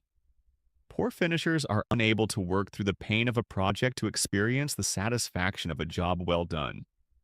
They want to go directly to the pleasure. They are like children who want to eat dessert before they eat the well-balanced meal. 6. Inability to say no to other pressures. Poor finishers are unable to say no to other people and projects. They don't have time to finish any job well. Those with task completion problems often feel like 2-year-olds in their favorite toy area. They'll bang a hammer for a bit of room with a toy car, talk to a puppet, and then pick up a book, all in 2 minutes or less. It's easy to see the boundary problems inherent in those with task completion problems. Their internal no hasn't been developed enough to keep them focused on finishing things. Words. In a therapy group, I was leading a man held the floor for some time.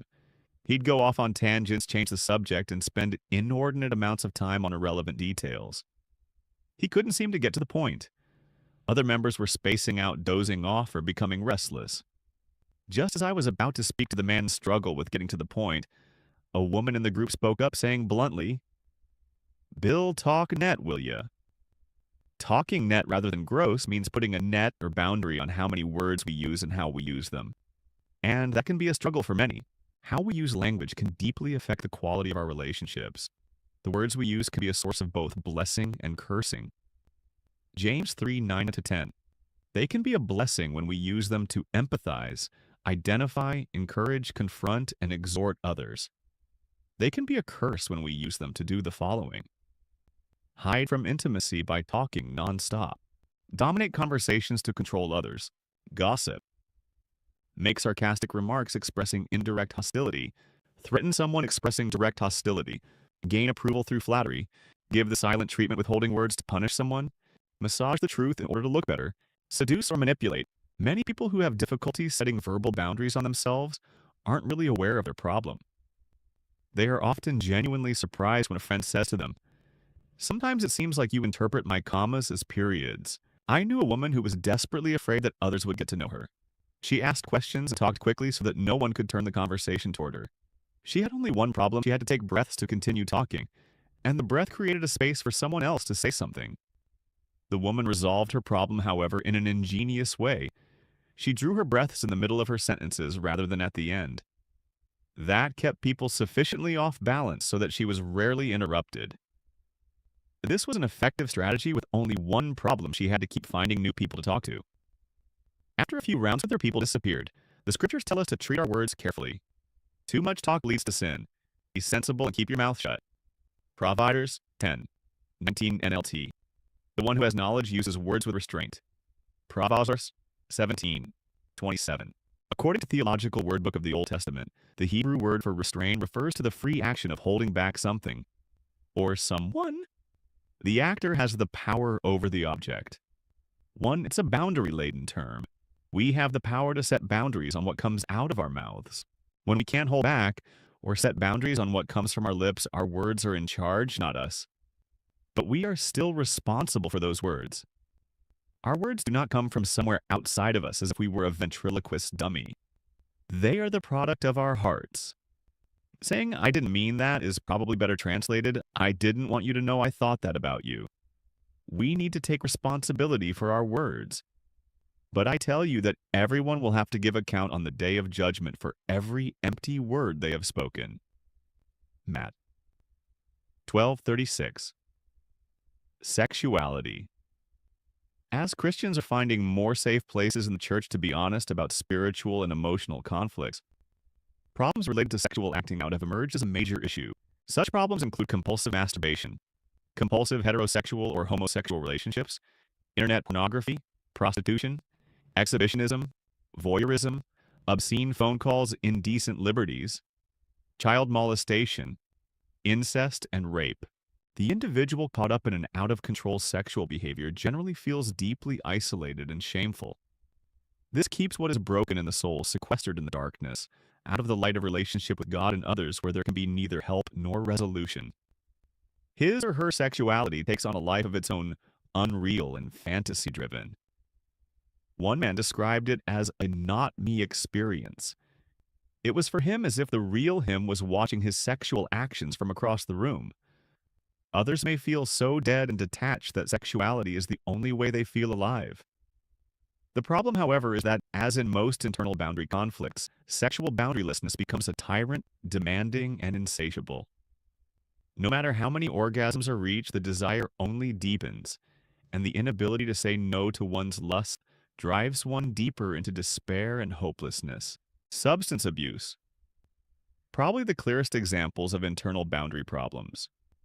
Substance abuse creates devastation in the lives of addicts.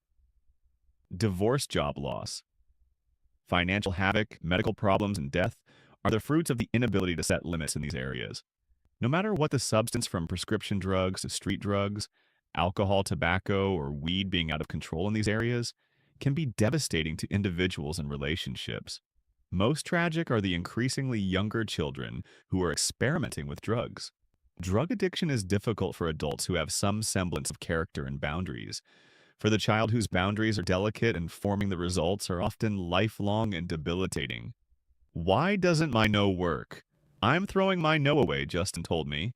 It works fine for setting limits on other people, but every time I try to use it on myself, it breaks down. Where can I trade it in? Where indeed? As you read about the out-of-control areas above, you may have felt defeated and frustrated with yourself. Perhaps you could identify with one or more of the problem areas and are no stranger to the discouragement of not having reliable or effective boundaries in them. What's the problem? Why doesn't our no work on ourselves? There are at least 3 reasons for this. 1. We are our own worst enemies. An external problem is easier to deal with than an internal one. When we switch our focus from setting limits on other people to setting limits on ourselves, we make a major shift in responsibility. Previously, we were only responsible to not for the other party. Now we have a great deal more involvement. We are the other party. We are responsible for ourselves. When you are around a critical person, the kind who finds fault with everything, you can set limits on your exposure to this person's constant criticism. You can change subjects, rooms, houses, or continents. You can leave. But what if this critical person is in your own head? What if you are the person with the problem? What if you have met the enemy, and the enemy is you? 2. We withdraw from relationship when we most need it. Jessica came to me for treatment of an eating disorder. She was 30 years old and she had been binging since she was a teenager.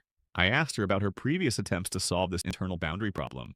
I try to work out and eat right, she said, but I always fall back. Who do you talk to about this? I asked. What do you mean? Jessica looked confused. Who do you tell about your eating problem when you can't take it anymore? Tears welled up in Jessica's eyes. You're asking too much. This is a private problem. Can't I do this without anyone knowing secrecy is not a recent problem? In fact, it dates back as far as the Garden of Eden. Remember how Adam and Eve hid from God after they ate the forbidden fruit? Ever since the fall, our instincts have been to withdraw from relationship when we're in trouble, when we most need other people. Due to our lack of security, our loss of grace, our shame, and our pride, we turn inward rather than outward when we're in trouble. And that's a problem. As the preacher in Ecclesiastes puts it, woe to one who is alone and falls and does not have another to help. 410 NRSV. Such withdrawal happened repeatedly in our hospital program. Hurting people would begin to make attachments with staff or other patients. For the first time, they were coming forth with their need for connection. Like a rose lifting its petals after a hard rain, they began to relate and connect in the light of the grace of God and His people. Then an unexpected difficulty would inevitably occur. Sometimes their depression temporarily worsened as their pain was exposed. Sometimes traumatic memories surfaced. Sometimes severe conflict occurred with family members. Instead of bringing these painful and frightening feelings and problems to their newfound relationships, these people often retreated to their rooms to work out the problem. They spent several hours or a day doing everything possible to get themselves back under control. They tried positive self-talk techniques or compulsive scripture reading to make themselves feel better. It was only when this attempt at a solution broke down that they finally realized their spiritual pains and burdens need to be brought out of themselves to the body of Christ. To the isolated person, nothing feels more frightening, unsafe, or unwise. Such persons need to feel very secure before they will risk taking their spiritual and emotional problems to other people. And yet the Bible doesn't recognize any other answer to our problems. Grace must come from the outside of ourselves to be useful in healing. Just as the branch withers without the vine, John 15, 1-6, we can sustain neither life nor emotional repair without bonding to God and others. God and His people are the fuel, the energy source from which any problem is addressed. We need to be joined and held together by every supporting ligament, Ephesians 4:16 of the body of Christ, to heal and to grow up. Whether our boundary issue is food, money time task, completion words, sexuality, or substance abuse, we can't solve it in a vacuum. If we could, we would. But the more we isolate ourselves, the harder our struggle becomes. Just like an untreated cancer can become life-threatening, in a short time self-boundary problems will worsen with increased aloneness. 3. We try to use willpower to solve our boundary problems. I've got it solved. Pete was excited about his newfound victory over his overspending. A dedicated Christian and a leader in his church, he was intensely concerned about his out-of-control finances. I made a vow to God and myself that I'll never spend beyond my budget again. It's so simple but so true. Not wanting to burst Pete's bubble, I adopted a wait-and-see attitude. I didn't have to wait long. The next week, he came into the office feeling discouraged and hopeless. I just couldn't stop myself, he lamented. I went out and bought sports equipment. Then my wife and I purchased new furniture. It was just what we needed. The price was right. The only problem was that we couldn't afford it. I guess I'm hopeless. Pete wasn't hopeless, but his philosophy, prevalent among Christians, certainly was. He had been trying to use willpower to solve his boundary problems, probably the most common approach to out-of-control behavior. The willpower approach is simple. Whatever the problem behavior is, just stop doing it. In other words, just say no. Imperatives such as choose to stop, decide to say no and make a commitment, never do it again, abound in this approach. The problem with this approach is that it makes an idol out of the will, something God never intended. Just as our hearts and minds are distorted by the fall, so is our power to make right decisions. Will is only strengthened by relationship. We can't make commitments alone. God told Moses to encourage and strengthen Joshua Dude. 3:28. He didn't tell Moses to tell Joshua to just say no. If we depend on willpower alone, we are guaranteed to fail. We are denying the power of the relationship promised in the cross. If all we need is our will to overcome evil, we certainly don't need a savior. 1 Core Bounty 1:17. The truth is, willpower alone is useless against self-boundary struggles. Why? Do you submit to the world's rules? Do not handle, do not taste, do not touch. These rules, which have to do with things that are all destined to perish with use, are based on merely human commands and teachings.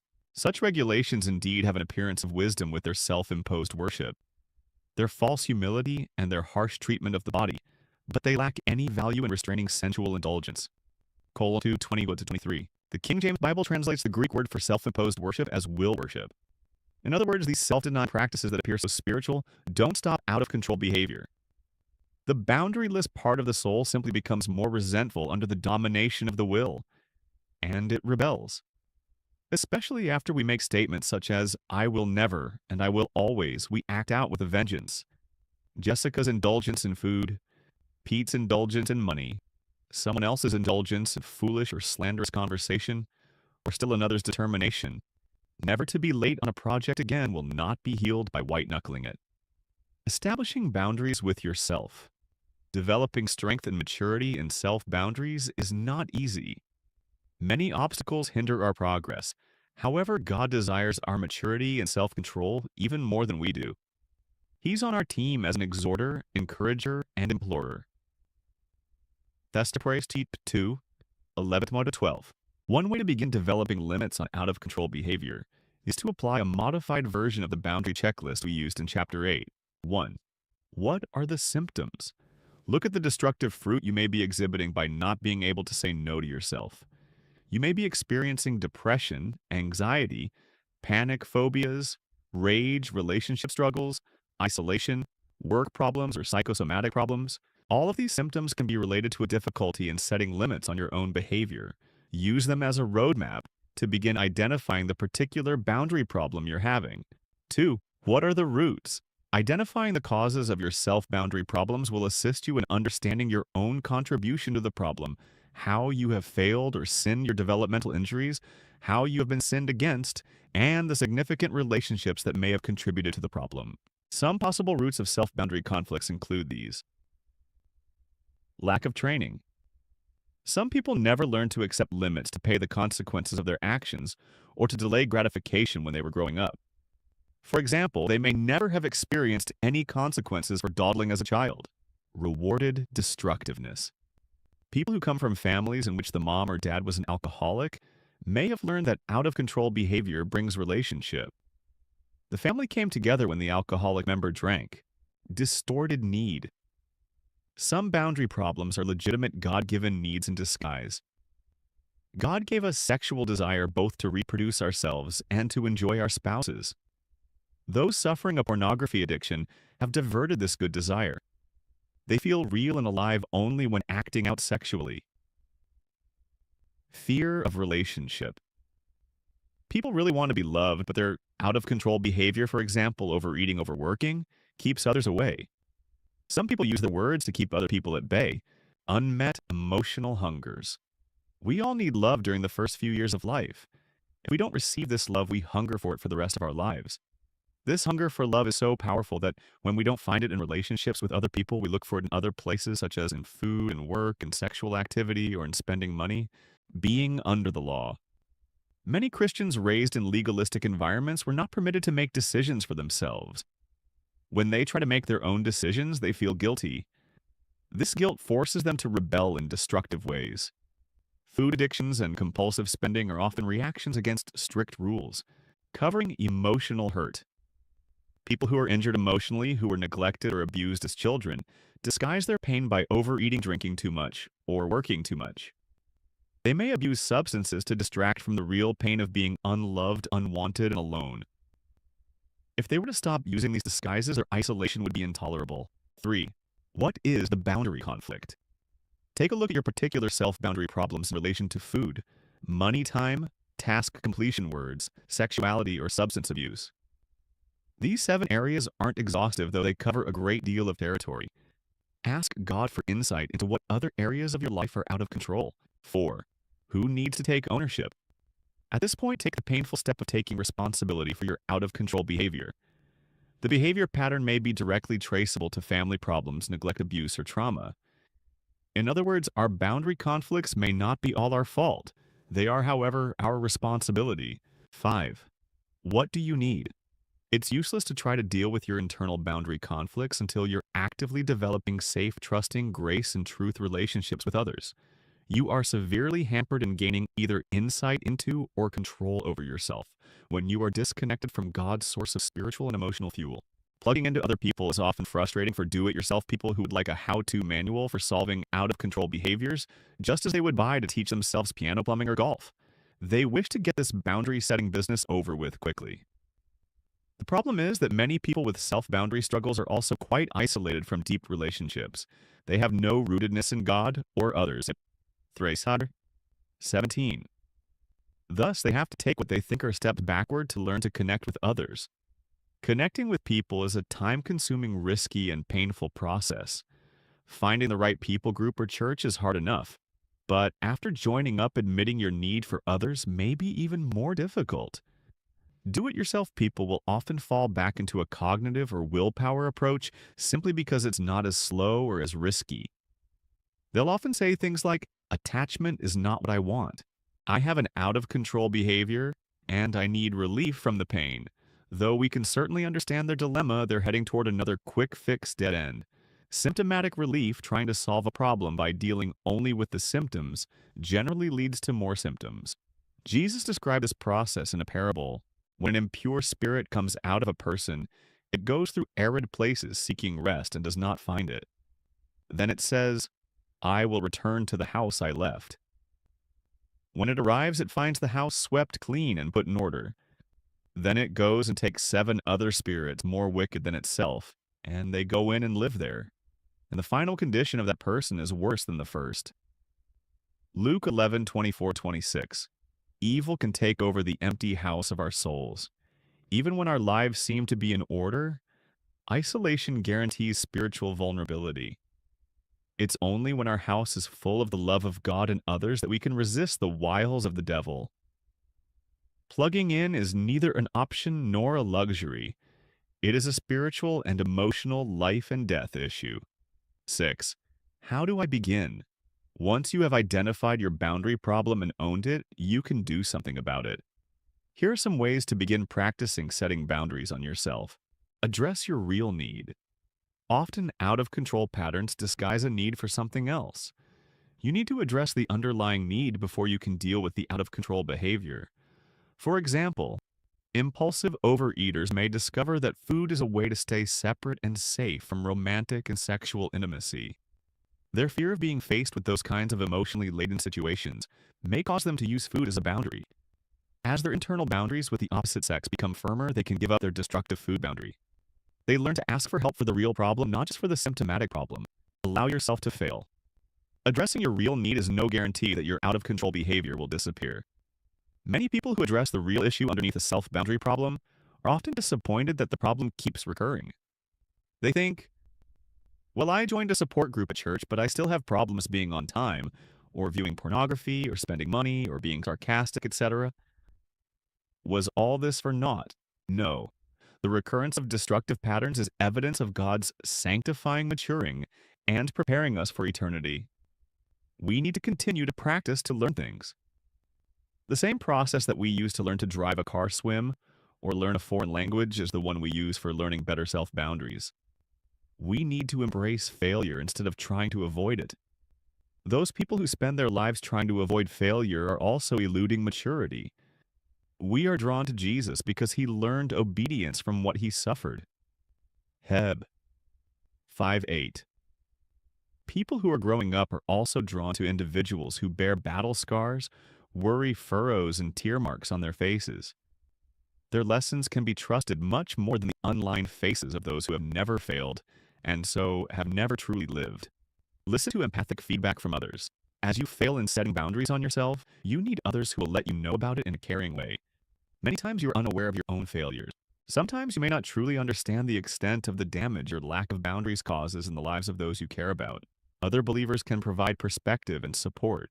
Keith had a difficult time repaying money to others when they had loaned it to him. He wasn't broke. He wasn't selfish. He was just forgetful. He had little awareness of the discomfort he caused those who loaned him money.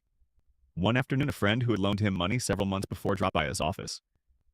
Keith, his friend, said, "Several times I've asked you about the money I loaned you. I still haven't heard from you. I don't think you're intentionally ignoring my requests. At the same time, I wanted to let you know that your forgetfulness has been hard on me. I had to cancel a vacation because I didn't have the money. Your forgetfulness is hurting me, and it's hurting our friendship." Keith was astonished. He hadn't had a clue that such a little thing to him might mean so much to a close friend.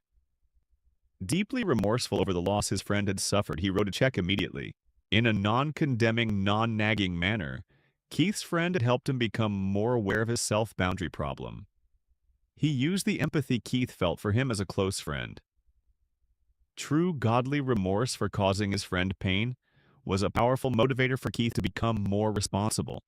When others in our support system let us know how our lack of self-boundaries hurts them, we are motivated by love, not by fear. Biblically based support groups, which provide empathy and clear feedback, keep people responsible by letting them see the effect their actions have on another. When one member tells another, "Your uncontrolled behavior makes me want to stay away from you. I don't feel that I can trust you when you act like that," the out-of-control person isn't being parented or policed. He is hearing truth and love from a peer. He's hearing how what he does helps or damages those he loves. This kind of confrontation builds an empathy-based morality, a love-based self-control. Welcome consequences as your teacher. Learning about sowing and reaping is valuable. It teaches us that we suffer losses when we aren't responsible. The compulsive overeater has medical and social difficulties. The overspender faces bankruptcy court. The chronically late person misses plane flights and important meetings and loses friendships. The procrastinator faces losses of promotions and bonuses, and on and on. We need to enter God's training school of learning to suffer for our irresponsibility. Not all suffering should be embraced. However, when our own lack of love or responsibility causes the suffering, pain becomes our teacher. Learning how to develop better self-boundaries is an orderly process. First, we are confronted about the destructiveness of our behavior by others. Then consequences will follow if we don't heed the feedback. Words precede actions and give us a chance to turn from our destructiveness before we have to suffer. God doesn't glory in our suffering. Just as a loving father's heart breaks when he sees his children in pain, God wants to spare us pain. But when his words and the feedback of his other children don't reach us, consequences are the only way to keep us from further damage. God is like the parent who warns his teenager that drinking will cause a loss of car privileges. First, the warning. Stop drinking now. It will have bad consequences for you. Then if it's not heeded, car privileges are yanked. This painful consequence prevents a possible serious catastrophe, a drunk driving accident. Surround yourself with people who are loving and supportive. As you hear feedback and suffer consequences, maintain close contact with your support network. Your difficulties are too much to bear alone. You need others who will be loving and supportive but who will not rescue. Generally speaking, friends of people with self-boundary problems make one of two errors. 1. They become critical and parental. When the person has failed, they adopt an "I told you so" attitude or say things like, "Now what did you learn from your experience?" This encourages the person either to look elsewhere for a friend, no one needs more than two parents, or simply to avoid the criticism instead of learning from consequences. Brothers and sisters, if someone is caught in a sin, you who live by the Spirit should restore that person gently, gal. 6:1. Replace this parental position with gentle restoration, understanding that there, but for the grace of God, go I too. They become rescuers. They give in to their impulse to save the person from suffering. They call the boss and tell them their spouse was sick when in fact he or she was intoxicated. They lend more money when they shouldn't. They hold up the entire dinner for the chronic latecomer instead of going ahead with the meal. Rescuing someone is not loving them. God's love lets people experience consequences. Rescuers hope that by once again bailing out the out-of-control person, they will reap a loving, responsible person. They hope to control the other person. It's far better to be empathic, but at the same time refuse to be a safety net. "I'm sorry you lost another job this year, but I won't lend you any more money until you've paid back the other loan. However, I'm available to talk to for support." This approach will show people how serious you are about developing self-boundaries. The sincere searcher will value this approach and will take you up on your offer of support. The manipulator will resent the limits and quickly look for an easier touch somewhere else. This 5-point formula for developing self-boundaries is cyclical. That is, as you deal with real needs fail, get empathic feedback, suffer consequences, and are restored. You build stronger internal boundaries each time. As you stay with your goal and with the right people, you will build a sense of self-restraint that can truly become part of your character for life. If you are a victim, establishing boundaries for yourself is always hard. It will be especially difficult if your boundaries were severely violated in childhood. No one who has avoided childhood victimization can truly understand what these individuals go through. Of all the injuries that can be endured, this type causes severe spiritual and emotional damage. A victim is a person who has, while in a helpless state, been injured by the exploitation of another. Some victimization is verbal, some is physical, some is sexual, and some is ritualistic. All cause extreme damage to the character structure of a child who then grows up to adulthood with spiritual, emotional, and cognitive distortions. In each case, however, three factors remain: constant helplessness, injury, and exploitation. Some results of victimization are these: depression, compulsive disorders, impulsive disorders, isolation, inability to trust others,